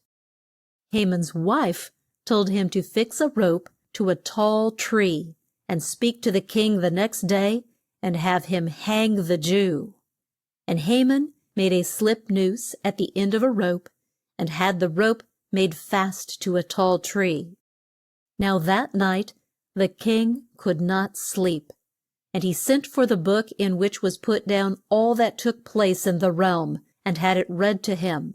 And when he who read came to the part which told what Mordecai had done to save the king's life, the king said, "How has Mordecai been paid for this deed?" And the man said he had not, and still kept watch at the king's gate. Then the king heard a step, and sent one of his men to see who it was. Now Haman had come to the king's house to ask him to hang Mordecai. And the man came back and said that Haman stood in the court. And the king said, "Let him come in." So Haman came in, and the king said to him, "What shall be done to the man who has won the praise of the king?" And Haman thought, "That means me, of course, and no one else." And he said to the king, "Let the robes be brought that the king wears, and the horse he rides, and the crown which is set on his head.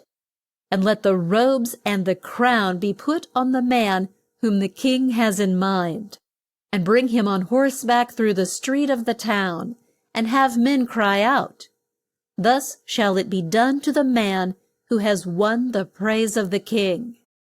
And the king said to Haman, "Make haste, and take the robes and the horse, as thou hast said, and do thus and no less to the Jew at the king's gate." But Haman went home and was full of shame, and he told his wife and his friends of his hard fate. And while they yet spake, the king's men came for him to go to the queen's feast. And while they ate and drank, the king bade the queen make her wish known. "Ask what thou wilt. Were it half my realm, I would give it to thee." Then the queen said, "If it please thee, O king, take my life, and spare the lives of all the Jews, for we have been sold, and the truth has not been told of us, and we are to be put to death." The king said, "Who is he, and where is he who has dared to do this thing?"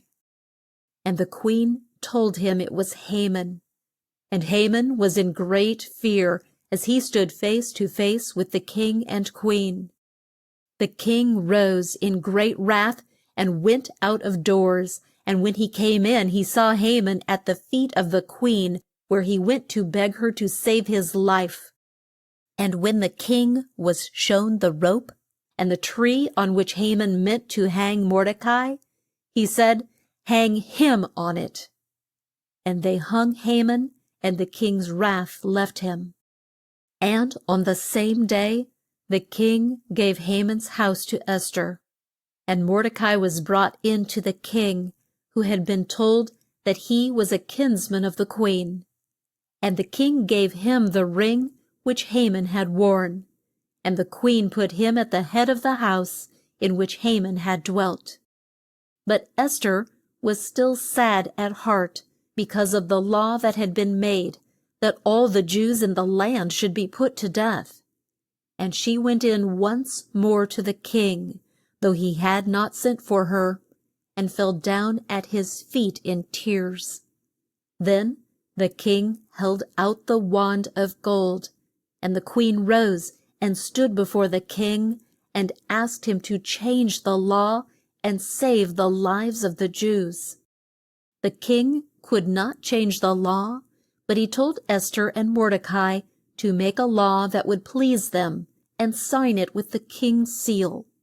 So they made a law that the Jews should kill all those who came to do them harm. And when Mordecai came out from his talk with the king, he had on a robe of blue and white, such as the king wore, and a gold crown on his head. And all the Jews were glad. And when the day came that Haman had set for the Jews to be slain, the Jews went out and fought for their lives and put their foes to rout. And grief gave place to joy, and a feast was held for 2 days. This feast was called the Feast of Purim, which the Jews keep to this day. The Jews who had gone to Jerusalem to build up its walls were still at work there. But there were foes to watch, and the poor Jews found fault with the rich ones, and there was strife in their midst from year to year. But when Nehemiah went to their aid, the Lord gave him strength to set things straight, and in a year the new wall was built and the gate put up. Then there was a great feast, and all the Jews gave praise and thanks to God. But they went back to their sins and did not serve God as they ought. And kings fought for Jerusalem and took it from their hands and made the Jews their slaves. And at last the Romans came and took Jerusalem and broke down its walls and made the Jews serve them. And Herod, who had led the Romans to war, was made their king. He was a fierce, bad man, who would let no one rule but himself. He put his own wife and 2 of his sons to death, and did all that he could to make folks hate and fear him. He tried to make the Jews think that he was one of their race, but he was not. He thought it would please them if he built up their house of God. So he set men to work to tear down the old and to put up the new, and they made use of much gold and silver and fine white stones. There was no ark to put in it, for that had been lost, but a large stone was put in the place where the ark should have been. And it took Herod more than 9 years to build this house of God on the top of Mount Moriah, and the way up to it was by a long flight of steps. This ends the Old Testament, which was made up of all the books that were kept by all the scribes from the time the world was made. The New Testament. History of the New Testament. Chapter 1. The Birth of Christ. The time was near for Jesus to come on the earth. God had told Adam and Eve of one who would save them from their sins. Moses and all the seers and wise men spoke of him who was to give men new hearts and help them to lead new lives. In the days of Herod, king of Judah, there was a priest named Zacharias. His wife's name was Elizabeth. They were both old and had led pure lives and sought to keep God's laws, but they had no child. One day when the priest was in the house of God by one of the altars, an angel came and stood near him, and when the priest saw him, he shook with fear. But the angel said, "Fear not, Zacharias, for God will give thee and thy wife a son, and thou shalt call his name John. He shall be great in the sight of the Lord, and shall not drink wine nor strong drink, and shall turn the hearts of men to the Lord their God." Then Zacharias said to the angel, "But how shall I know that these things will be?" And the angel said to him, "I am the angel Gabriel, who stands near to God, and he has sent me to tell thee this good news. And for thy lack of faith, thou shalt be dumb, and speak not a word till the day that these things come to pass." Now those who were in the courts of God's house thought it strange that Zacharias should stay so long at the altar where he burnt the incense. And when he came out, he could not speak to them, but made them know by signs that he had seen a strange sight. 6 months from this time, God sent the angel Gabriel to the town of Nazareth to a young woman there whose name was Mary. She was one of the heirs of King David. When Mary saw the angel, she was in great fear, for she knew not why he had come. And the angel said, "Fear not, Mary, for God has blessed thee. Thou shalt have a son, and shalt call his name Jesus. He shall be great, and shall be called the Son of God. And God will make him a king, and to his reign there shall be no end." Mary said, "How can this be?" The angel told her that what might seem hard for her was not hard for God, who could do all things.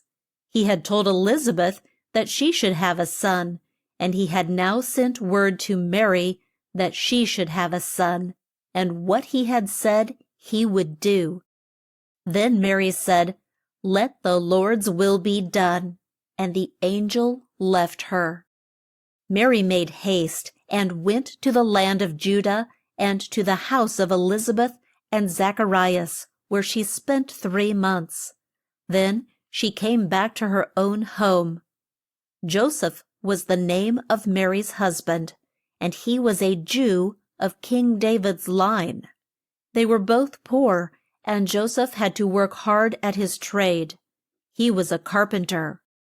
God gave Zacharias and Elizabeth the son that he said they should have, and when the child was 8 days old, the friends and kinsfolk came to see it and to give it a name. Most of them said, "Call him Zacharias." But the child's mother said, "Not so, he shall be called John." And they said, "There is none of thy kindred that is called by this name." And they made signs to the father that he should let them know by what name the child should be called. And the father sat down and wrote, "His name is John." And they all thought this strange, as he had not told them of the angel who spoke to him in the house of God. As soon as Zacharias wrote these words, his speech came back to him, and he gave praise and thanks to God. And all the folks in that part of the land heard of these things, and they said, "What sort of child shall this be?" And the boy grew tall and strong, and the Lord blessed him, and he went out and dwelt in the woods and waste lands till he was a man, and it was time for him to preach to the Jews and to tell them of Jesus. Now the king of Rome was called Caesar in the speech of the land, and the Jews had to do just as he said, for they were his slaves. And he made a law that the names of all the Jews should be put down in a book, that it might be known what tribe they came from and what they were worth. Then, too, it would not be a hard task to count them when the Caesar wished to know how large a force of them was in the land he had fought for and won. And each Jew was to go to that part of the land where his forefathers dwelt, and have his name put down in the book at that place. So, as Joseph and his wife were of the house of David, they both set out for the town of Bethlehem, where David used to feed his sheep. The way was long, and when they came to the town, they found a great crowd of folks there. There was no room for Joseph and Mary at the inn, and they knew no one at whose house they could stay. As they went from place to place in search of a room, they came to a shed in which was a great trough or manger full of hay, where the poor folks who came to town fed the beasts on which they rode. So Joseph and Mary made their home in this shed, while they had to wait to have their names put down. And while they were there, God gave to Mary the son that he said she should have. And as she had no fine, soft clothes to wrap the babe in, she took bands of cloth and put round him, and laid him on the straw in the manger. In those days, Rich men kept large flocks of sheep and goats, and had men watch them at night for fear that wild beasts would seize and kill them. The men who fed and took care of the sheep were called shepherds. One night, as some shepherds were on the hills where they kept watch of their flocks, the angel of the Lord came down to them, and a bright light shone round them, so that they were in great fear. And the angel said to them, "Fear not, for I bring you good news, which shall give joy to all the land.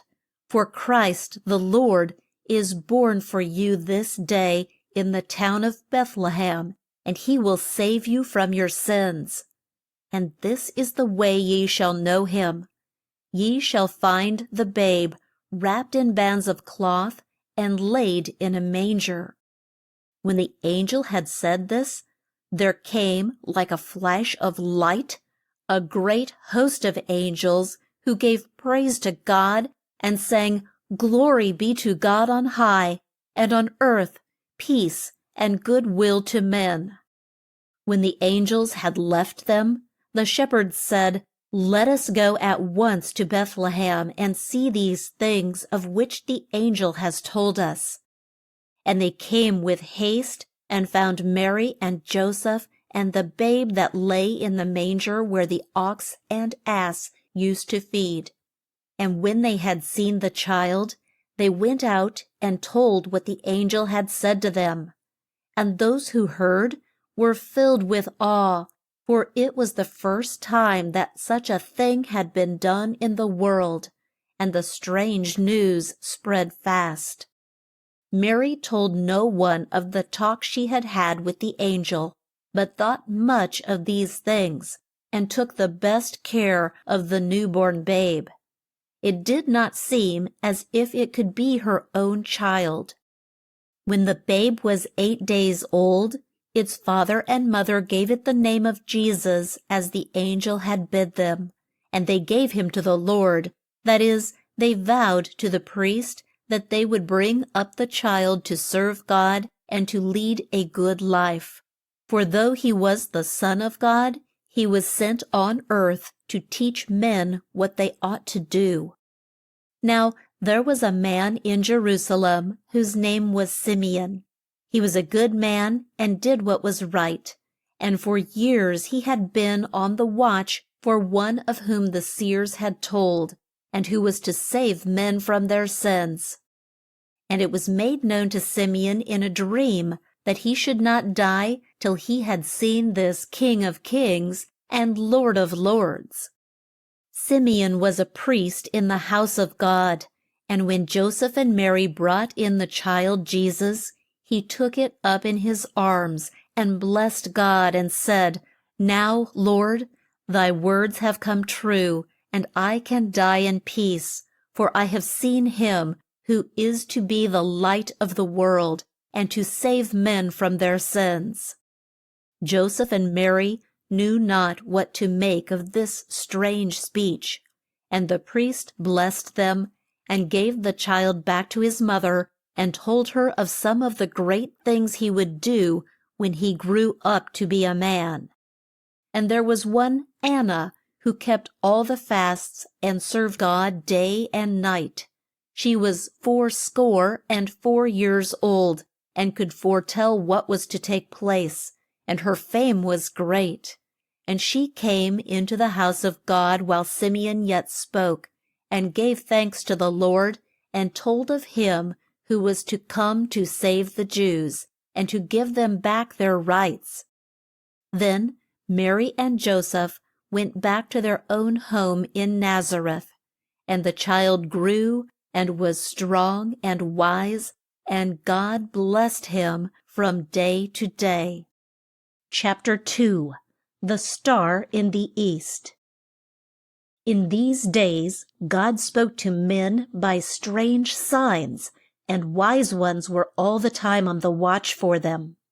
They had read in their old books of a star that was to shine with a bright light, and each night they would raise their eyes to the sky in hopes that they might see this sign, that would bring hope and joy to the whole race of Jews.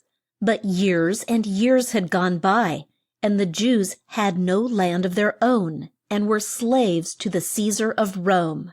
And Herod their king was most harsh to them, for he had skill in the use of a sword, but not in the use of kind words or good deeds. One night, as a wise man lay on the roof of his house, with his gaze fixed on the great broad sky, he gave a start and cry of joy, for there shone a new star of such size that all the rest of the stars grew dim and small, and it was as if the sun had burst through a dark cloud, and brought the dawn some hours too soon, for the whole east was full of light from the long rays of this new star. And the star seemed to move, and its rays to point all one way. And the wise men who saw it knew that the light had come for which they had looked and prayed so long, and they set out at once with the star to guide them, and they took rich gifts with them. Each night it shone in the sky, and led them on, till they came to Jerusalem. And they said to those they met there, "Where is he that is born to be King of the Jews? For we have seen his star in the east, and have come to kneel down at his feet." When Herod heard of these things, and that they spoke of Jesus as king, he was in great fear lest he should lose his throne. So he sent for his chief priests and scribes, that they might tell him where Christ should be born. And they read from their old books that it had been foretold that he should be born in Bethlehem. Then Herod sent for the wise men, and told them to go to Bethlehem and search for the young child. "And when ye find him," said he, "bring me back word, that I too may fall down at his feet and give him praise." But this he did not mean to do, for his plan was to put the child to death just as soon as he could find out where it was. When the king had ceased to speak, the wise men from the east left Jerusalem and went on their way to Bethlehem. And the star led them on, and was like the face of a friend. And a small, still voice seemed to say to them, "Come, come, come." And it drew them so that they would have gone to the ends of the earth. When troops are on the march, and through their ranks goes the cry of halt, then each foot must stand still, and not a man moves from his place. And when the wise men came to Bethlehem, lo, the star that had led them stood still in the sky, right o'er the place where the young child was. And when they went into the house, they saw the young child with Mary, his mother, and they fell on their knees and bowed down to him as if he had been a king. And they brought him gifts of great worth, and gold and myrrh and rich gums and spice that can be found only in those lands in the far east. And God spoke to them in a dream, and told them not to go back to Herod. So they went home, not by the same road they had come. When Herod found that the wise men had not done as he bade them, he was in a great rage, and sent men to Bethlehem, and slew all the children there who were 2 years old or less, for then he was sure that Jesus would be slain. But ere Herod's men came, God spoke to Joseph in a dream, and said, "Rise, and take thy wife and thy son, and flee into Egypt, and stay there till I bring thee word, for Herod will seek the young child to kill him." So Joseph did as the Lord told him, and took his wife and child out of Bethlehem by night, and went to dwell in the land of Egypt. But when Herod was dead, God spoke to Joseph in a dream, and told him to take his wife and son, and go back to the land of Israel, for the man was dead who sought to kill the young child. And Joseph did as the angel told him, and he and his wife and child came and dwelt in Nazareth. Chapter 3. The Boyhood of Jesus. It was in the first month of the year that God brought the Jews out of Egypt and led them through the Red Sea. And he made it a law that in the first month of each year they should all meet at one place and bring the young lambs and calves and the first fruits of the field and give thanks to God in the way they had been taught. And this they were to do all the days of their life. And this feast, which was to last not quite 2 months, was known as the Feast of Weeks. There were days they were to fast, and days they were to feast, and they were to call to mind that they were once slaves, and that God had set them free, and with glad hearts praise and bless his great name. The place where the Jews now met was at Jerusalem, and Jesus was 12 years old when he went up for the first time with Joseph and Mary to keep the Feast of Weeks. There was a great crowd there, and friends to meet and talk with, and it must have been a hard task to keep track of the young folks who found so much to see and to hear that was new and strange. When the days of the feast were at an end, Joseph and Mary set out for their home in Nazareth. They had gone out with a band of friends and folks from the same town, and were to come back in the same way. It was not safe for them to go by themselves, for there were wastelands to cross where bands of thieves lay in wait for a chance to rob and to kill those who came their way. Some rode on mules, some on horseback, and some had to walk all the way. Jesus was not with Joseph and Mary, but they thought he must be with some of the friends or kinsfolk. But when at the end of a day's ride he came not near them, they sought for him in the groups of friends and kinsfolk, where there were lads of his own age.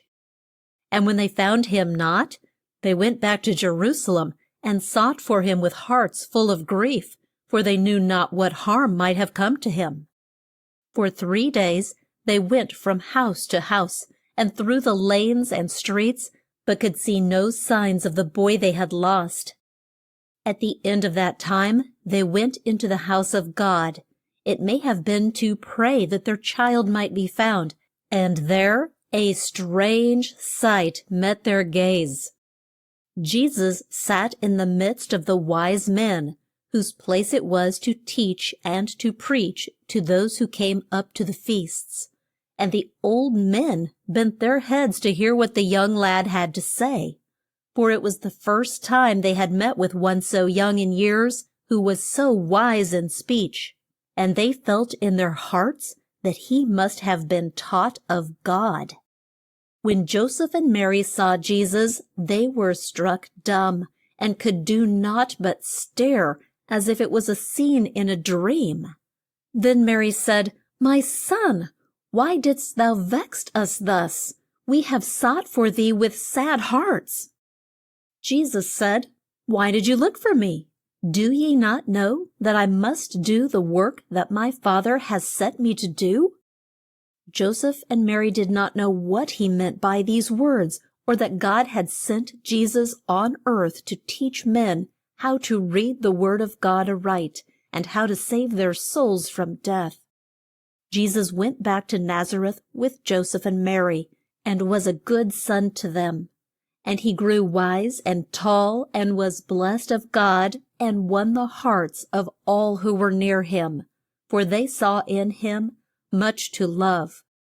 It was not known that he was the Son of God, and he made friends by his own sweet ways, for he was a poor boy. Naught was heard or known of Jesus for some years, and we are led to think that he was taught how to use the axe, and saw, and plane, and to work at the same trade his father did. This gave him a chance to see how folks lived, and to use his eyes and ears as he went from house to house, so that when he went forth to teach, he could tell them of their sins, and show them how vile they were. And this part of the life of Jesus of which not a word is told in the New Testament, is to teach us to stay in the place where God has put us and to do our work there in the best way we know how. Jesus was at school then, just as boys and girls in these days go to school and strive to grow wise and to fit themselves for the work they are to do in the world. And though he was to be a king, he did not put on airs or sit and fold his hands and bid those that were near wait on him and be at his beck and call. No, he was born and brought up with poor folks to teach us that Jesus is more at home with the poor than he is with the rich. And to be Christ-like, we must seek to please God, to do his will, to put down pride, and keep sin out of our hearts. Chapter 4. Jesus and John the Baptist. You have been told that John went out into the woods and wastelands when quite a young man. He fed on locusts and wild honey, and his clothes were made of the skin of the camel with the long rough hair on the outside. The time had now come for him to go out in the world to tell of Jesus and to bid men give up their sins and walk in the right path. And he went to a place near the Jordan, and crowds came there to hear him. And he told them that he had been sent to warn them to flee from the wrath to come. He said they must not think they would be saved because they were sons or heirs of good men who had served God and died in the faith. He told them that each one was to be like a tree and to stand in his place and bring forth fruit and serve God in the best way that he could. And each tree, said John, which brings not forth good fruit, is cut down and cast into the fire. He told them they must be good and kind to each other, and must give food and clothes to those who were in need of such things. They must not tell lies, nor steal, nor be vain and proud, but they must show by the way they lived that they loved God and were glad to do his will. And when those who heard him felt a great hate for sin and a strong wish to lead good lives and to be saved from the wrath of God, they spoke to John, and he led them down to the Jordan, and they were baptized in the stream. Now water will wash the stains from our clothes and cleanse our skin, but it will not wash our sins away. To do this, we must have Christ in our hearts. Some of those who heard John talk thought he might be the Christ who was to come, and of whom the prophets had foretold since the days of Moses. Some were quite sure of it, but others shook their heads, for they had made up their minds that he who was to come and rule over them would be dressed like a king, and not in such plain clothes as John wore. John heard their words, or guessed their thoughts, and he said to these Jews, I indeed baptize you with water, but he who is to come after me, and who is greater than I, will baptize you with fire. That meant that Jesus would be in their hearts like a fire, to burn up all that was bad, as they burnt the chaff that was blown loose from the wheat. Then Jesus came from his home in Nazareth to have John baptize him in Jordan's stream. But John would not. He said there was more need that Jesus should baptize him. He felt that there was need to have his own sins washed away, but Jesus had no sins. So why dost thou come to me? Said John. Jesus had come on the earth as a man to do God's will and to teach mankind how to walk in the right path and keep their hearts free from sin. And he told John that all these things would be made plain to him some day, and it was right that he should baptize him. So John went with Jesus into the water, and he baptized Jesus in the water. And Jesus was praying to his Father in heaven. And as Jesus went up out of the water, lo, there came a great light in the sky that took the form of a dove, and it came down and seemed to rest on him. And God's voice spoke out of the sky and said, "This is my dear Son, with whom I am well pleased." Then Jesus went out into the wastelands, and was there with no one near him for more than a month. In all that time he ate no food, but spent the hours in talks with God. At last he felt weak and faint, and left the wastelands to go in search of something to eat. Now there is a fiend in this world, as we all know, who has a black heart and can take on all sorts of shapes. He came to Eve in the form of a snake, and to Samson with a fair face. He tempts those to do wrong who have set out to do right, and we have to be on our guard all the time, and to watch and pray that we may be kept safe from him. When this fiend saw Jesus on his way to give new hearts to men, and to make them good and pure, he thought he would try and put a stop to such work. So he went out to tempt Jesus with the same smooth voice in which he spoke to Eve. And he came to him and said, "If thou be the Son of God, change those stones into bread, so that thou canst eat now that thou hast need of food." Jesus knew why Satan had come, and he told him that men should take more pains to do God's will than to get bread to eat.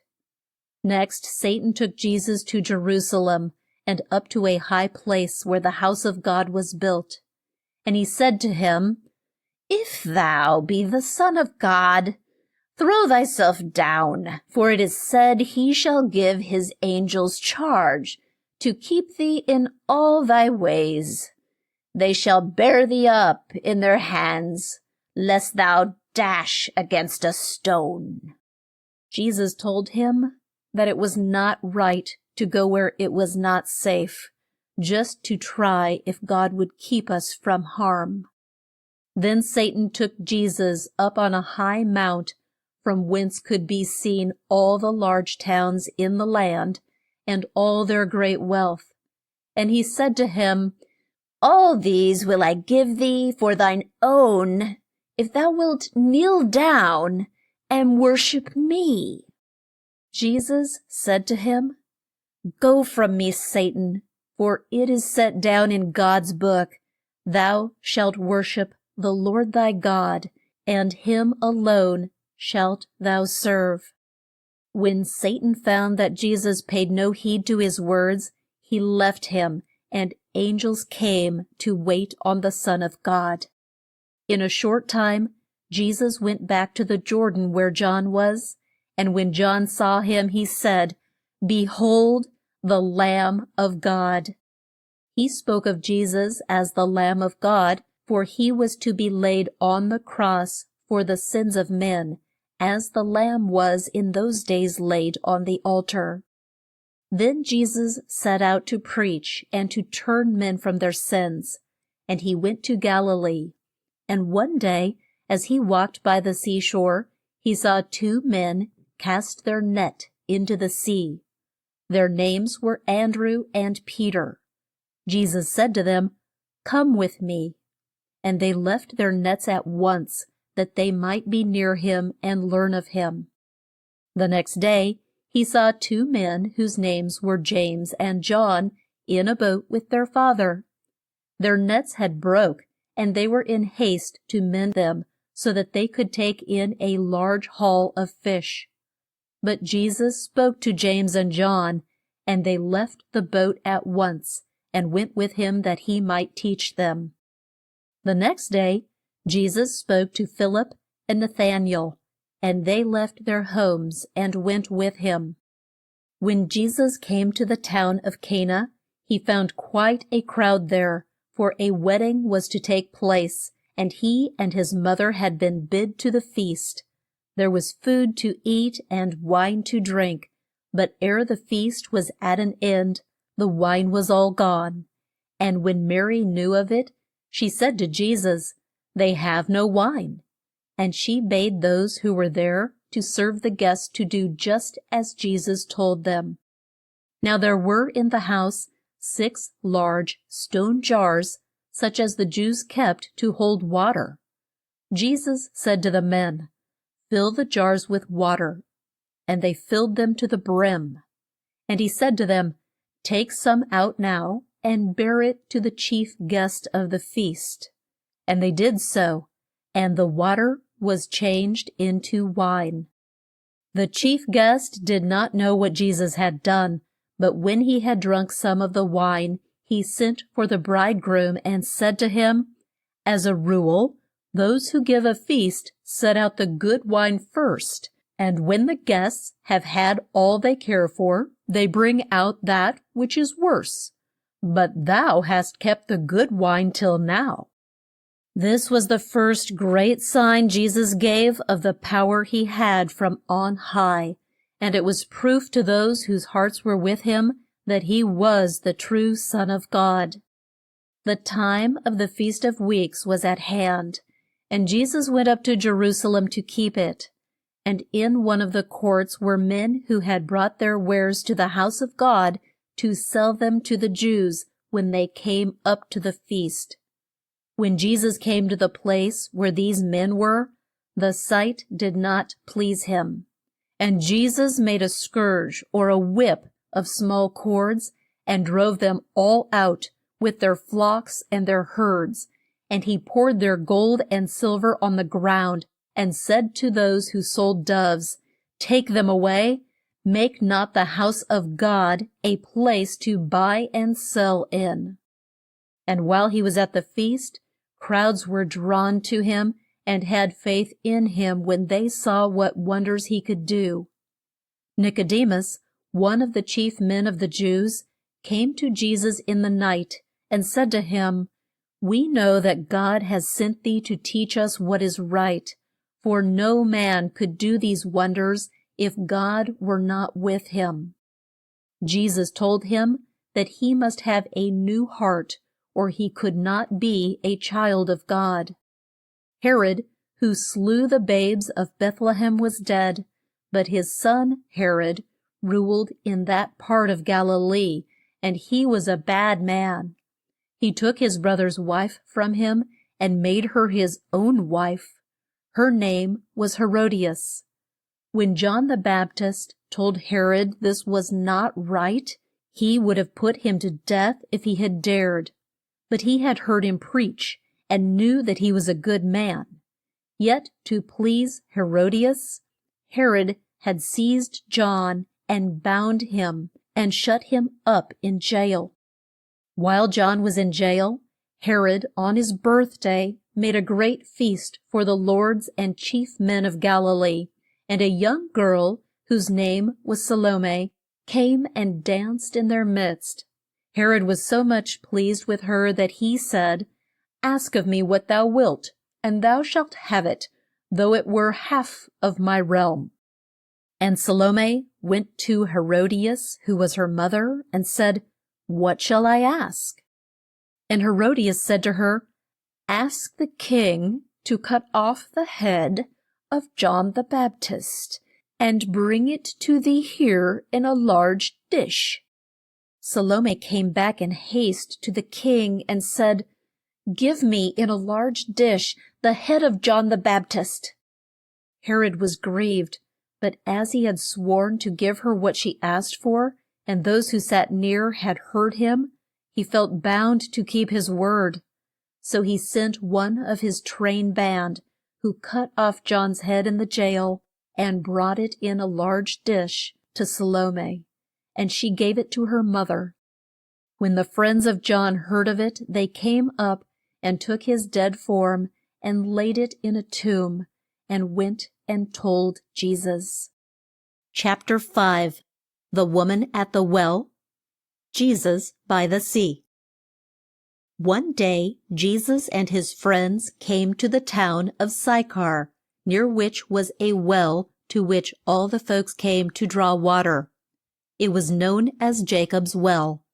The sun was hot, and Jesus, tired with his long walk, sat down by this well to rest, while his friends went to the town to buy food. A woman came from the town to draw water. She led a life of sin and had no love for God in her heart. And Jesus knew this, for he sees all our hearts and knows all our thoughts and all that we have done. And he spoke to this woman and told her of the things she had done that did not please God. And she thought he was a seer to whom God told things that were not known to most folks. And she said to Jesus, "I know that Christ is to come into the world, and when he comes, he will tell us all things." Jesus said to her, "I that speak to thee am he." Then the woman left her jar and made haste back to the town, and said to her friends there, "Come and see a man who told me all the things that I ever did. Is not this the Christ?" And they went out and saw Jesus, and bade him come into the town. And he went with them, and was there for 3 days. And they gave ear to the things he taught them. And they said to the woman, "Now we have faith in him, not because of the things thou didst tell us, but because we have heard him ourselves, and know that he is the Christ whom God has sent down to us." From there he went once more to the town of Cana, and a rich man came from the town where he dwelt to ask Jesus to come and heal his son, who was sick. And the rich man said to him, "Come as quick as you can, lest my child should die." Jesus said to him, "Go thy way, thy son is made well." The rich man knew that Jesus would not say what was not true, and with a glad heart went back to his home.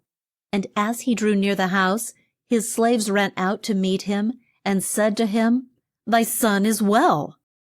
The rich man bade them tell him what time the change took place, and they told the hour that the fever left the lad.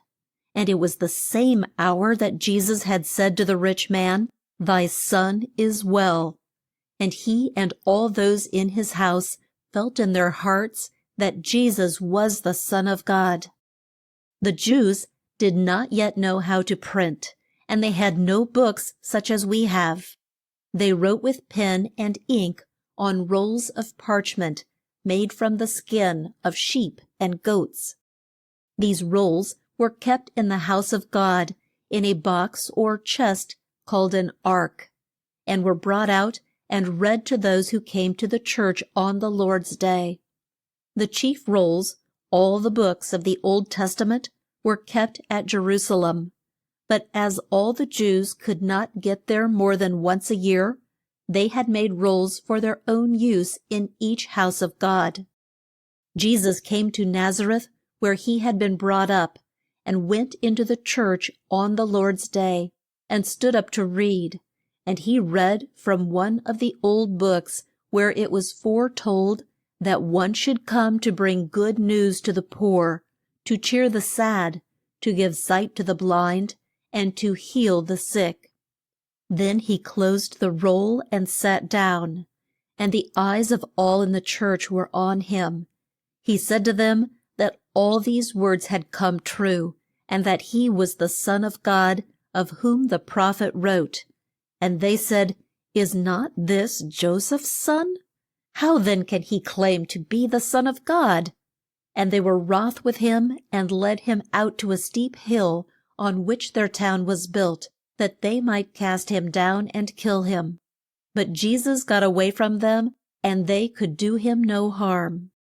He went on to Capernaum, and great crowds came there to hear him, and pushed so that there was scarce room for him to stand on the seashore.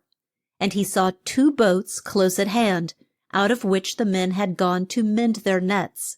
And he went in one of the boats, which was Peter's, and told him to push it out from the land. And he sat down and taught the crowd out of the boat. When he left off, he said to Peter and Andrew, "Sail out where the sea is deep, and let down your nets to catch fish." Peter said, "Master, we have been hard at work all night, and not a fish have we caught. But since thou dost bid me, I will let down the net." When they had done this, they caught such a large haul of fish that the net broke. Then they called to their friends in the boat by the shore, and bade them come to their aid. And they came, and there was more fish than the 2 boats could hold. When Peter saw this, he fell down at the feet of Jesus and said, "I fear thee, for I am full of sin, O Lord." And those with him were spellbound at the sight of the fish they had caught. Jesus did this great wonder so that these men might see it and know that he was the Son of God, for they were to aid him in his work and to go with him from place to place. Jesus said to Peter, "Fear not, from this time forth thou shalt catch men and not fish." He meant by this that Peter was to preach and to save men from sin and from the nets that Satan spreads. And he said to them all, "Come with me."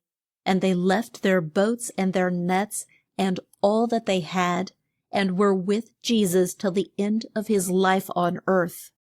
On the day of rest, Jesus went into the church and taught the folks there. And in their midst was a man who was not right in his mind, and it was as if he were torn by fiends. And he cried out to Jesus, "Let us alone!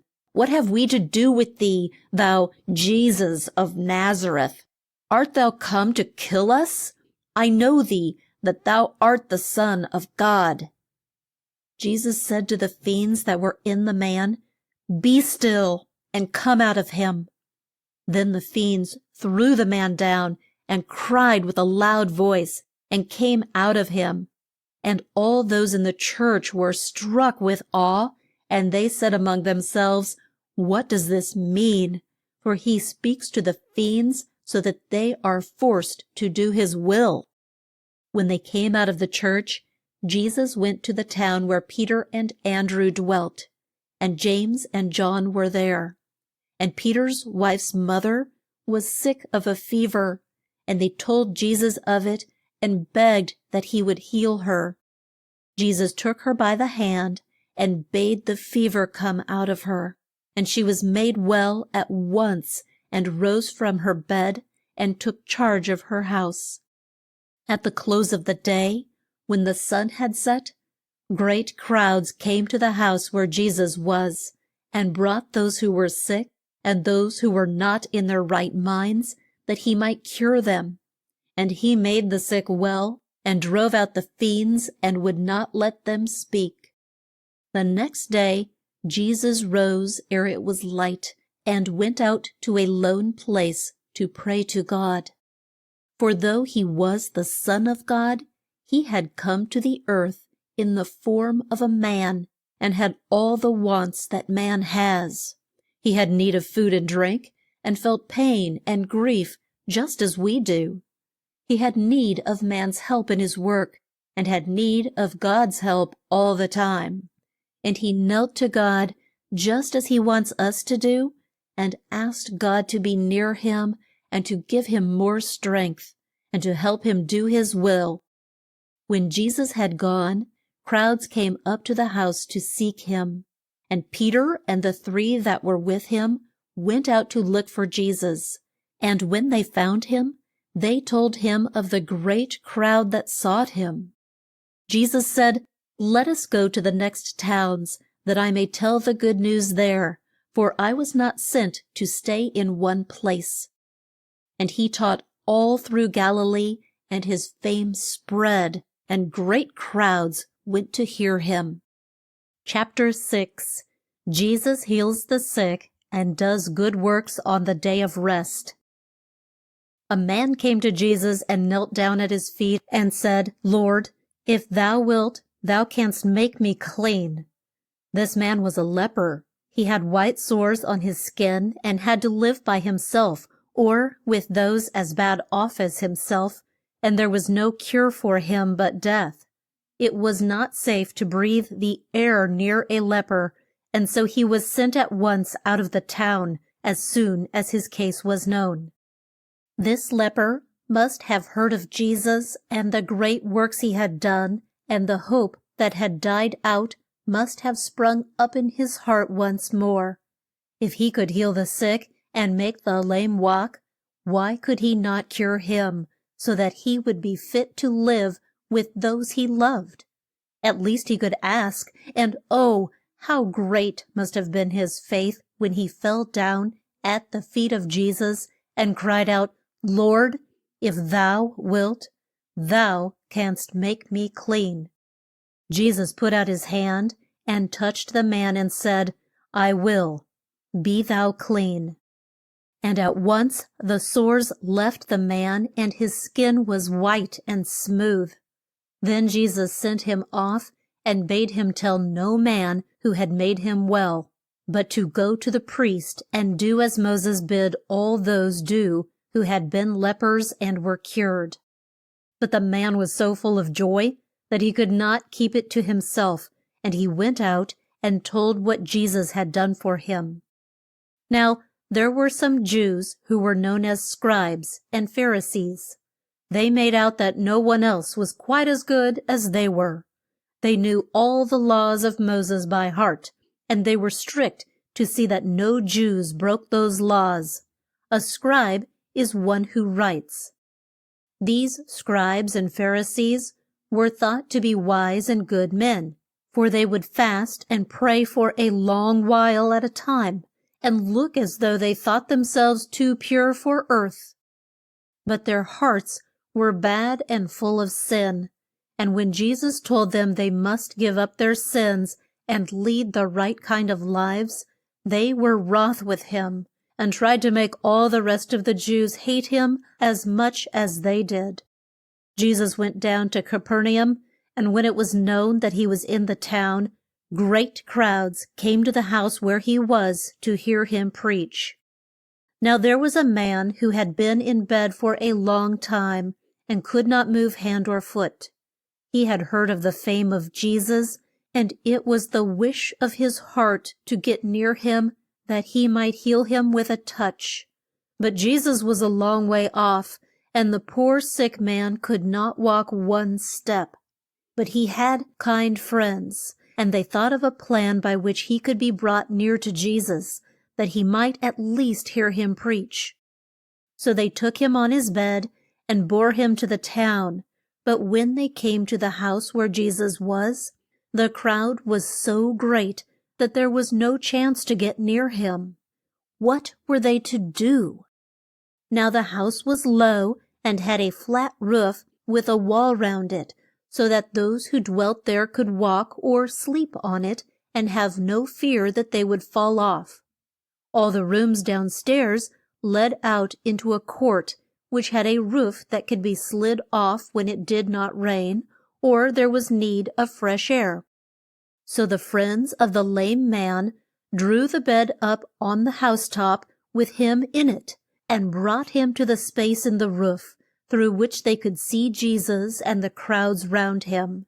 And they let the man down on his bed in the midst of the crowd, which had to make way for him. When Jesus saw what great faith they had, he spoke to the sick man and said, "Thy sins are forgiven thee." Some of the scribes and Pharisees who sat near said, but not out loud, "Who is this that dares speak in this way? None but God can forgive sins."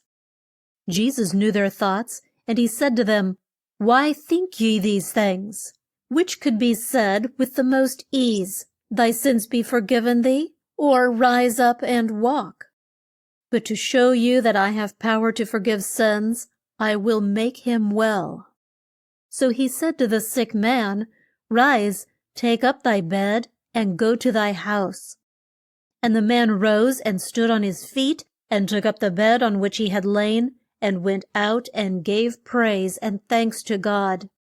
And those who saw him were in amaze, and said, "We have seen strange things today." Now the Jews, as you know, were slaves of the Caesar of Rome, and to keep their peace with him, they had to pay a tax. And the men to whom they paid the tax were known as publicans. Some of them were harsh and stern, and the Jews could not but hate them. But all were not so. And as Jesus went by, he saw one of these publicans with his gold and silver close at hand. His name was Matthew. Jesus spoke to him and said, "Come with me." And Matthew left all and went with Jesus, and from that time did all that he could to spread the good news and to serve the Lord Christ. After this, there was a feast of the Jews, and Jesus went up to Jerusalem. Now there was at Jerusalem a pool, which was known as the pool of Bethsaida. And there were 5 courts, or doorways, that led down to the pool. And in these courts lay a great crowd of folks who were sick, or blind, or lame. For this was the time of the year when an angel came to stir the pool, and it was thought that the one who went into the pool the first, when the angel had made it fresh and sweet, would be cured of all the ails that he might have.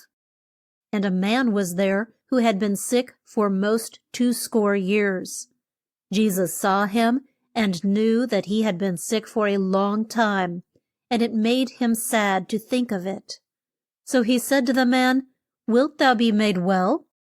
The man said, "I have no one to help me into the pool, for when I try to get down to it, someone steps in ahead of me, and I am too late." Jesus said to him, "Rise, take up thy bed and walk." And at once the man was made well, and took up his bed and walked. Now it was the day of rest, and the Jews who were quick to find fault with those who broke the laws said to the man when he came their way, "It is not right for thee to move thy bed on this day." He said to them, "He that made me well told me to take up my bed and walk." They said to him, "Who was it told thee that?" And the man did not know, and could not point Jesus out to them, the crowd was so great. But ere the feast was at an end, Jesus met the man he had cured, and said to him, "Now thou art well, sin no more, lest a worse thing come to thee." Then the man went out and told the Jews that it was Jesus who had cured him on the day of rest. And for this the Jews sought to kill Jesus. But he told them that the works he did were proof that God had sent him, and that he was the one of whom the seers had told in the days that were past, and of whom Moses wrote. He said that the time was near at hand when the dead should hear the voice of the Son of God, and those who were in their graves should come forth. Then he would judge them. Those who had done good would be blessed, for God would give them a home with him in the sky. But those who had done ill and died in their sins would not meet the smile of God, nor have a place near his throne. Jesus said, if the love of God was in their hearts, they would trust him whom God had sent, and feel that he had come to do them good and to save their souls from death. Jesus and his 5 friends, Andrew, Peter, James, John, and Matthew, went out on the next day of rest, and their walk led them through a field of corn. And as the men had need of food, Jesus told them to pluck and eat the ears of corn, and they did so. In the East, they gave the name of corn to all kinds of grain. When the Pharisees saw it, they found fault, and Jesus told them that he was the best judge of what was right to do on that day, for he was Lord of the day of rest. In the course of a few weeks, he went into a church and taught on the Lord's day. And a man was there whose hand was so drawn up that he could not stretch it out or do aught with it. And the Pharisees kept a close watch on Jesus to see if he would heal the man on that day, so that they might find fault with them. Jesus knew their thoughts, and he said to the man with the lame hand, "Rise up, and stand where all can see you." And the man rose and stood forth. Jesus said to them, I will ask you one thing. Is it right to do good or to do ill on the day of rest, to take life or to save it? And he stood and looked at all those that were in the place. Then he said to the man, Stretch out thy hand. And he did so, and it was well and strong. This made the Pharisees hate Jesus, so that they went out of the church and sought for some way to put him to death. When he knew of it, he left the place and came down to the Sea of Galilee, and crowds came to him from the land of Judah and from large towns that were far off to see the great works that he did. And the sick crept near so that they could touch him, and he made them all well. Chapter 7. The Sermon on the Mount. Jesus left the crowd and went to a lone place to pray to God, and he spent the night there. The next morn he chose 12 men, that he might send them out to preach, and to heal those that were sick, and to cast out devils. Their names were Peter, Andrew, James and John, the sons of Zebedee, Philip, Bartholomew, Thomas and Matthew, James and Lebbeus, Simon and Judas Iscariot. And the crowd was so great that Jesus went up on a hill, and the 12 went with him, and he taught them there. He told them that those who were in a high state of joy, with not a care to vex them, were called blessed. And he said, not in these words, but in words that meant the same, Blessed are the poor in spirit, for God is with them. By poor in spirit, he meant those who did not think too much of themselves, who were not vain nor proud, but rich in love to God, and he would be with them and bless them all their lives. Blessed are those that mourn, for their tears shall be dried.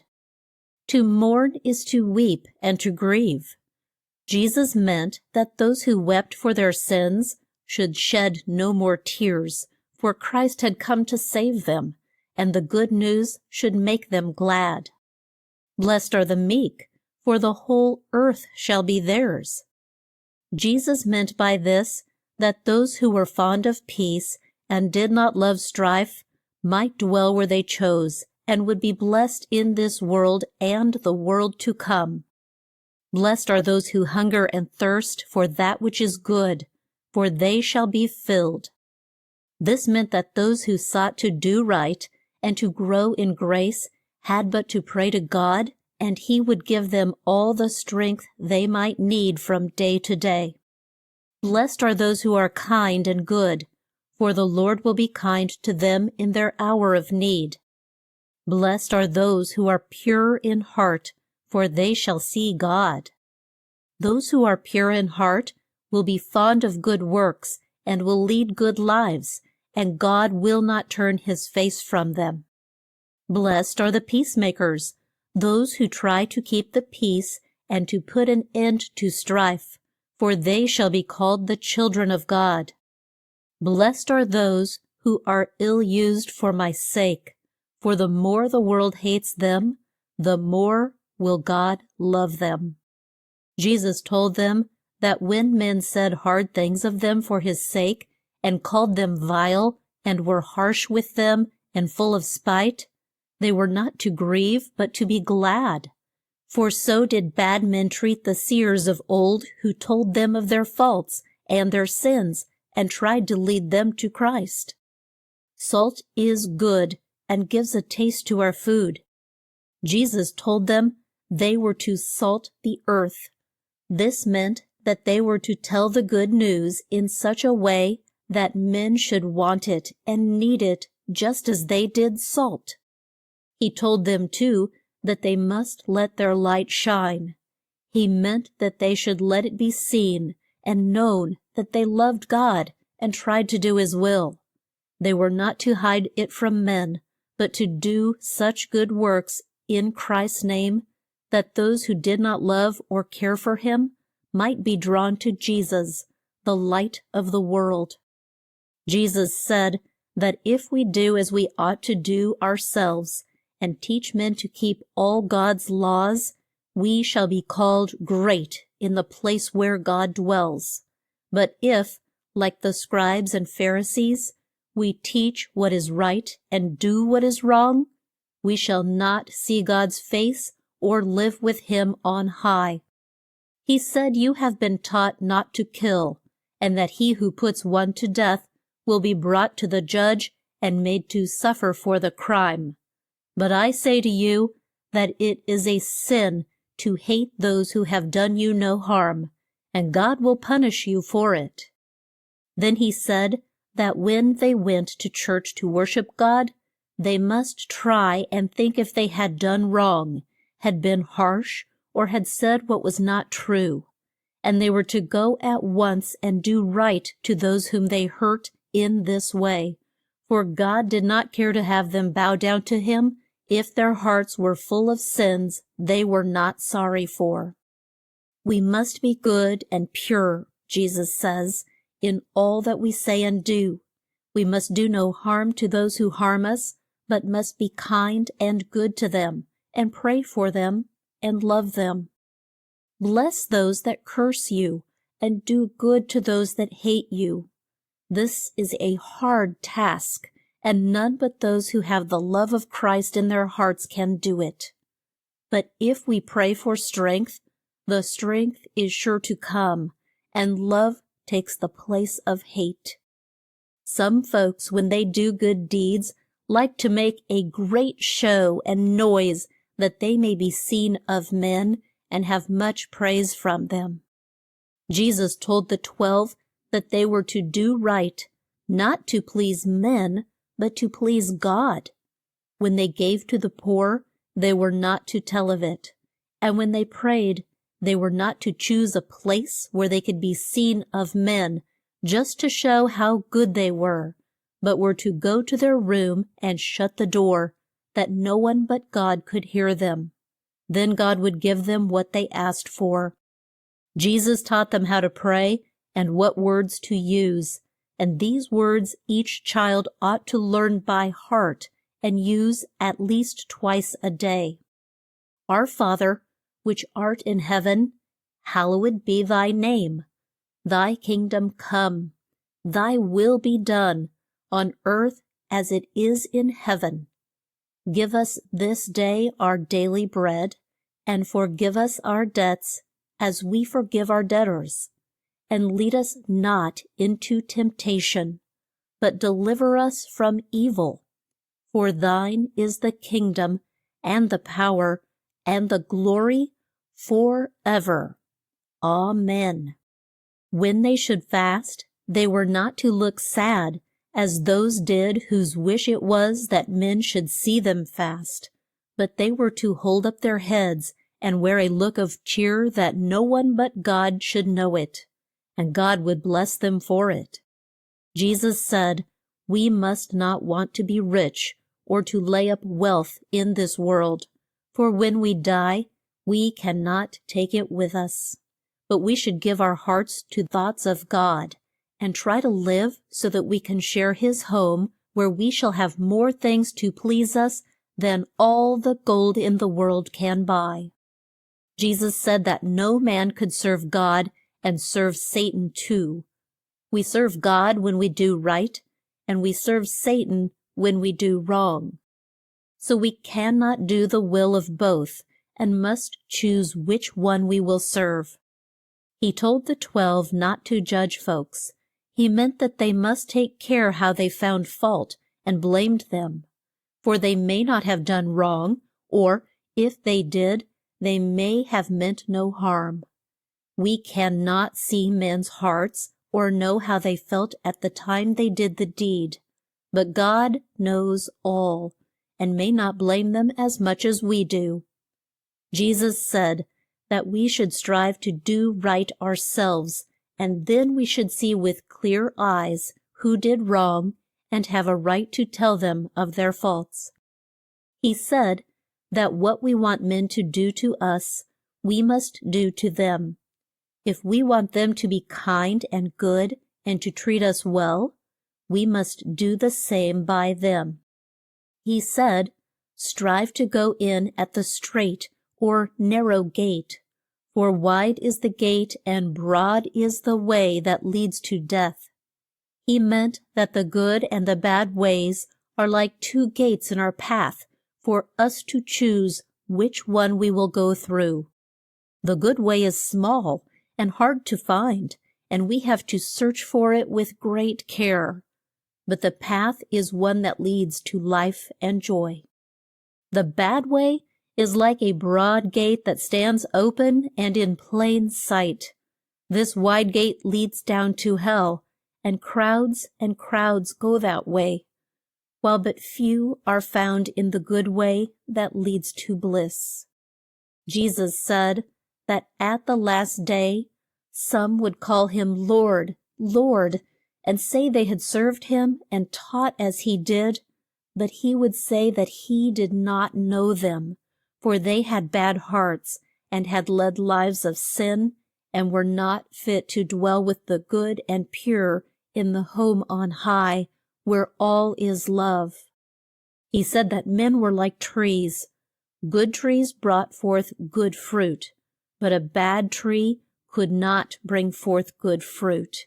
And men were to be known by their works, just as a tree was known by its fruits. Then he spoke of two men, each of whom built a house. One chose to build on a rock, and the rain fell, and the floods came, and the winds blew and beat on that house, but it stood firm, and the storm did it no harm. But one of the men built his house on the sand, and the rain fell, and the floods came, and the winds blew and beat on that house, and it fell with a great crash, and was swept out of sight. Jesus said that those who heard his words and did as he told them were like the wise man who built his house on a rock. Christ is our rock. He stands firm. No storms can move him. If we cling to him, he will save us. Jesus said that those who heard his words and did not do as he taught them were like the man who built his house on the sand.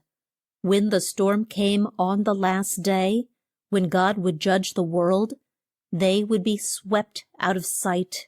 And oh, what a sad, sad day that will be for all those who have led bad lives and done not the least thing to please God, who took care of them and gave them all they had. We must strive to be good all the time and to love Jesus so that he will be near us and will take us home to live with him when we die. Chapter 8.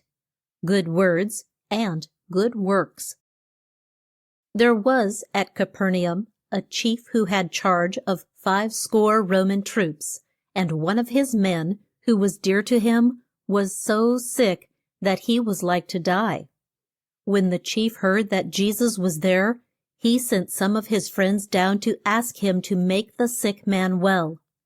Those who brought the word to Jesus were Jews, and they spoke a good word for the chief, who had been kind to them.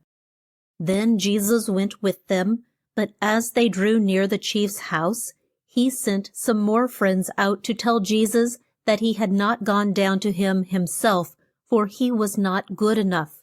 And now he sent word that he was not good enough for Jesus to come into his house. But if Jesus would speak the word, he was sure that the sick man would get well. "For I stand at the head of my troops," said the chief, "and say to this one, 'Go,' and he goes, and to that one, 'Come,' and he comes, and to a third, 'Do this,' and he does it." And he knew that if he could do this, Jesus could do more, and bid all the ills leave the sick man at the sound of his voice.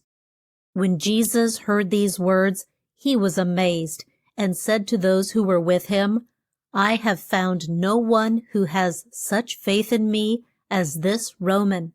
And I tell you that at the last day those who have had faith in me shall come from all lands and have a place near God's throne, while the Jews, who will not put their trust in me, will be shut out." And when the friends of the chief went back, they found the sick man made well. The next day Jesus went to the town of Nain, and a great crowd went with him. And as they came near the gate of the town, they saw a dead man brought out to be borne to his grave. He was all the son his mother had, and her friends stood near her and wept with her. When Jesus saw her grief, his heart was sad, and he said, "Weep not." And he came up to the bier on which the dead lay, and those who bore it stood still. Then Jesus said, "Young man, I say to thee, arise." And he that was dead sat up and spoke, and Jesus gave him to his mother. And a great fear came on all who saw it, and they gave praise to God, and said that a great prophet had been raised up in their midst. In old times, those who lived in the East did not wear shoes such as we do. They wore light soles or sandals, which were bound on their feet with straps, and thrown off as soon as they came into the house. Then water was brought for them to wash their feet. Much oil was used in those lands, and is to this day. It was put on the hair to keep it moist, and on the skin to make it soft and smooth.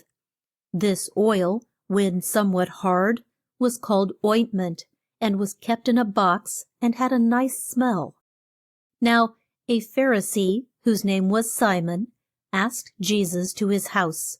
And Jesus went there, and they sat down to eat.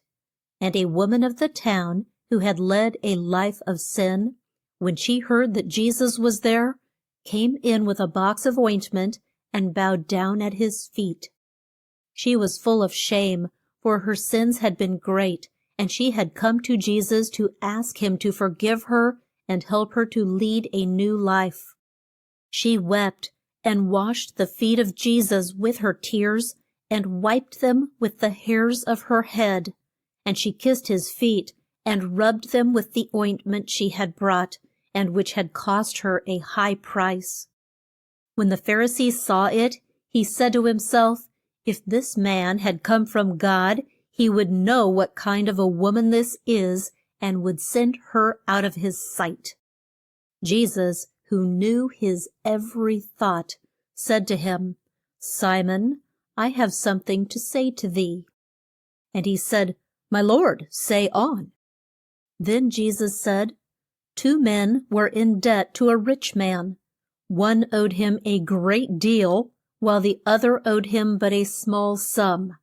But they were both so poor that they could not pay him. And he told them to think no more of the debt, for it would be the same as if they had paid all they owed. Tell me now, which one of these would love him the most? The Pharisee said, "I should think that he to whom he forgave the most." Jesus said to him, "That is true." And he turned to the woman and said to Simon, "Seest thou this woman? I came to thy house, and thou didst bring me no water to wash my feet, but she hath washed my feet with her tears, and wiped them with the hairs of her head. Thou didst give me no kiss, but this woman, since the time I came in, has not ceased to kiss my feet. My head with oil thou didst not anoint, but she has poured her ointment on my feet. So I say to thee that her sins, though so great, will be all wiped out, for she has loved me much." And he said to the woman, "Thy faith has saved thee. Go back to thy home in peace." From this place Jesus went on through all the large and small towns, and told the good news that God had sent his Son into the world to save men from their sins. And the 12 were with him.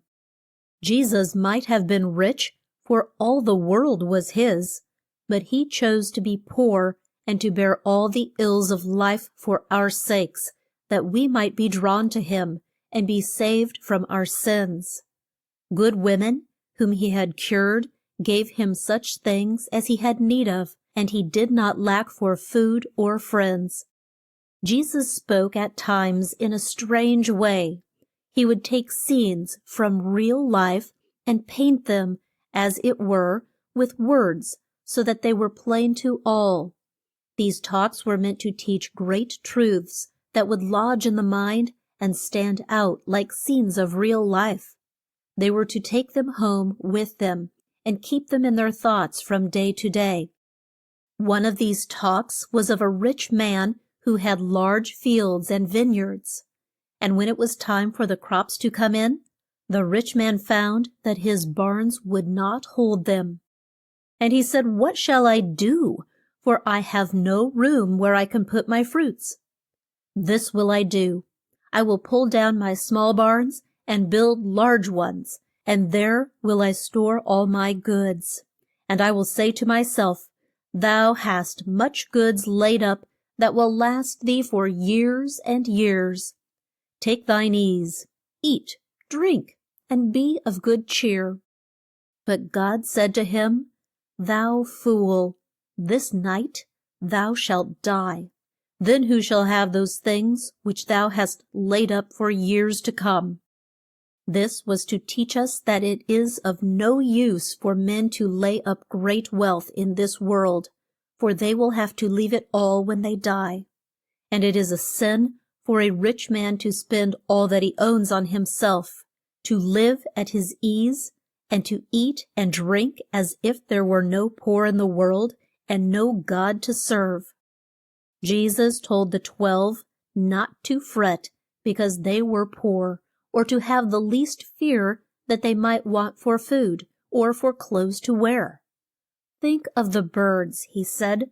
"They do not sow seed in the fields, nor reap grain and lay it up for use in time of need. They have no storehouse or barn, yet they have all the food they want, for God feeds them and takes care of them. And if he does so much for the birds, how much more will he do for you? Look at the flowers. See how they grow. They do not work or spin the thread to weave into cloth as men must do. And yet I say to you that King Solomon did not wear such rich robes as theirs.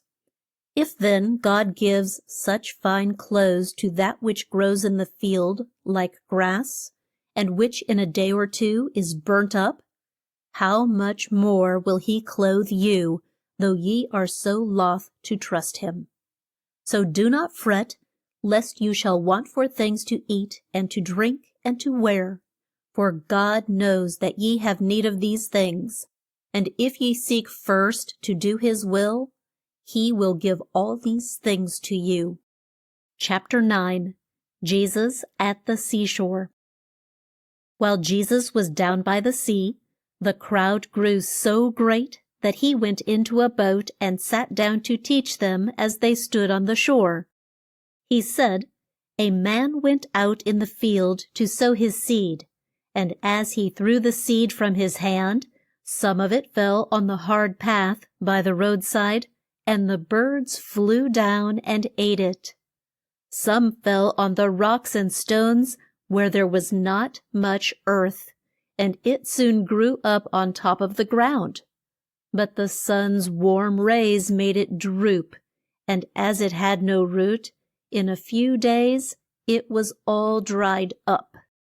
Some of the seed fell where thorns and weeds were, and these took up all the room, so that there was no space for the seed to grow. The air and the sun could not get at it, and soon it was choked to death.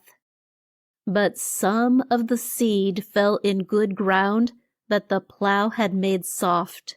The rain fell on it, the sun shone on it, and it sprang up and bore a large crop of grain." When the crowd had left Jesus, the 12 came near to ask him what he had meant to teach by this talk of seeds that were sown here and there. Jesus told them, The seed was the good news that he came to preach. Those who preach or teach sow good or bad seed, which takes root in the mind or heart. Some who heard his words would not care for them, but would go on in their sins and feel no change of heart. New thoughts and fresh scenes would come and eat up the seed thoughts that Jesus had sown, as quick as the birds ate up the seed sown by the roadside. Some who heard him thought of his words for a while and tried for a short time to do right, but it did not last long. This was the seed that fell in the midst of stones and sprang up at first, but in a few days was all dried up. Some would hear Jesus preach and were glad of the words that he spoke, but the cares of this world, their wealth, and the gay things of life were so much in their thoughts that they could not do the things he had taught them. This was the seed that fell in the midst of thorns, and the thorns grew up and choked it. But there were some who heard Jesus preach and who tried each day to do as he taught them. This was the seed that fell in good ground, which took root and grew and brought forth 10 times as much as had been sown. One of the talks of Jesus was of a man who sowed good seed in his field. And while he slept, a foe came and sowed tares or weeds in the midst of the wheat, and then went on his way. And when it was time for the wheat to grow up, the weeds grew up with it. And when the workmen on the farm saw this, they went at once to the man of the house and said to him, "Didst thou not sow good seed in thy field? Where then have these tares come from?" He said to them, "A foe has done this."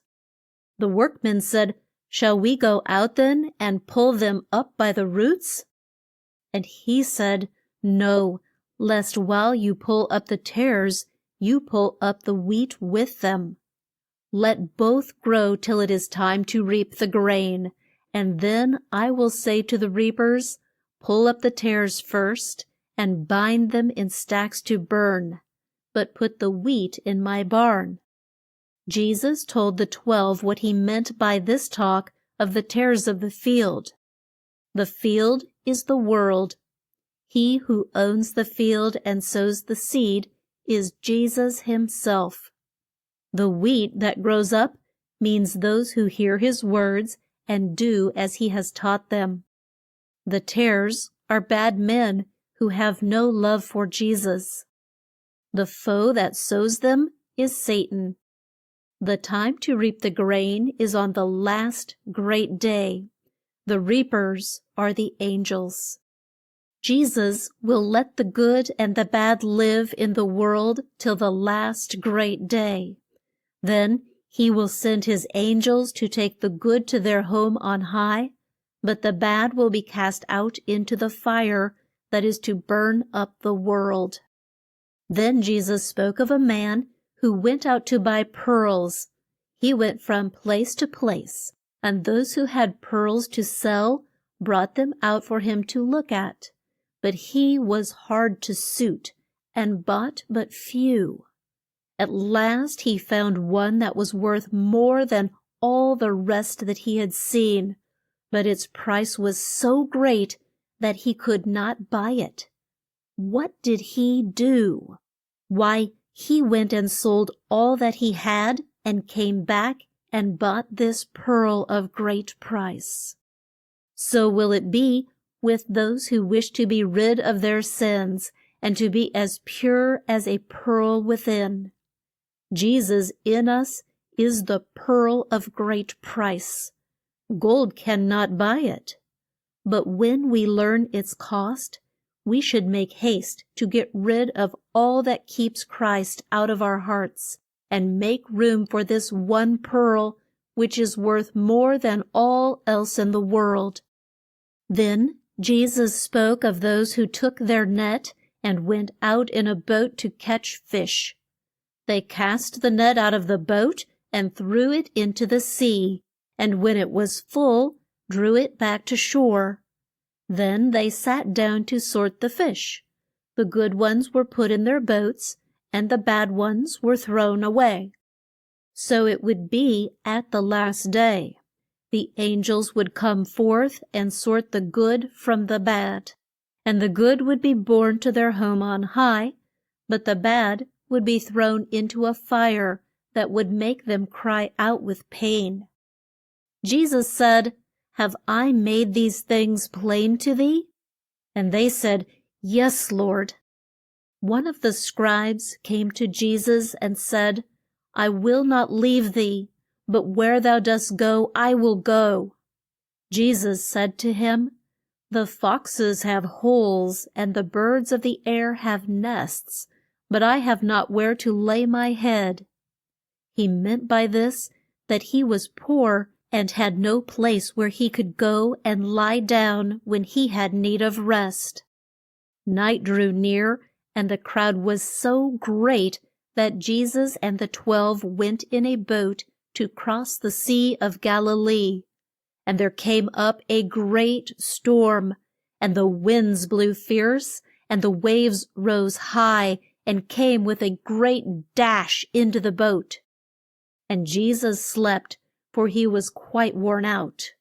The 12 were full of fear, and at last they woke Jesus and said, "Lord, save us, or we shall sink." Then he rose and spoke to the winds and the waves, and said to them, "Peace, be still." And the wind ceased to blow, and soon all was still and calm. And Jesus said to the 12, "Why are ye in such fear?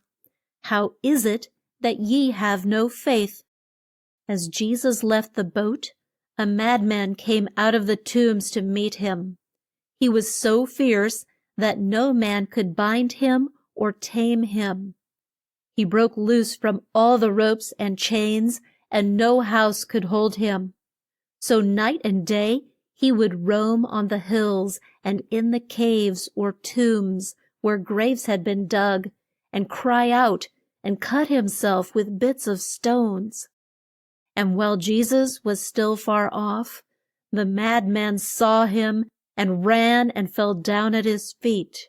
And he cried out, "What have I to do with thee, Jesus, thou Son of God? Harm me not, I pray thee." Now there was there, close by the hills, a great herd of swine. And the fiends that were in the man begged Jesus to send them into the swine. And Jesus said, "Go." And when they came out of the man, they went in the swine, and the herd ran down a steep place and were drowned in the sea. And they that fed the swine went and told what had been done, and great crowds came to the place where Jesus was. And when they saw that the madman sat with his clothes on and in his right mind, they were in great fear, and they prayed Jesus to leave the place at once. When Jesus was come into the boat, he that had been out of his mind begged that he might go with him. But Jesus would not let him, and said to him, "Go home to thy friends, and tell them what great things the Lord hath done for thee." And the man went and told how he had been made well, and those who heard him felt that Jesus must have been sent from God, for no mere man could do such strange things. Chapter 10. Jesus brings the dead to life and feeds 5,000. Jesus went back to Capernaum, and as he stood by the seashore, one of the chief men of the church came to him, whose name was Jairus. He was in deep grief, for he had but one child, a girl 12 years of age, and she lay sick at his home, and there was no help for her. And he said to Jesus, "My child lies at the point of death. I pray thee, come and lay thy hands on her, that she may live."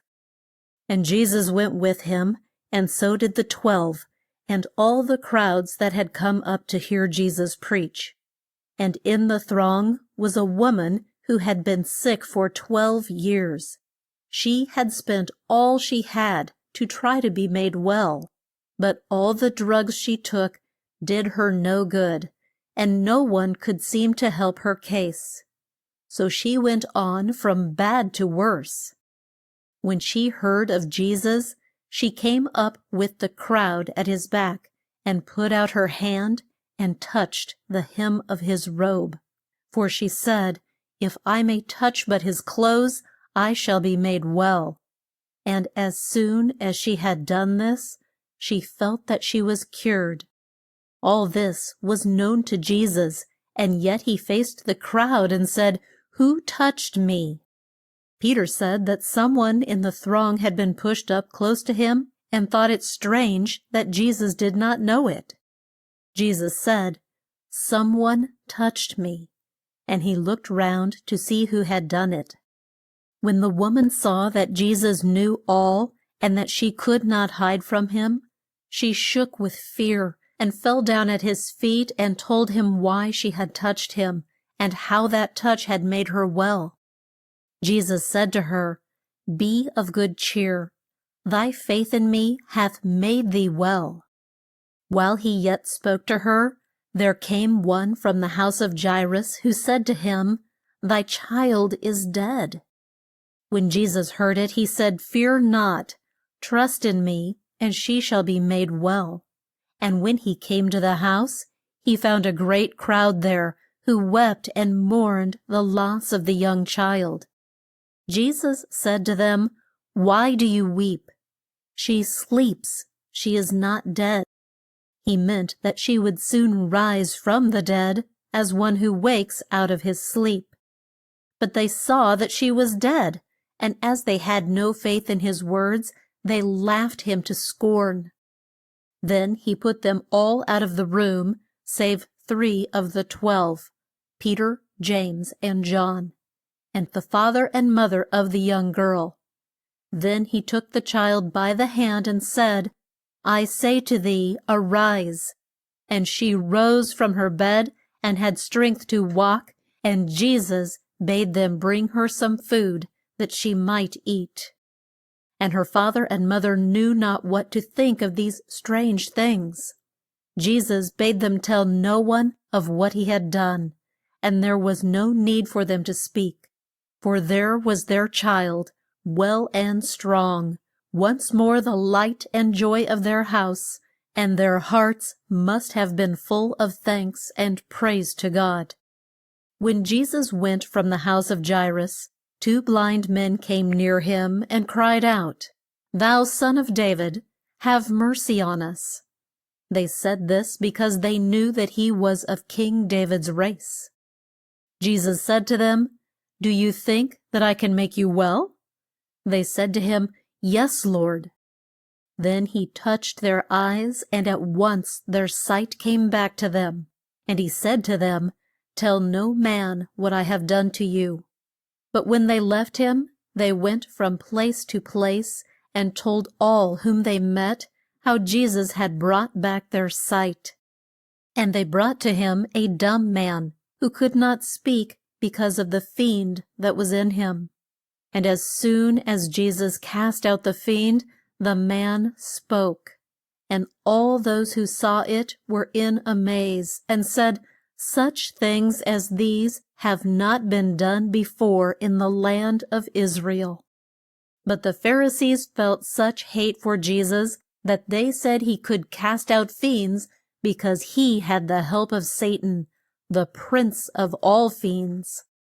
Jesus said to the 12, "Come, let us go to some lone place and rest a while." For the crowds were so great that they had no time to eat. And they went in a boat quietly to cross the Sea of Galilee, where they might rest and take the food they were so much in need of.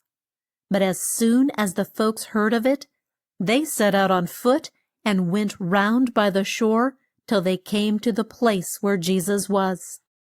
And when Jesus went out and saw them, his heart was moved, and he taught them, and made the sick ones well.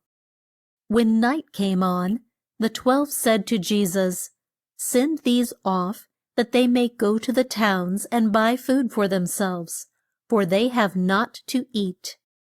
Jesus said, "They need not go. Give you them something to eat." They said, "Shall we go out and buy bread and give it to them?" Jesus said, "How much have you? Go and see." When they knew, they said, "We have 5 loaves and 2 small fishes." Jesus bade the 12 have the crowd seat themselves in rows on the green grass. Then he took the 5 loaves and the 2 fishes and gave thanks to God for them.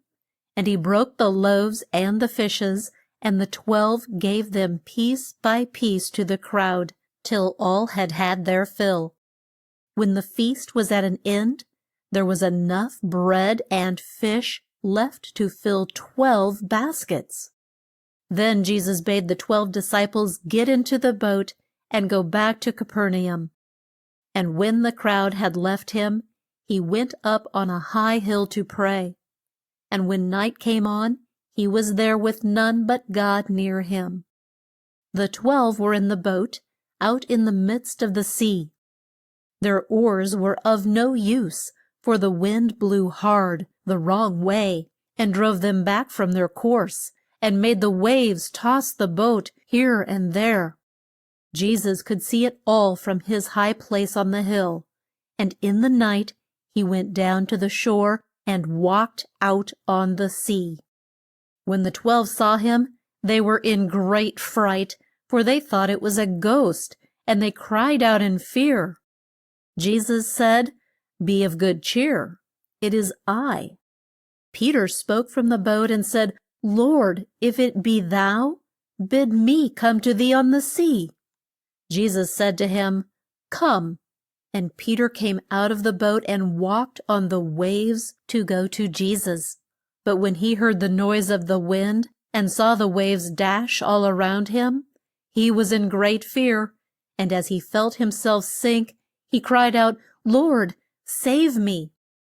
Jesus put forth his hand and caught him, and said to him, "O thou of little faith, why didst thou doubt me?" When Jesus and Peter came into the boat, the wind was still, and the 12 were soon on the shore they had set out to reach. Then they fell at his feet and said, "It is true that thou art the Son of God." As soon as it was known where Jesus was, crowds came from all the towns that were near, and brought their sick in their beds, that he might make them well. And when he went through the large and small towns, they laid the sick in the streets, and begged that they might touch but the hem of his robe, and at a touch they were all made well. Chapter 11. Jesus heals the sick. His form changed on the mount. Jesus went to Capernaum and taught the Jews there, but all that he said made them hate him the more, and their chief priests did all they could to prove that he was not the Christ who was to save them. They thought that he who was to be the King of the Jews would come in rich robes and with all the signs of high rank, so they would have naught to do with a poor man like Jesus.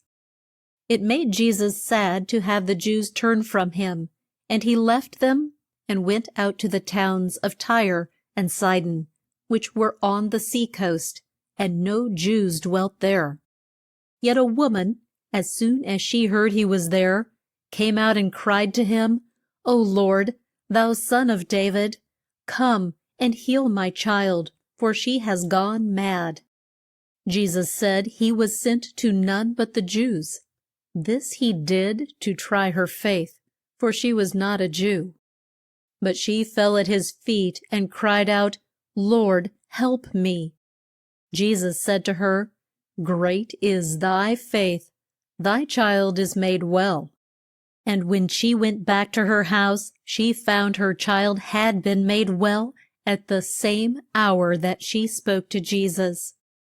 Then Jesus and the 12 went down near the Sea of Galilee once more, and they brought to Jesus a man that was deaf, and who could not speak plain, that he might lay his hands on him and heal him.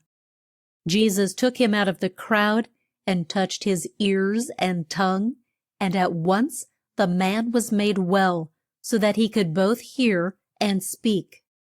The crowds came to him and brought those that were lame, blind, and dumb, and laid them down at the feet of Jesus, that he might heal them. And Jesus healed them all, so that the crowds were in amaze when they saw the dumb speak, the lame walk, and the blind see. And they gave praise and thanks to God for what he had done. At the end of 6 days, Jesus took Peter, James, and John, and went up on a high mount to pray. And while he was there, a great change took place in him. His face shone as the sun, and his clothes were as white as snow, and the light shone through them. And Moses and Elijah came to him and spoke with him. Peter said, "Lord, it is good for us to be here. Let us make 3 tents, one for thee, and one for Moses, and one for Elijah." While he yet spoke, there came a bright cloud, out of which a voice spoke and said, "This is my dear Son, in whom I am well pleased. Hear ye him." When Peter, James, and John heard it, they bowed down to the ground and were in great fear. Jesus came and touched them, and said, "Rise, fear not." And when they raised their eyes, they saw no one but Jesus. As they came down from the mount, Jesus bade them tell no one what they had seen till he rose from the dead. The next day, when they had come down from the mount, there was a great crowd to see Jesus. And one man knelt at his feet and said, "Lord, help my son, for he has fits, and the fiends in him vex him, so that he falls in the fire and in the water. I took him to those whom thou hast taught to heal, to see if they could cure him, and they could not." Jesus said, "Bring him to me."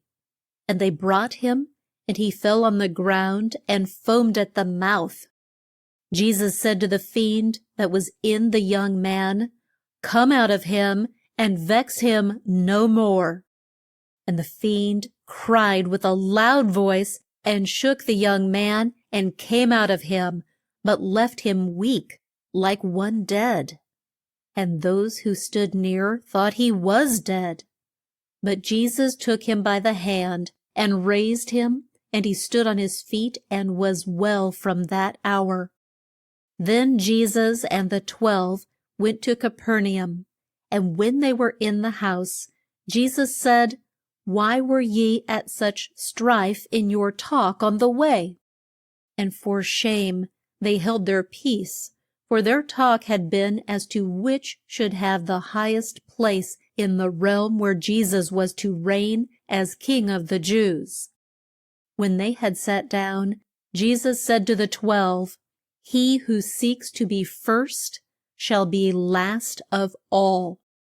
And he took a child and set it in the midst of them, and told them that they must put pride out of their hearts, and be as meek as a child. For he who thought not of himself, but did God's will as a child does the will of its father, the same should be great in the realm which Jesus was to set up. Jesus taught there for some time, and then set out for Jerusalem, and the 12 went with him. When they were come to Capernaum, those that took in the tribute money came to Peter and said, "Doth not your master pay tribute?" This was the tax the Jews had to pay Caesar as the price of peace. Peter said, "Yes." And when he came into the house, Jesus met him and said, "Of whom do the kings of the earth take custom or tribute? Of their own children, or of strangers?" Peter said, of strangers. Jesus said, "Then are the children free. But lest we should give cause for blame, go thou to the sea and cast a hook, and take up the fish that first comes up. In its mouth thou shalt find a piece of money. Take that and give it to them for me and thee." Chapter 12. The Good Samaritan, Martha and Mary, the man born blind. Jesus went to the great church in Jerusalem, and the Jews came there in crowds to hear him preach and to find fault with him. And a man of law stood up and said, "What must I do to be saved?" Jesus said to him, "What does the law say? How dost thou read it?" The man of law said, "Thou shalt love the Lord thy God with all thy heart, and with all thy soul, and with all thy strength, and thy neighbor as thyself." Jesus said to him, "That is right. Do this, and thou shalt be saved." The man of law said, "Who is my neighbor?" Then Jesus spoke in this way and said, "A man went down from Jerusalem to Jericho, and the thieves fell on him, tore off his clothes, and beat him, then went on their way and left him half dead on the ground. By chance there came a priest that way, and when he saw the poor man, he went by him on the other side of the road. Then one of the tribe of Levi came to the place, and took a look at the poor man, and went by on the other side of the road. By and by, a Samaritan, that is, a man from Samaria, came that way, and as soon as he saw the poor man on the ground, his heart was moved, and he made haste to help him. Now the Jews did not like the Samaritans, and would have naught to do with them. And those to whom Jesus spoke would not have thought it strange if this man from Samaria had left the Jew to die by the roadside. But this he could not do, for he had a kind heart. He went to the poor man, and bound up his wounds, and set him on his own beast, and brought him to an inn, and took care of him. The next day, when he left, he took out 2 pence, and gave them to the host, and said to him, "Take care of him, and if thou hast need to spend more than that, when I come back, I will pay thee." Which now of these 3 dost thou think was neighbor to him who fell among thieves?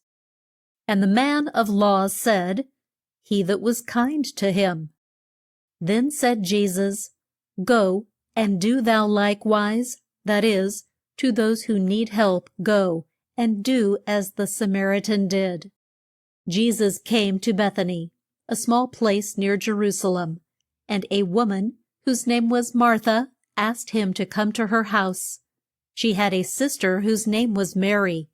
And while Martha went to get things, and to cook and sweep and dust, Mary sat down at the feet of Jesus to hear him talk.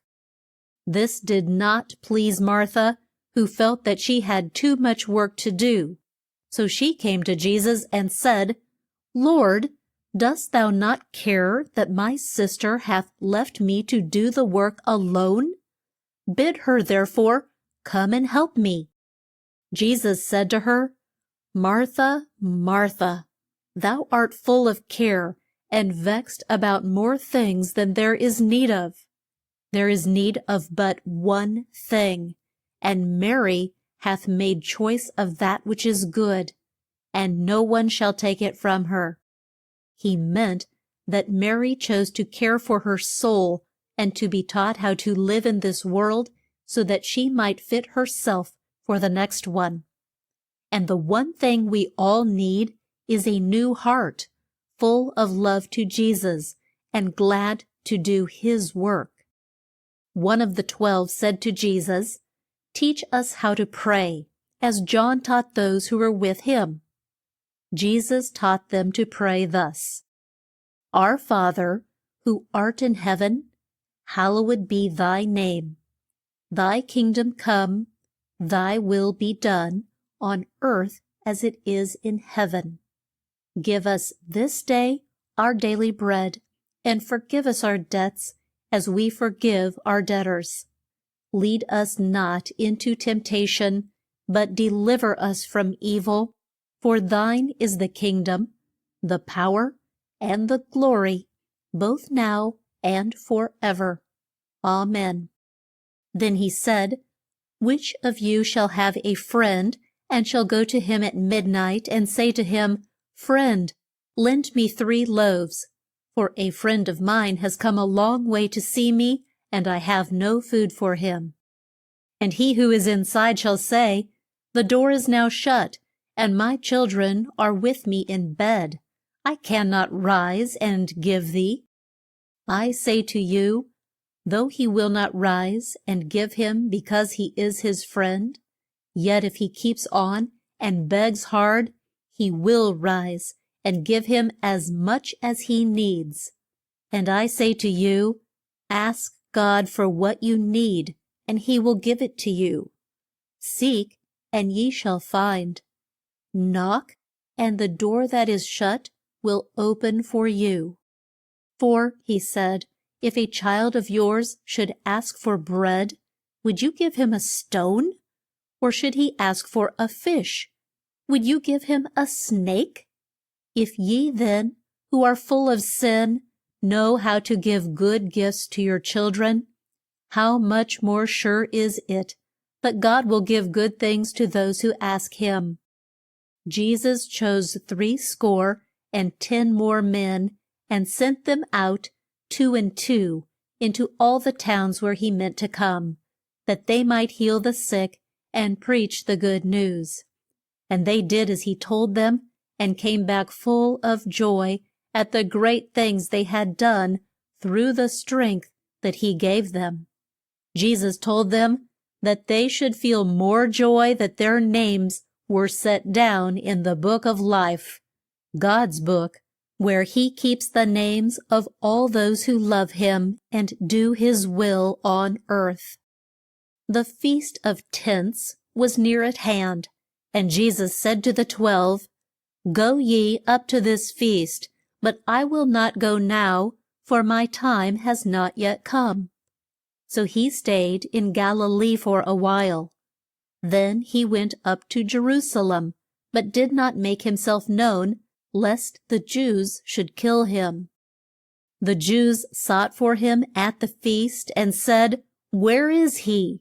And there was much talk of him. Some said, He is a good man. And some said, No, he is a fraud. But no one dared to speak well of him out loud for fear of the Jews. In the midst of the feast, Jesus went up into the church and taught there. And he said, Ye both know me, and ye know from whence I came. I am not come to please myself, but to do the will of him that sent me, whom ye know not. But I know him, for I have come from him, and he hath sent me. Then they made a rush for him, but no man laid hands on him, for his hour had not yet come. God had set the time for him to die, and no one could harm him till that day and hour. As he came from the church, he saw a man who had been blind from birth. Jesus spat on the ground and made clay of the moist earth, and spread the clay on the eyes of the blind man. Then he told him to go and wash in a pool that was near.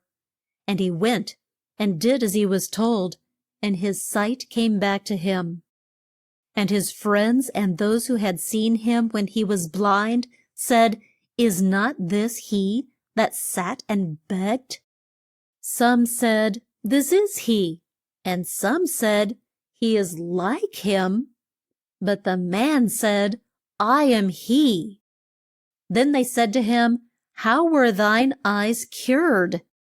And he said, A man by the name of Jesus made clay and spread it on my eyes, and said to me, Go to the pool of Siloam and wash. And I went and did so, and my sight came back to me. Then they said to him, Where is he? He said, I know not. It was on the day of rest that Jesus made the clay, and the Pharisees, when they heard of it, said, This man is not of God, for he does not keep the day of rest. And they went to the father and the mother of the man who had been blind, and said to them, Is this your son, who ye say was born blind? How then doth he now see? His parents said, We know that this is our son, and that he was born blind, but by what means he now sees, or who hath cured his eyes, we know not. He is of age, ask him, he shall speak for himself. They spoke thus for fear of the Jews, for the Jews had made it known that all those who said that Jesus was the Christ should be put out of the church. So they said, He is of age, ask him. Then the Pharisees went to the man that was blind, and said to him, Give God the praise, for we know that this man is a man of sin. He said to them, What he is, I know not, but this I do know, that once I was blind, but now I see. Then they said to him, What did he do to thee? How did he cure thine eyes? The man said, I have told you before, and ye did not hear. Why would ye hear me say it once more? Would ye be of his band? Then they spoke harsh words to him, and said, Thou dost take sides with him, but we stand by Moses. We know that God spoke to Moses, but as for this fellow, we know not who sent him. The man said, It is strange that ye know not who sent him, when he has brought sight to my blind eyes. Since the world was made, we have not heard of a man who could give sight to one that was born blind.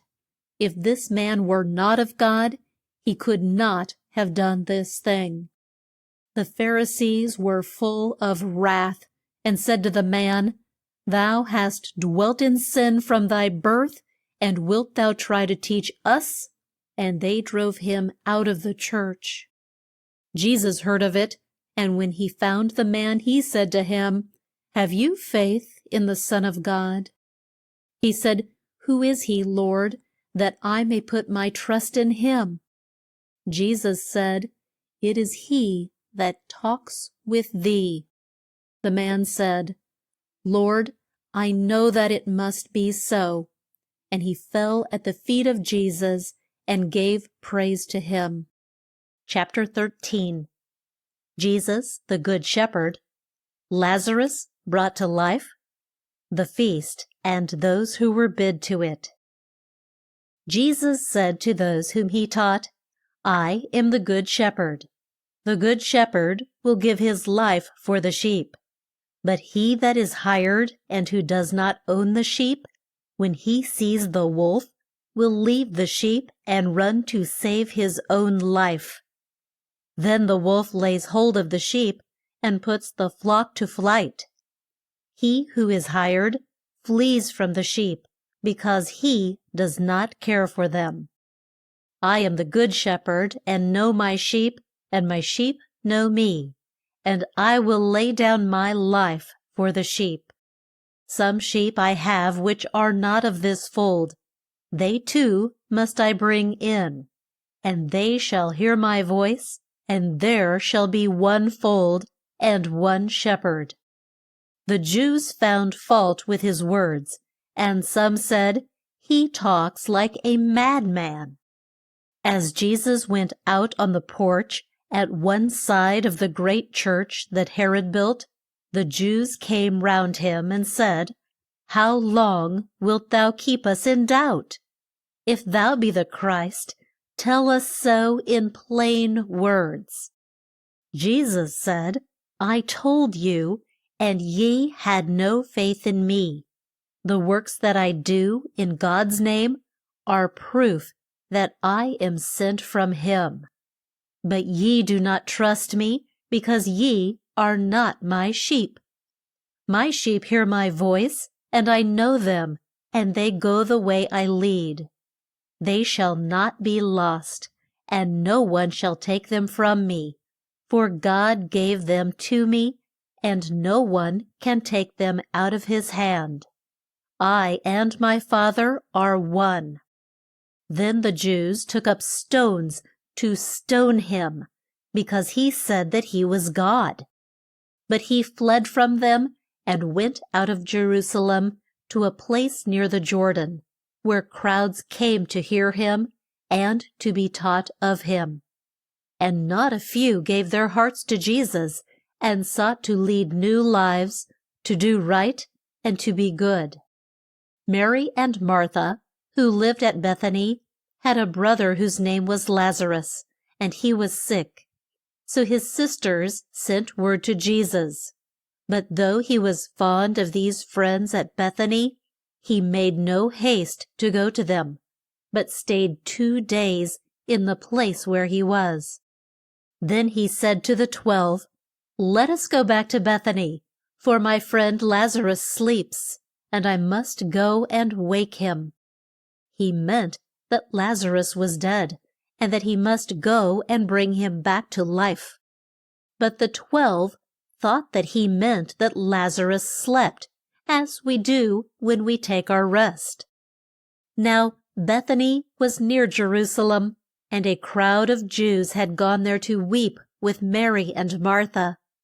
As soon as Martha heard that Jesus was near, she ran out to meet him. But Mary sat still in the house. And Martha said to Jesus, "If thou hadst been here, my brother would not have died. But I know that even now what thou wilt ask of God, he will give it thee." Jesus said to her, "Thy brother shall rise again." Martha said, "I know that he shall rise at the last day." Then Martha went back to the house and said to Mary, "The Master has come and asks for thee." Mary rose at once and went out to meet him. And those who saw her leave the house said, "She goes to the grave to weep there." As soon as Mary came to the place where Jesus was, she fell at his feet and said, "Lord, if thou hadst been here, my brother had not died." When Jesus saw her tears, and the tears of those who wept with her, he was full of grief, and said, "Where have ye laid him?" They said, "Lord, come and see." Jesus wept, and when the Jews saw it, they said, "See how he loved him." And some of them said, "Could not this man who gave the blind their sight have saved Lazarus from death?" Jesus came to the grave. It was a cave, and a stone lay at the mouth of it. Jesus said, "Take away the stone." Martha said to him, "By this time he must be in a bad state, for he has been dead 4 days." Jesus said to her, "Did I not tell thee that if thou hadst faith, thou shouldst see what great things God could do?" Then they took the stone from the place where the dead was laid. And Jesus cried out with a loud voice, "Lazarus, come forth." And he that was dead came forth, bound hand and foot in his grave clothes, and with his head tied up in a cloth. Jesus said, "Loose him and let him go." And some of the Jews who came to be with Mary and Martha, and saw this great thing which Jesus did, had faith in him that he was the Son of God. But some of them went to the Pharisees and told what he had done. The Pharisees and chief priests met to talk of Jesus and his deeds. They said it would not do to let him go on in this way, for he would raise up a host of friends who would make him their king. That would not please the Caesar of Rome, who would come and take Jerusalem from them and drive the Jews out of the land. So from that time they sought out some way in which they could put Jesus to death. As Jesus went out of the church where he had taught on the Lord's day, he saw a woman all bent up in a heap. She had been so for nearly 80 years, and could not lift herself up. Jesus said to her, "Woman, thou art made well." And he laid his hands on her, and she rose at once and stood up straight, and gave thanks to God. And the chief man of the church was wroth with Jesus, because he had done this deed on the day of rest. He said to those in the church, "There are 6 days in which men ought to work. If you want to be cured, come then, and not on the day of rest." Jesus spoke and said, "Doth not each one of you loose his ox or his ass from the stall, and lead him off to drink? And if it is right to do for the ox and the ass what they need, is it not right that this woman should be made well on the day of rest?" And when he said this, his foes hung their heads with shame, and all his friends were glad for the great deeds that were done by him. One Lord's Day he went to the house of one of the chief Pharisees, and while there he spoke of a man who made a great feast. And when it was all spread out, he sent his servant out to bid those come in whom he had asked to the feast. And they all cried out that they could not come. The first one said, "I have bought a piece of ground, and must go and see it, so pray do not look for me." The next one said, "I have bought 5 yoke of oxen, and must go and try them, so pray do not look for me." The next one said, "I have just taken a wife, and so cannot come." So the servant came back to the house and told his master these things.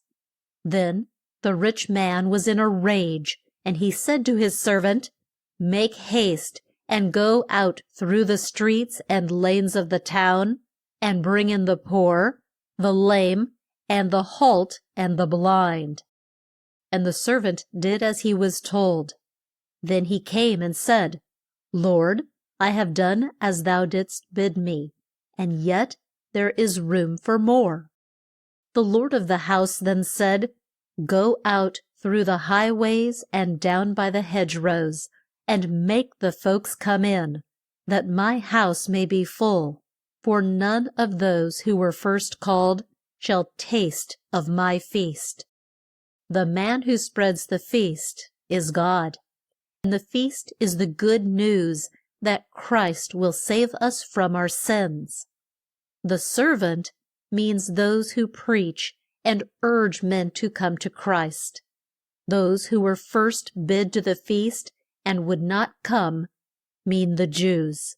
And to bid the poor, the lame, and the blind come into the feast means that the poor and the sick are to be saved, as well as the rich and the great.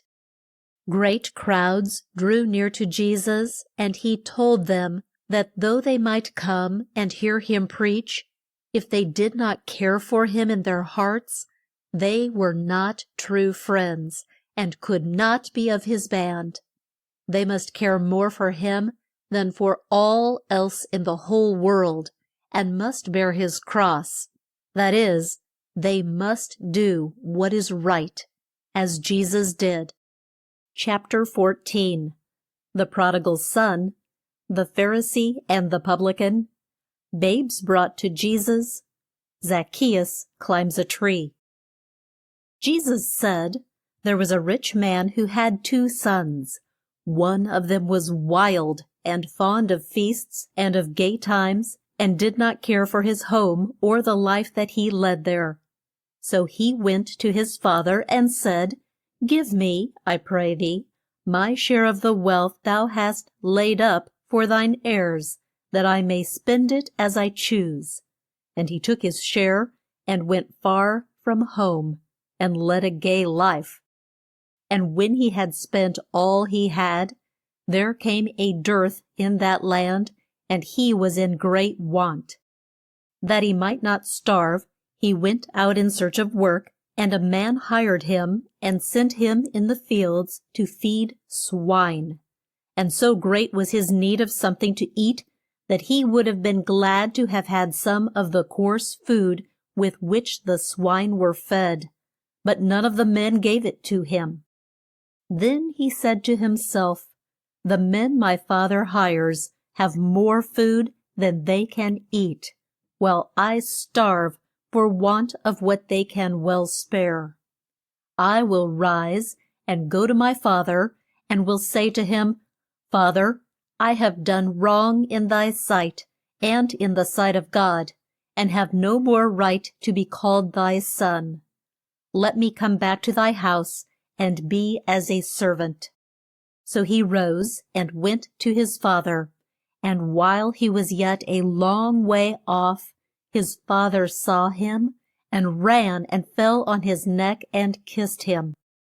And the son said to him, "Father, I have done wrong in thy sight and in the sight of God, and have no more right to be called thy son." But the father said to his hired men, "Bring forth the best robe, and put it on him, and put a ring on his hand, and shoes on his feet.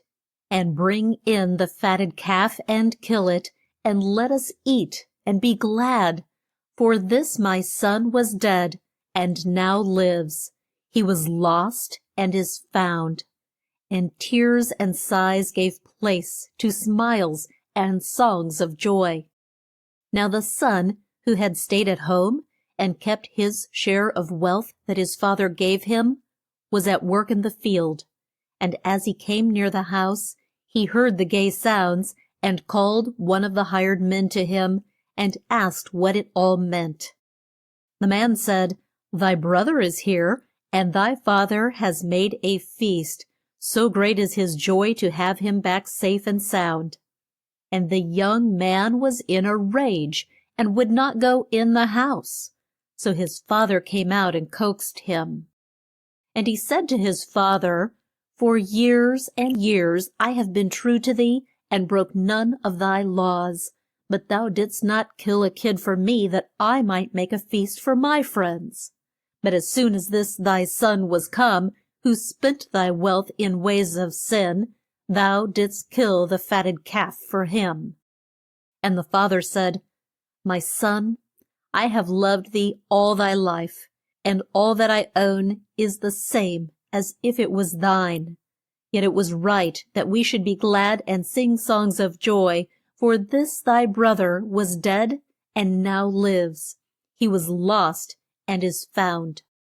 In this way Jesus taught those who found fault with him that God was glad to have men turn from their sins and come back to him.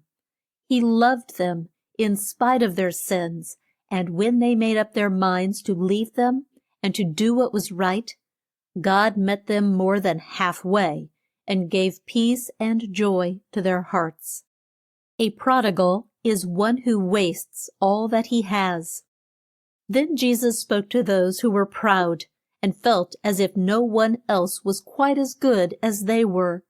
And he said, 2 men went up into the church to pray. One of them, a Pharisee, chose a place where all could see him. And he stood up and said, "God, I thank thee that I am not like other men. I fast twice a week, and I give to the aid of the church 1/10 part of all I own."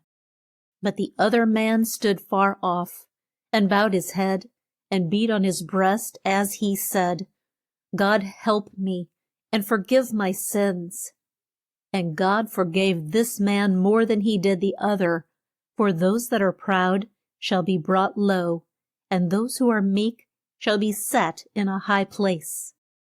Then babes were brought to Jesus, that he might lay his hands on them and bless them. And when the 12 saw it, they tried to keep them back, and would have sent them away. This did not please Jesus, And he said to them, Let the children come to me, and do not hold them back, for of such is the kingdom of God. He meant that no one could have a home with God who was not as good and sweet and pure as a young child who hates sin and loves God with his whole heart. Then Jesus took the babes up in his arms and laid his hands on them and blessed them. And as he and the 12 went on their way, Jesus told them that they were to go to Jerusalem, that those things might be done to him of which the seers and prophets spoke. He said that the Jews would beat him and put him to death, but that he should rise from the dead on the 3rd day. None of the 12 knew what he meant by these things, but thought he would set up his throne on earth and reign as kings do in this world, and that each one of them would have a place of high rank near his throne. When it was known that they were to pass through Jericho, a great crowd came out to meet them. And there was a rich man there who had a great wish to see Jesus, and his name was Zacchaeus. He was so small that he was quite hid by the crowd, and he was in great fear that Jesus would pass and he not see him. So he ran on ahead of the crowd and got up into a tree, from whence he could look down at this great man of whom he had heard. And when Jesus came to the place, he raised his eyes and saw him, and said to him, Zacchaeus, make haste and come down, for today I must stay at thy house.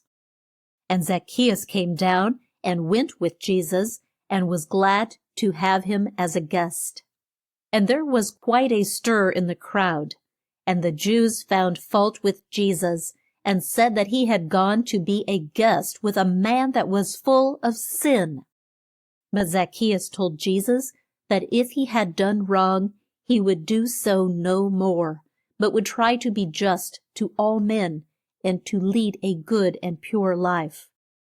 And when Jesus saw that he meant what he said, he told Zacchaeus that God would blot out the sins of the past, and help him to lead a new life. For he said that he had come to the world to seek those who had gone wrong, and were like lost sheep, and to save them and bring them to his home in the sky, where there was no such thing as sin or death. Chapter 15. The Feast of the Passover, the Supper at Bethany.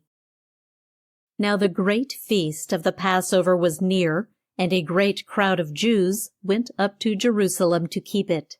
It had been kept since the days of Moses, when God smote the firstborn of Egypt and passed over the homes of the Jews. And those who were on the watch for Jesus to do him harm said, as they stood in the church, What think ye? Will he not come to the feast? For the chief priests and Pharisees had sent out word that those who knew where Jesus was should make it known, that they might take him. Now 6 days before the great feast, Jesus came to Bethany, where Lazarus was, whom he had raised from the dead. Some of the Jews knew that he was there, and they came not so much to see Jesus as to see Lazarus. And the chief priests sought for a way to put Lazarus to death, as some of the Jews, when they saw him, had faith in Jesus, and gave their hearts to him. Jesus left Bethany to go to Jerusalem, and on the way the mother of Zebedee's children came to Jesus and begged that he would do one thing for her. Jesus said to her, What wilt thou? She said to him, Grant that these my 2 sons may sit, the one on the right hand and the other on thy left, in thy kingdom. Jesus said, Ye know not what ye ask. Can ye drink of the cup that I drink of, and bear all that I shall have to bear? They said, We can. Jesus said, Ye shall drink of the cup and bear the cross, but to sit on my right hand and on my left is not mine to give, but God gives it to those who are fit for it." When the 10 heard this, they were wroth with James and John. But Jesus told them that those who sought to rule would be made to serve, and that he himself came not to be served by men, but to lay down his life for them. And when they came to the Mount of Olives, Jesus sent 2 of the 12 and said to them, "Go to the small town which is near you, and you shall find there a colt tied, on which no man has rode. Loose him, and bring him to me, and if you should be asked, 'Why do ye this?' say that the Lord hath need of him, and he will be sent at once." The men did as Jesus told them, and brought the young ass, and put their robes on his back, and Jesus sat on him. And as he went out on the road, the crowds on their way to the feast spread their robes before him, and strewed the way with green boughs from the palm trees. And they waved palms in their hands, and made the air ring with shouts of, "Hosanna to the Son of David! Blessed is he that comes in the name of the Lord! Hosanna in the highest!" This was the way in which they used to meet and greet their kings, and they thought to please Jesus so that he would pay them back when he set up his throne on earth. For the most of them did not love him in their hearts. As Jesus came near to Jerusalem, he looked at it and wept when he thought of the grief that the Jews were to know. And he taught each day in the church at Jerusalem, but at night he went to Bethany to sleep. One morn, as he was on his way back to Jerusalem, he saw a fig tree by the roadside, and went to it to pluck some of the fruit. But he found on it naught but leaves. Then he said to it, "Let no more figs grow on this tree." The next day, when the 12 went by, they saw that the fig tree was dried up from its roots. And they thought of the words that Jesus spoke, and said, "How soon has the fig tree dried up?" Jesus told them that they might do as much and more than he had done to the fig tree, if they had faith in God and sought strength from him. Then he spoke to them in this way: There was a rich man who laid out a vineyard, and dug a ditch round it to keep wild beasts and thieves away, and made a winepress, and let the place out to men who were to give him part of the fruit. Then he went off to a far land. When the time had come for the fruit to be ripe, he sent one of his servants to the men who had charge of the vineyard, that he might bring back his share of the grapes. But the men took the servant and beat him, and sent him off with no fruit in his hands. Then the one who owned the place sent once more, and the bad men threw stones at this servant, and hurt him so in the head that he was like to die. The next one they killed, and so things went on. Now the rich man who owned the place had but one son who was most dear to him. And he said, "If I send my son to them, they will be kind to him and treat him well."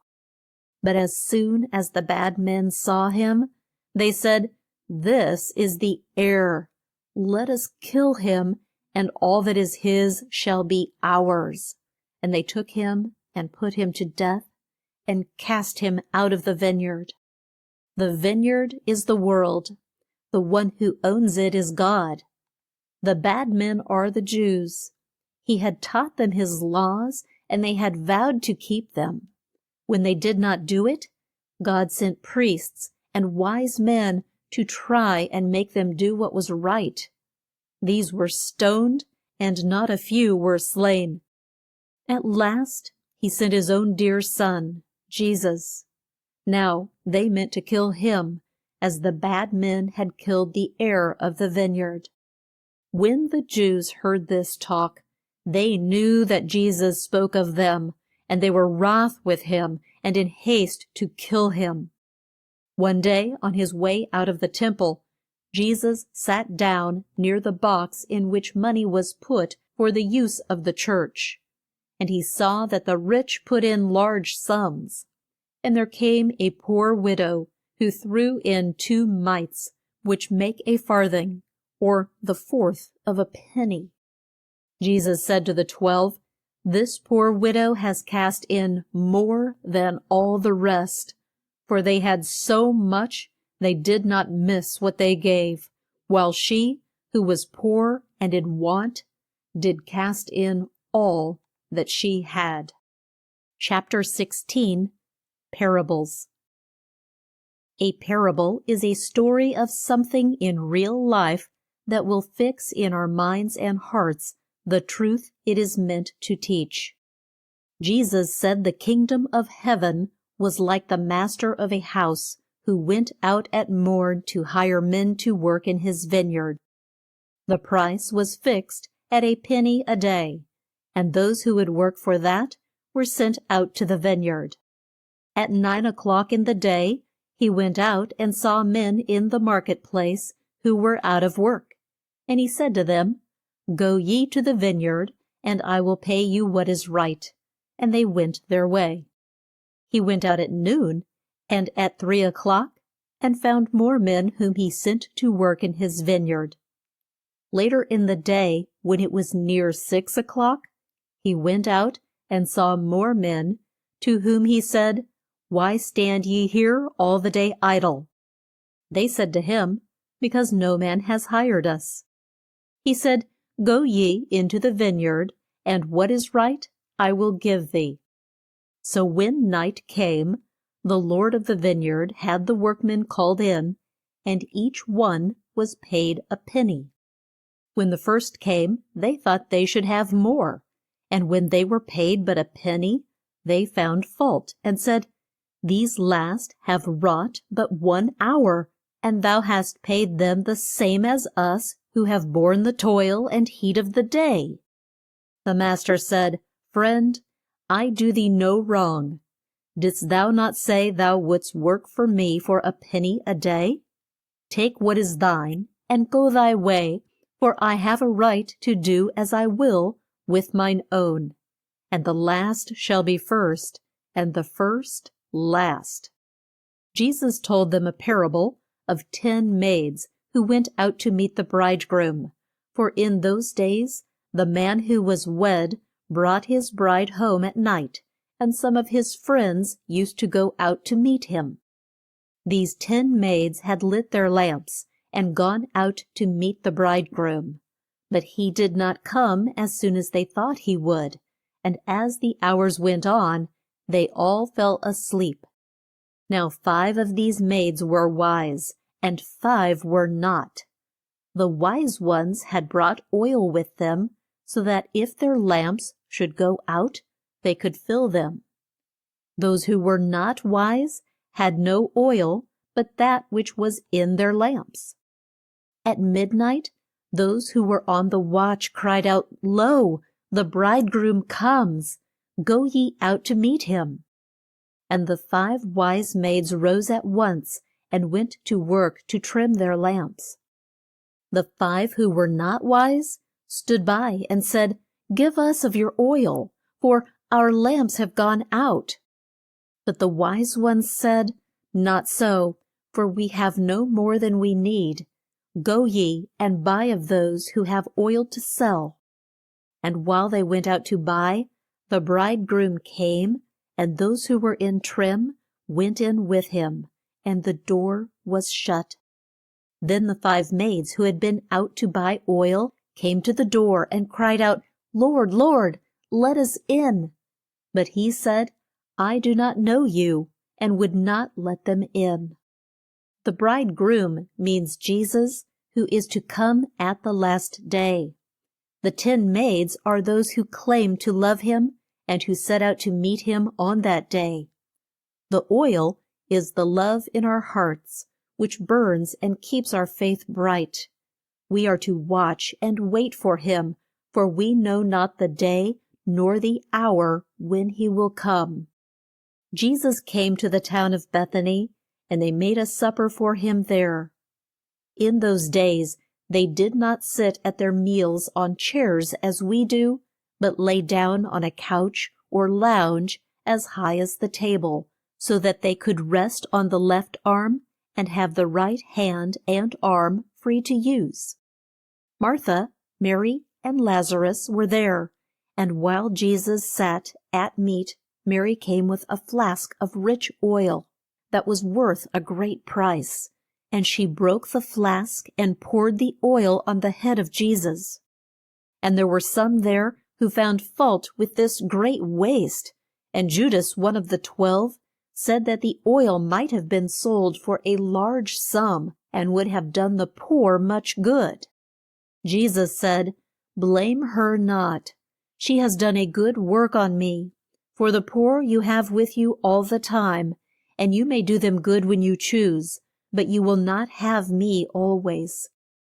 Then Judas went to the chief priests and said, "What will you give me if I bring you to the place where Jesus is, so that you may take him?" They said they would pay him well, and from that time he was on the watch to catch Jesus alone. Jesus said, "There was a rich man who wore fine clothes and had great feasts spread for him each day. And a beggar named Lazarus lay at his gate, full of sores, but the rich man gave him not so much as a crumb. And the dogs came and licked his sores. The beggar died and was borne by the angels to Abraham's bosom. The rich man died and was laid in the ground, and while in the pains of hell, he raised his eyes and saw Abraham with Lazarus on his bosom, and he cried and said, "Father Abraham, have mercy on me, and send Lazarus, that he may dip the tip of his finger in water and cool my tongue, for this flame torments me." But Abraham said, "Son, thou in thy lifetime had thy good things, while Lazarus was poor and had a hard lot. Now he has ease from all his pains, and thou art in torments. And between us and you there is a great gulf. None can go from here to you, nor come from you to us." Then the rich man said, "I pray thee, then, send him to my father's house, for I have 5 brethren, that he may speak to them, so that they come not to this place of torment." Abraham said, "They have Moses and the prophets. Let them hear them." And the rich man said, "Nay, Father Abraham, but if one went to them from the dead, they will turn from their sins." And he said to him, "If they hear not Moses and the prophets, they will not turn from their sins, though one rose from the dead." A steward is one who takes charge of a house or lands, pays bills, hires workmen, and is the master's right-hand man. Jesus said, "There was a rich man who had a steward, and word was brought to him that this steward made a bad use of his master's wealth. So the rich man said to him, 'What is this that I hear of thee? Let me know how thou hast done thy work, if thou wouldst keep thy place.' The steward said to himself, 'What shall I do if my lord takes my place from me? I cannot dig, and am too proud to beg. I have made up my mind to do something that will put me on good terms with the rich, so that they will not close their doors to me should I lose my place here as steward.' So he sent for all those who were in debt to his lord. And he said to the first, 'How much dost thou owe?' And he said, 100 measures of oil. The steward said, 'Take thy bill, and sit down and write 50. Then said he to the next one, 'How much dost thou owe?' The man said, 100 measures of wheat. The steward said to him, 'Take thy bill, and write 80. And the Lord praised the unjust steward, for he thought he had done a wise thing. Jesus said we were to use our wealth so as to make friends who will take us in their homes should we become poor. He that is faithful in small things is faithful also in large ones, and he that is unjust in the least is unjust in much more. No man can serve two masters. As Jesus drew near to Jerusalem, those who were with him thought that the kingdom he spoke of was close at hand. He said to them, a rich man had to go to a far land, so he called his 10 servants that he might leave his goods in their charge. To the first one he gave 5 talents. A talent is a large sum in silver. To the next he gave 2 talents, and to the third 1.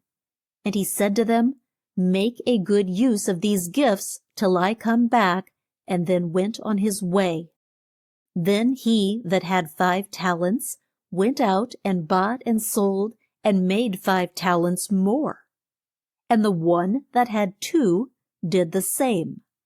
But he that had 1 dug a hole in the earth, and hid the Lord's money. When the rich man came back, he sent for his servants, that they might tell him what they had done while he was gone. So he that had 5 talents came and said, Lord, thou didst give me 5 talents, and see, I have gained 5 more. His Lord said to him, well done, good and faithful servant. Thou hast been faithful over a few things. I will make thee ruler over many things. Enter thou into the joy of thy Lord.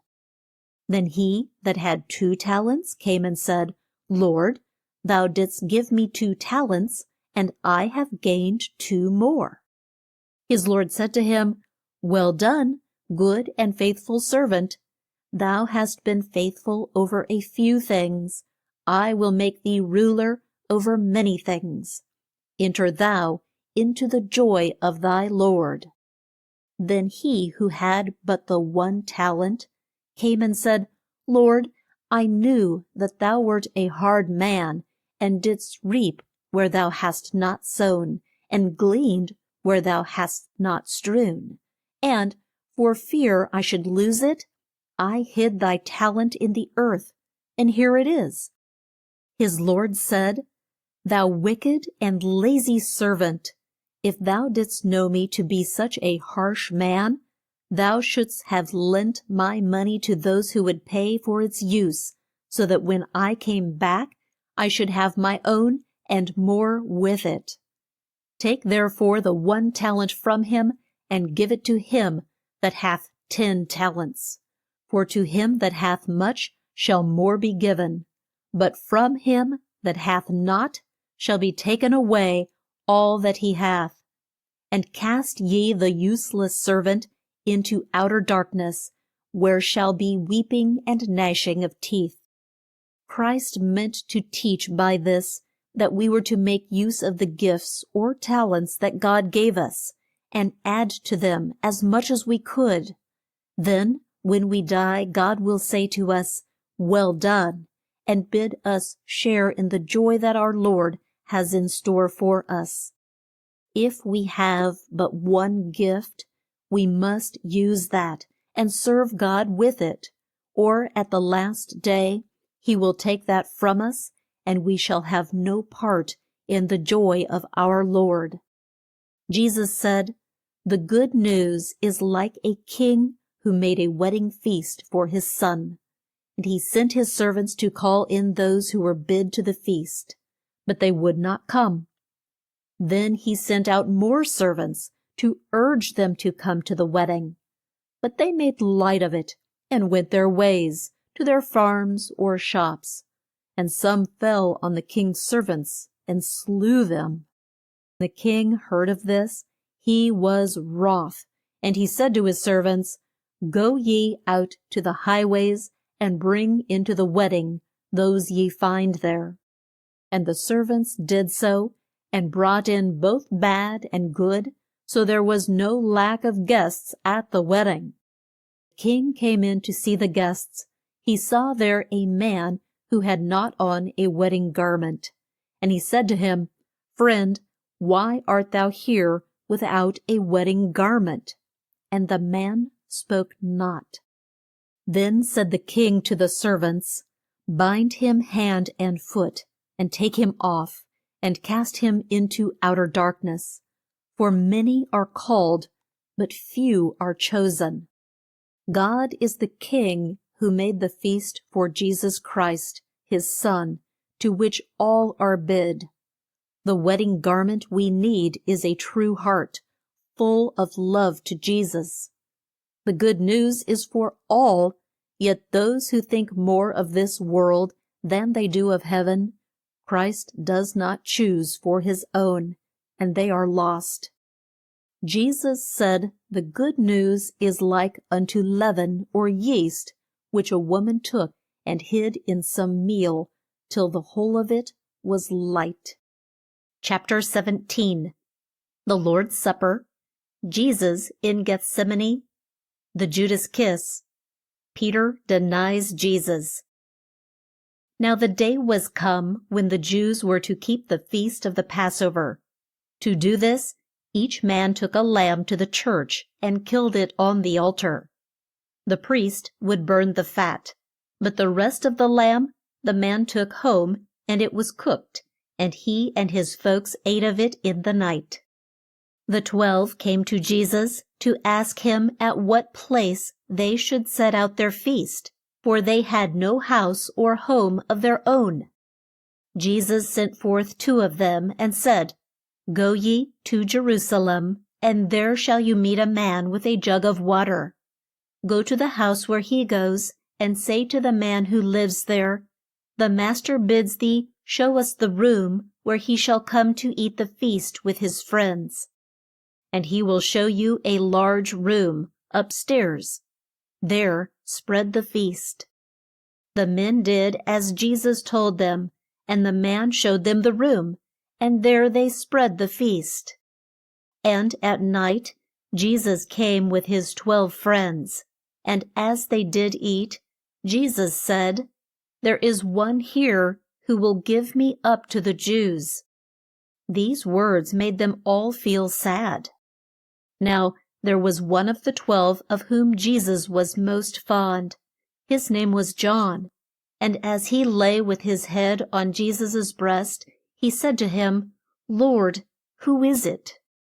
Jesus said, It is he to whom I shall give the piece of bread I dip in the dish. And when he had dipped the bread, he gave it to Judas. And he said to him, What is in thy heart to do? Do at once. Now none of the rest knew why Jesus spoke thus, but as Judas had charge of the bag in which the money was kept, some of them thought that he bade him buy things they were in need of, or give something to the poor. Then Judas went out of the house where Jesus and his friends were, and it was night. And when he had gone, Jesus said to them, I shall be with you but a short time, but ere I go, a new law I give to you, the law of love. As I have loved you, so shall ye love each other. By this shall all men know that ye love me. Peter said, Lord, where dost thou go? Jesus said, Where I go, thou canst not come now, but thou shalt be with me by and by. Peter said, Lord, why cannot I go with thee now? I will lay down my life for thy sake. Jesus said, I tell thee, Peter, the cock shall not crow thrice till thou hast sworn thrice that thou dost not know me. And as they did eat, Jesus took the bread and gave thanks and broke it, and gave to them, and said, Take and eat. Then he took some wine in a cup, and when he had thanked God, he gave it to them, and they all drank of it. And he told them that when he was dead, they must meet from time to time, and eat the bread and drink the wine in the same way that he had shown them. And as often as they did it, they were to think of him and the death that he died to save men from their sins. Jesus spoke with them for some time. Then a hymn was sung, and they all went from the house and came to the Mount of Olives. And they went to a garden there, known as Gethsemane. And Jesus took with him Peter, James, and John, and said to them, Sit ye here and watch with me while I go and pray. And he went from them a short way, and knelt down and prayed. And when he thought how soon he was to be put to death for our sins, he was in such grief and pain that the sweat seemed like great drops of blood as it fell to the ground. And God sent an angel to calm him and give him strength. And when he rose from his knees and went back to where his friends were, he found that they slept. And he said to Peter, What? Couldst thou not watch with me 1 hour? And he went off to pray once more. And when he came back, his friends still slept. And he left them and came back a third time. Then he said, Rise up and let us go, for the worst of my foes is close at hand. Now Judas had been on the watch and knew when Jesus went to the garden. And as it was dark, he thought it would be the best time to give him up to the Jews. So he went to the chief priests and told them, and they sent a band of men out with him to take Jesus. Jesus, who knew all things, knew that Judas was near, yet he did not flee. Judas had told the band that he would give them a sign by which they might know which was Jesus. He said, The one I shall kiss is he. Take him and hold him fast. Then he came to Jesus and gave him a kiss. And the men laid their hands on Jesus and took him. His friends who were near him said to him, Lord, shall we fight them with the sword? Peter, who had a sword, struck one of the band and cut off his ear. Jesus said to him, Put thy sword back in its sheath. Could I not pray to God to send me a host of angels to fight for me and save me from death? But how then could the words of wise men come true? Then Jesus touched the man's ear and made it well. And he said to those who took him, Have ye come out with swords and staves, as if I were a thief, to take me? I sat from day to day and taught you in the church, and you did not harm me. Then Peter, James, and John, and the rest were in great fear and fled from him. The men that took Jesus led him off to the house of the high priest, where the scribes and those who had charge of the church had all met. Peter kept up with the crowd and went in a side door of the house to sit by the fire. And one of the maids of the high priest came to him and said, Thou wast with Jesus. But he said, I know not what you mean. Then he went out on the porch, and the cock crew. While there the maid said to those who stood near, This one was with Jesus. And Peter said once more that he did not know him. And the cock crew once more. Now it chanced that one of the high priest's men was a kinsman of the one whose ear Peter had cut off. And he said to him, Did I not see thee in the garden with him? Peter swore that he was not there, and did not know the man. And Jesus gave him a look as he went by that was like a stab in Peter's heart. For then the cock crew for the third time, and it came to Peter's mind what Jesus had said, Ere the cock crow thrice, thou shalt deny me thrice. And he went out and wept as if his heart would break. So great was his grief and shame. Chapter 18. Christ before Pilate, on the cross. The chief court of the Jews met in a room near the church, and was made up of 70 men. The high priest and chief priests were there, and the scribes and head men of the church. And it was for them to say what should be done to those who broke the laws of Moses, some of whom had to pay fines, or to be shut up in jail. But if a man was to be put to death, they had to ask the chief whom the Caesar of Rome had set to rule in that part of the land if he would let the deed be done. It was night when the Jews took Jesus, and as soon as it was day, they brought him into court to have him tried. The high priest said to him, "Art thou the Christ? Tell us." Jesus said, "If I tell you, ye will not think I speak the truth." Then they all said, "Art thou the Son of God?" And he said, "I am." Then the high priest rent his clothes and said, "By his own words we can judge him. What do you say shall be done to him?" And they all cried out, "Let him be put to death." Then they spit in his face and struck Jesus with the palms of their hands, and they bound him and led him blindfold to Pilate's house, and told Pilate some of the things he had said and done. Pilate said to Jesus, "Art thou a king?" Jesus said, "I am. But my realm is not of this world, else would my men have fought to set me free." Pilate said, "I find no fault with this man."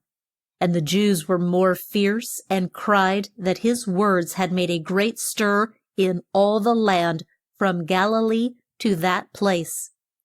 Pilate said, if he came from Galilee, they must take him to Herod, who ruled that part of the land. And Herod was in Jerusalem at that time. When Herod saw Jesus, he was glad, for he had heard much of him, and was in hopes to see some great things done by him. But when Herod spoke to Jesus, Jesus said not one word.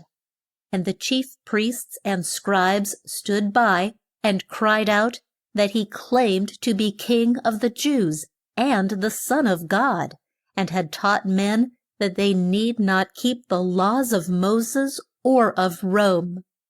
These were crimes for which he ought to be put to death. So Herod and his men of war made sport of Jesus, and put on him a robe such as kings wear, for he had said he was a king. And then Herod sent him back to Pilate.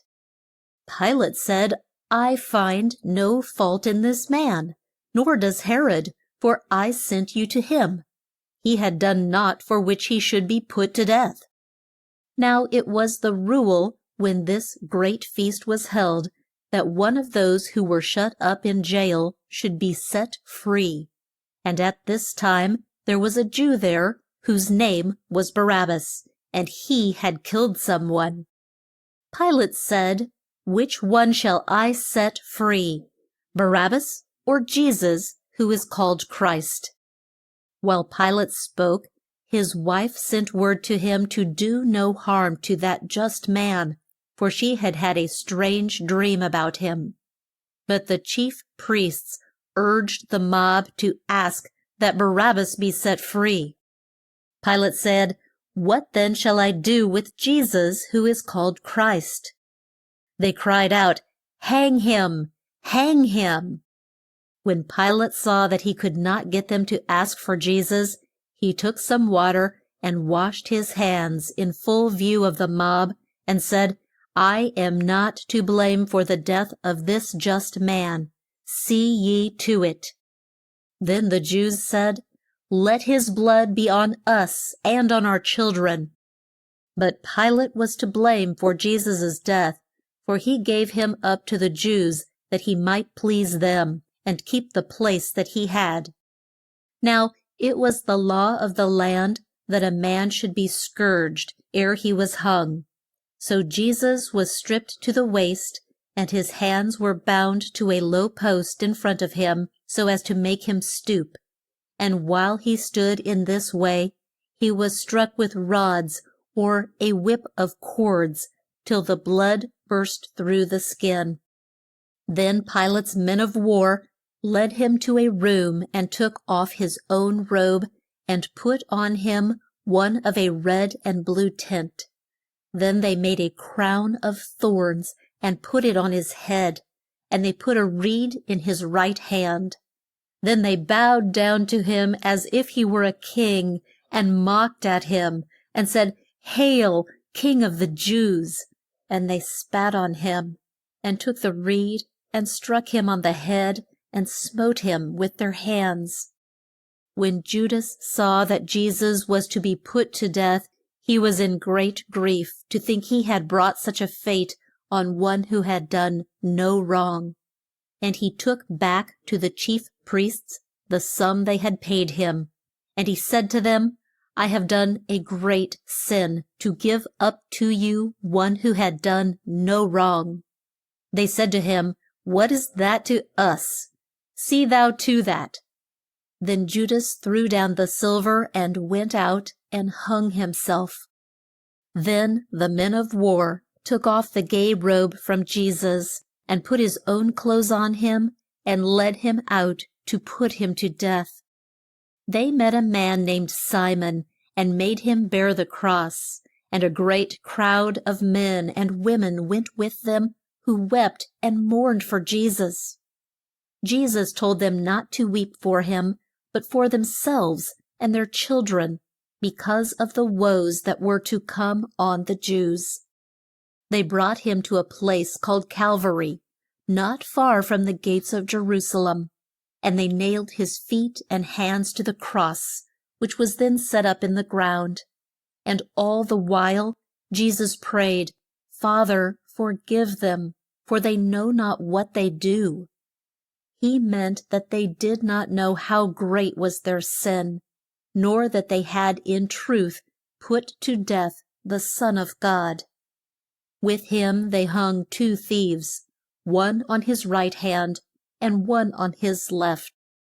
Then they sat down to watch Jesus, who hung for hours on the cross in great pain, ere his death came to him. And they took his robes and gave each one a share, but for his coat they cast lots. And at the top of the cross Pilate had put up these words, Jesus of Nazareth, King of the Jews. And the Jews, as they went by, shook their heads at him, and said, If thou be the Son of God, come down from the cross. And the chief priests and the scribes mocked him, and said, His trust was in God. Let God save him now, if he will have him. One of the thieves spoke to Jesus and said, If thou art the Christ, save thyself and us. But the other said, Dost thou not fear God when thou art so soon to die? It is right that we should die for our sins, but this man has done no wrong. And he said to Jesus, Think of me when thou art on thy throne. Jesus said to him, This day shalt thou be with me where God is. Now there stood near the cross of Jesus his mother and John, the one of the 12 most dear to him. And he bade John take care of his mother, and told her to look on John as her son. And John took her to his own home to take care of her, and give her all that she had need of. From the 6th to the 9th hour, that is, from 12 to 3 o'clock, the sky was dark in all the land, and Jesus thought that God had turned his face from him. And he cried out with a loud voice, O God, why hast thou left me? One of the men near thought he was in pain, and took a sponge and dipped it in gall, and put it up on a reed to his mouth, so that Jesus might drink. Jesus wet his lips with the drink that was to ease his pain, then spoke once more, bowed his head, and died. Then the veil which hung in the church in front of the ark was torn in 2. The earth shook, the rocks were split, the graves gave up their dead, and those who, while they lived, had served the Lord, rose and came out of their graves and went into Jerusalem, and were seen there. When those who had kept watch of Jesus as he hung on the cross saw these things that were done, they were in great fear and said, "There is no doubt that this man was the Son of God." As night came on, the Jews went to Pilate and begged him to kill Jesus and the two thieves so that they could be put in their graves, for it would not do for them to hang on the cross on the day of rest. The men on guard broke the legs of the thieves to kill them, and thrust a spear into Jesus' side to make sure that he was dead. Now there was near Calvary a garden in which was a tomb in which no one had been laid. It was cut in a rock, and was owned by a rich man, Joseph of Arimathea. He came to Pilate and begged that he might lay Jesus in this grave, and Pilate told him to do so. And Joseph took Jesus down from the cross, and wrapped him in the fine linen he had brought, and laid him in the tomb, and put a great stone at the door, and left him there. The chief priests went to Pilate and said, "It has come to our minds that Jesus said that he would rise on the third day. So we pray thee to have men watch the tomb, lest some of his friends come and steal him, and then go and say that he rose from the dead." Pilate said, "Ye have your own watchmen. Go and make it as sure as you can." So they went and put a seal of wax on the great tomb, and set men to watch by the tomb.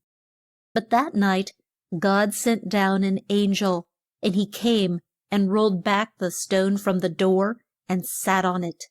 His face shone like fire, and his robes were white as snow. And the watchmen shook for fear of him, and had no more strength than dead men. Chapter 19. Jesus leaves the grave, appears to Mary, Stephen stoned, Paul's life and death. On the first day of the week, as soon as it was light, 3 women, friends of Jesus, came to the tomb with the gums and spice they used to lay out their dead. And they said as they went, "Who shall roll the stone away from the door of the tomb?" And lo, when they came near, they found that the great stone had been rolled away. And when they went in the tomb, they saw an angel clothed in a long white robe, and they shook with fear. He said to them, "Have no fear. Ye seek Jesus, who was put to death on the cross. He is not here, though this is the place where they laid him. Go tell his friends that he has risen from the dead, and bid them go to Galilee, where they shall see him." 2 of the women from the tomb, with fear and yet with joy, ran to tell the good news. But Mary Magdalene stood outside the tomb and wept.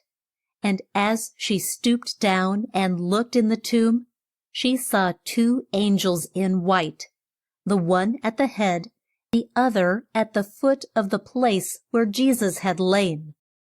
And they said to her, "Why dost thou weep?" She said, "Because they have taken my Lord away, and I know not where they have laid him." And when she had thus said, she drew back, and saw that Jesus stood near, yet knew not that it was he. Jesus said to her, "Mary." She turned and said to him, "Master." Jesus said, "Touch me not, for I have not yet gone up to my Father. But go tell the brethren what thou hast seen and heard." And Mary told them that she had seen the Lord, and all that he had said to her. And Jesus was seen 2 or 3 times on the earth after his death, and he came and spoke to those who were to teach and preach as he had taught them. But Thomas was not with the rest when the Lord came, and when they told him that they had seen the Lord, he said, "I doubt it." But if I shall see in his hands the marks of the nails, and thrust my hand in the wound the spear made in his side, then shall I know that it is he. In 8 days these friends met in a room to talk and pray. Thomas was with them, and the door was shut. Then came Jesus and stood in their midst and said, Peace unto you. Then said he to Thomas, Reach here and touch my hands, and put thy hand in my side, and doubt no more that I have risen from the dead. When Thomas heard his voice and knew that it was Jesus, he said, My Lord and my God. Jesus said to him, Thomas, because thou hast seen me, thou hast faith in me. Blessed are they that have not seen me, and yet put their trust in me. At the end of 5 weeks, he met with these friends at Jerusalem, and when he had had a talk with them, he led them out as far as Bethany. And he raised his hands and blessed them. And as he stood thus, he went up in a cloud out of their sight. When the day of Pentecost, or harvest feast, had come, Peter and the rest of those whom Jesus had taught were all in one place. And all at once there came the great rush of a strong wind that filled the room where they were, and tongues of fire came down on each one of them, and their hearts were filled with a strange power, and they spoke all tongues. And there were men there from all parts of the east, and when they heard these men of Galilee speak in their own tongues of the works of God, they were in amaze. And some said, These men are full of new wine. But Peter stood up and said the men were not drunk, but that this strange gift of speech was one of the signs that God had told the Jews that he would send on the earth. And Peter preached so well to the crowd that not a few left the ranks of sin and gave their hearts to Christ and to good works. From that time, those who had been in the school in which Jesus taught while on earth went out to teach and preach the good news. They gave alms to the poor, healed the sick, and did all the good that they could. One of them, named Stephen, stood up to preach and to tell the Jews what God had done for them, and to try to make them give up their sins. He spoke in plain words and said, The Jews of old put to death those who were sent to tell them that Jesus was to come. And now you have slain the just one himself. When the Jews heard this, they were full of rage and gnashed their teeth at him like wild beasts. But he raised his eyes to the sky and saw a great light there. And he said, I see Jesus on the right hand of God.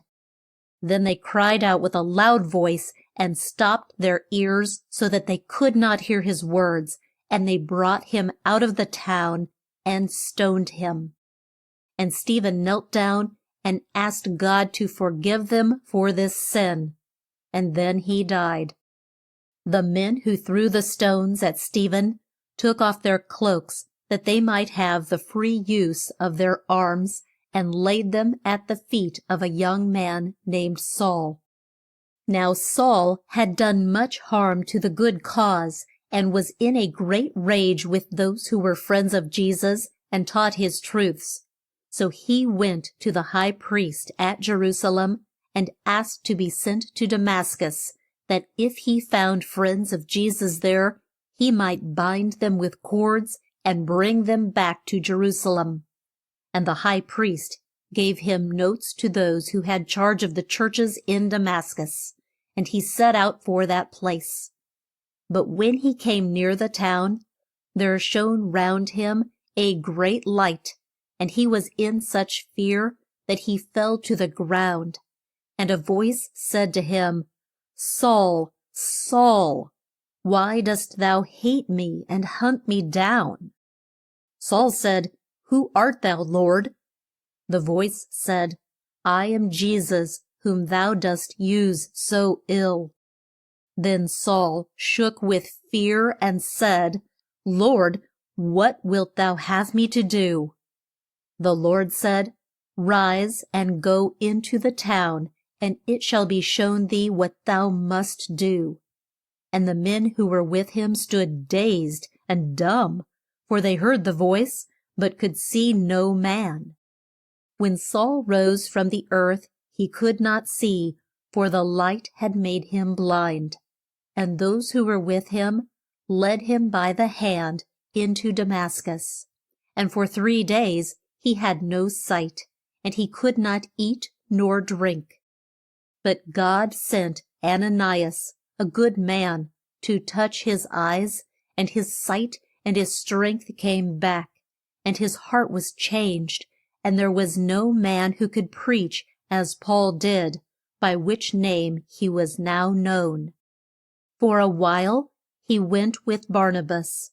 Then he took Silas with him, and they made both friends and foes. The Jews at Philippi found fault with them, beat them, and put them in jail, and bade the jailer keep them safe. So he made their feet fast in the stocks, which were great blocks of wood with holes in them. At midnight Paul and Silas prayed, and those in the jail heard them. Then all at once there came a great earthquake, which shook the jail, and the doors flew open, and the chains fell from those who were bound. The jailer woke from his sleep, and when he saw that not a door was shut, he feared he would be put to death if those in the jail had fled. So he drew his sword to kill himself. But Paul cried to him with a loud voice, Do thyself no harm, for we are all here. Then the jailer brought a light and came to the cell where Paul and Silas were, and he knelt there and cried out, Sirs, what must I do to be saved?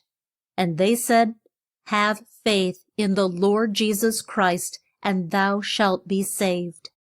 That same hour of the night, the jailer took Paul and Silas and washed their wounds and brought them food, and his heart was full of joy, for he and all in his house were made Christians, and God would forgive their past sins. The next morn, the chief men at Philippi sent word to the jailer to let those men go, for the Jews found they had no right to beat Paul, and they feared the law and begged him to leave the town. Paul went to Athens, the chief town of Greece, which was full of false gods, to whom altars had been built. But there was one altar on which were the words, To the unknown God. Those who built it felt that there was one God of whom they had not been taught, and this altar was for him. Paul taught in Athens both indoors and outdoors, and when the wise men heard that he told of Jesus and that we were all to rise from the dead, they brought him to Mars Hill, where the chief court was held, and they said to him, Tell us now what the good news is, for thou dost speak strange words, and we would like to know what they mean. Paul told them there was but one true God, and they must serve him, and give up their sins, and put their trust in Jesus, and they would all be saved at the last day. Then Paul went to Corinth, where he spent some time. At the end of some years, he came back to Jerusalem, and the Lord's friends met him and were glad to see his face once more. And he told them where he had been and how God had helped him. And Paul went up to the church, and while he was there, some Jews from Asia saw him and took hold of him and cried out, Men of Israel, help us. This is the man who has taught that we were not to do as Moses told us, nor to come here to pay our vows. And he has brought with him Gentiles, whom it is a crime to let come into our church. Soon all the town was in an uproar, and Paul was brought into the church, and the gates that led to the courts were all shut. As they were about to kill him, someone went and told the chief who had charge of a band of Roman troops, and dwelt near the great church to guard it. And he and some of his men ran down in the midst of the crowd, who, as soon as they saw them, ceased to beat Paul. The chief took Paul from them and had him bound with chains, and asked who he was and what he had done. Some cried this and some that, and no one could tell just what they said. And the chief led him off to his own house to save Paul's life. And the mob brought up the rear and cried out, "Away with him! Kill him!" The next day the chief let Paul go and sent him to Felix, who ruled in Judea.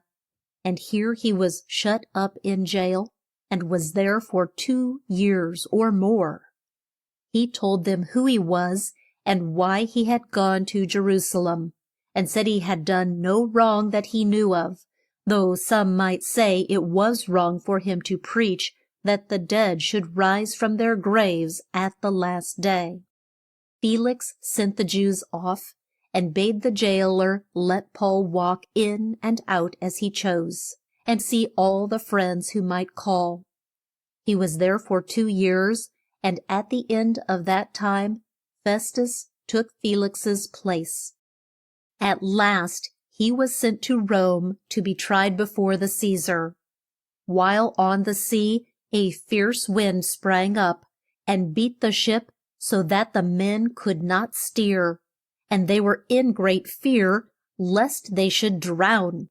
But Paul told them not to fear, for though the ship might be a wreck, there would be no loss of life. At the end of 2 weeks the ship struck the Isle of Malta, and the men swam to the shore on bits of boards. Paul stayed here for 3 months, and then went to Rome, where he dwelt for 2 years or more, and taught men to trust in the Lord and to do right. We are not told when or how he died. Chapter 20. What John saw while on the Isle of Patmos. The Great White Throne. The Land of Light. John wrote the last book in the New Testament. It is called Revelation, and that means that it tells what no one else but John knew.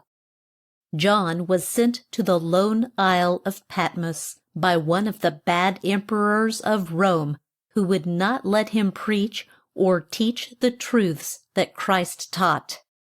While he was at Patmos, Jesus came to him in a dream and showed him all the things that he wrote of in this book. John says, "I heard a great voice like a trumpet, and as I turned to see who it was that spoke to me, I saw Jesus, clothed in a robe that fell to his feet and was held at the waist by a belt of gold. And when I saw him, I fell at his feet like one dead. And he laid his right hand on me and said, 'Fear not, I am he who died on the cross, but who now lives to die no more.'" Jesus told John to write down all that he saw and to send it to the churches for which it was meant. Then John saw a door open in the sky, and a voice said to him, "Come up here, and I will show thee what will take place in the time to come." And he heard the angels sing songs of praise to Jesus, whom they called the Lamb that was slain. And John was shown strange things that were to teach him what the friends of Christ would have to put up with till the end of the world. And he was shown, too, how the Lord would save them from their foes, so that at last no one could hurt or harm them. Then John saw a great white throne in heaven, and Jesus sat on it. And the dead rose from their graves and came and stood near the throne to be judged. All the things that they had done while on the earth were put down in the books out of which they were judged. And if their names were not in the book of life, they were cast into the lake of fire. When this great day was past, John saw new skies and a new earth, for the old earth and skies had been burnt up. And he saw the new Jerusalem come down from the skies, and heard a voice say that God would come and live with men. Round the new Jerusalem, which was built of gold, was a high wall with 12 gates, 3 on each side. At each gate was an angel to guard it. In the walls were all kinds of rich and rare gems, and its 12 gates were made of pearls. There was no need of the sun or the moon, for God was there, and Jesus, and they made it light. And those whom Jesus had saved, Jews and Gentiles, rich and poor, were to come and live in it.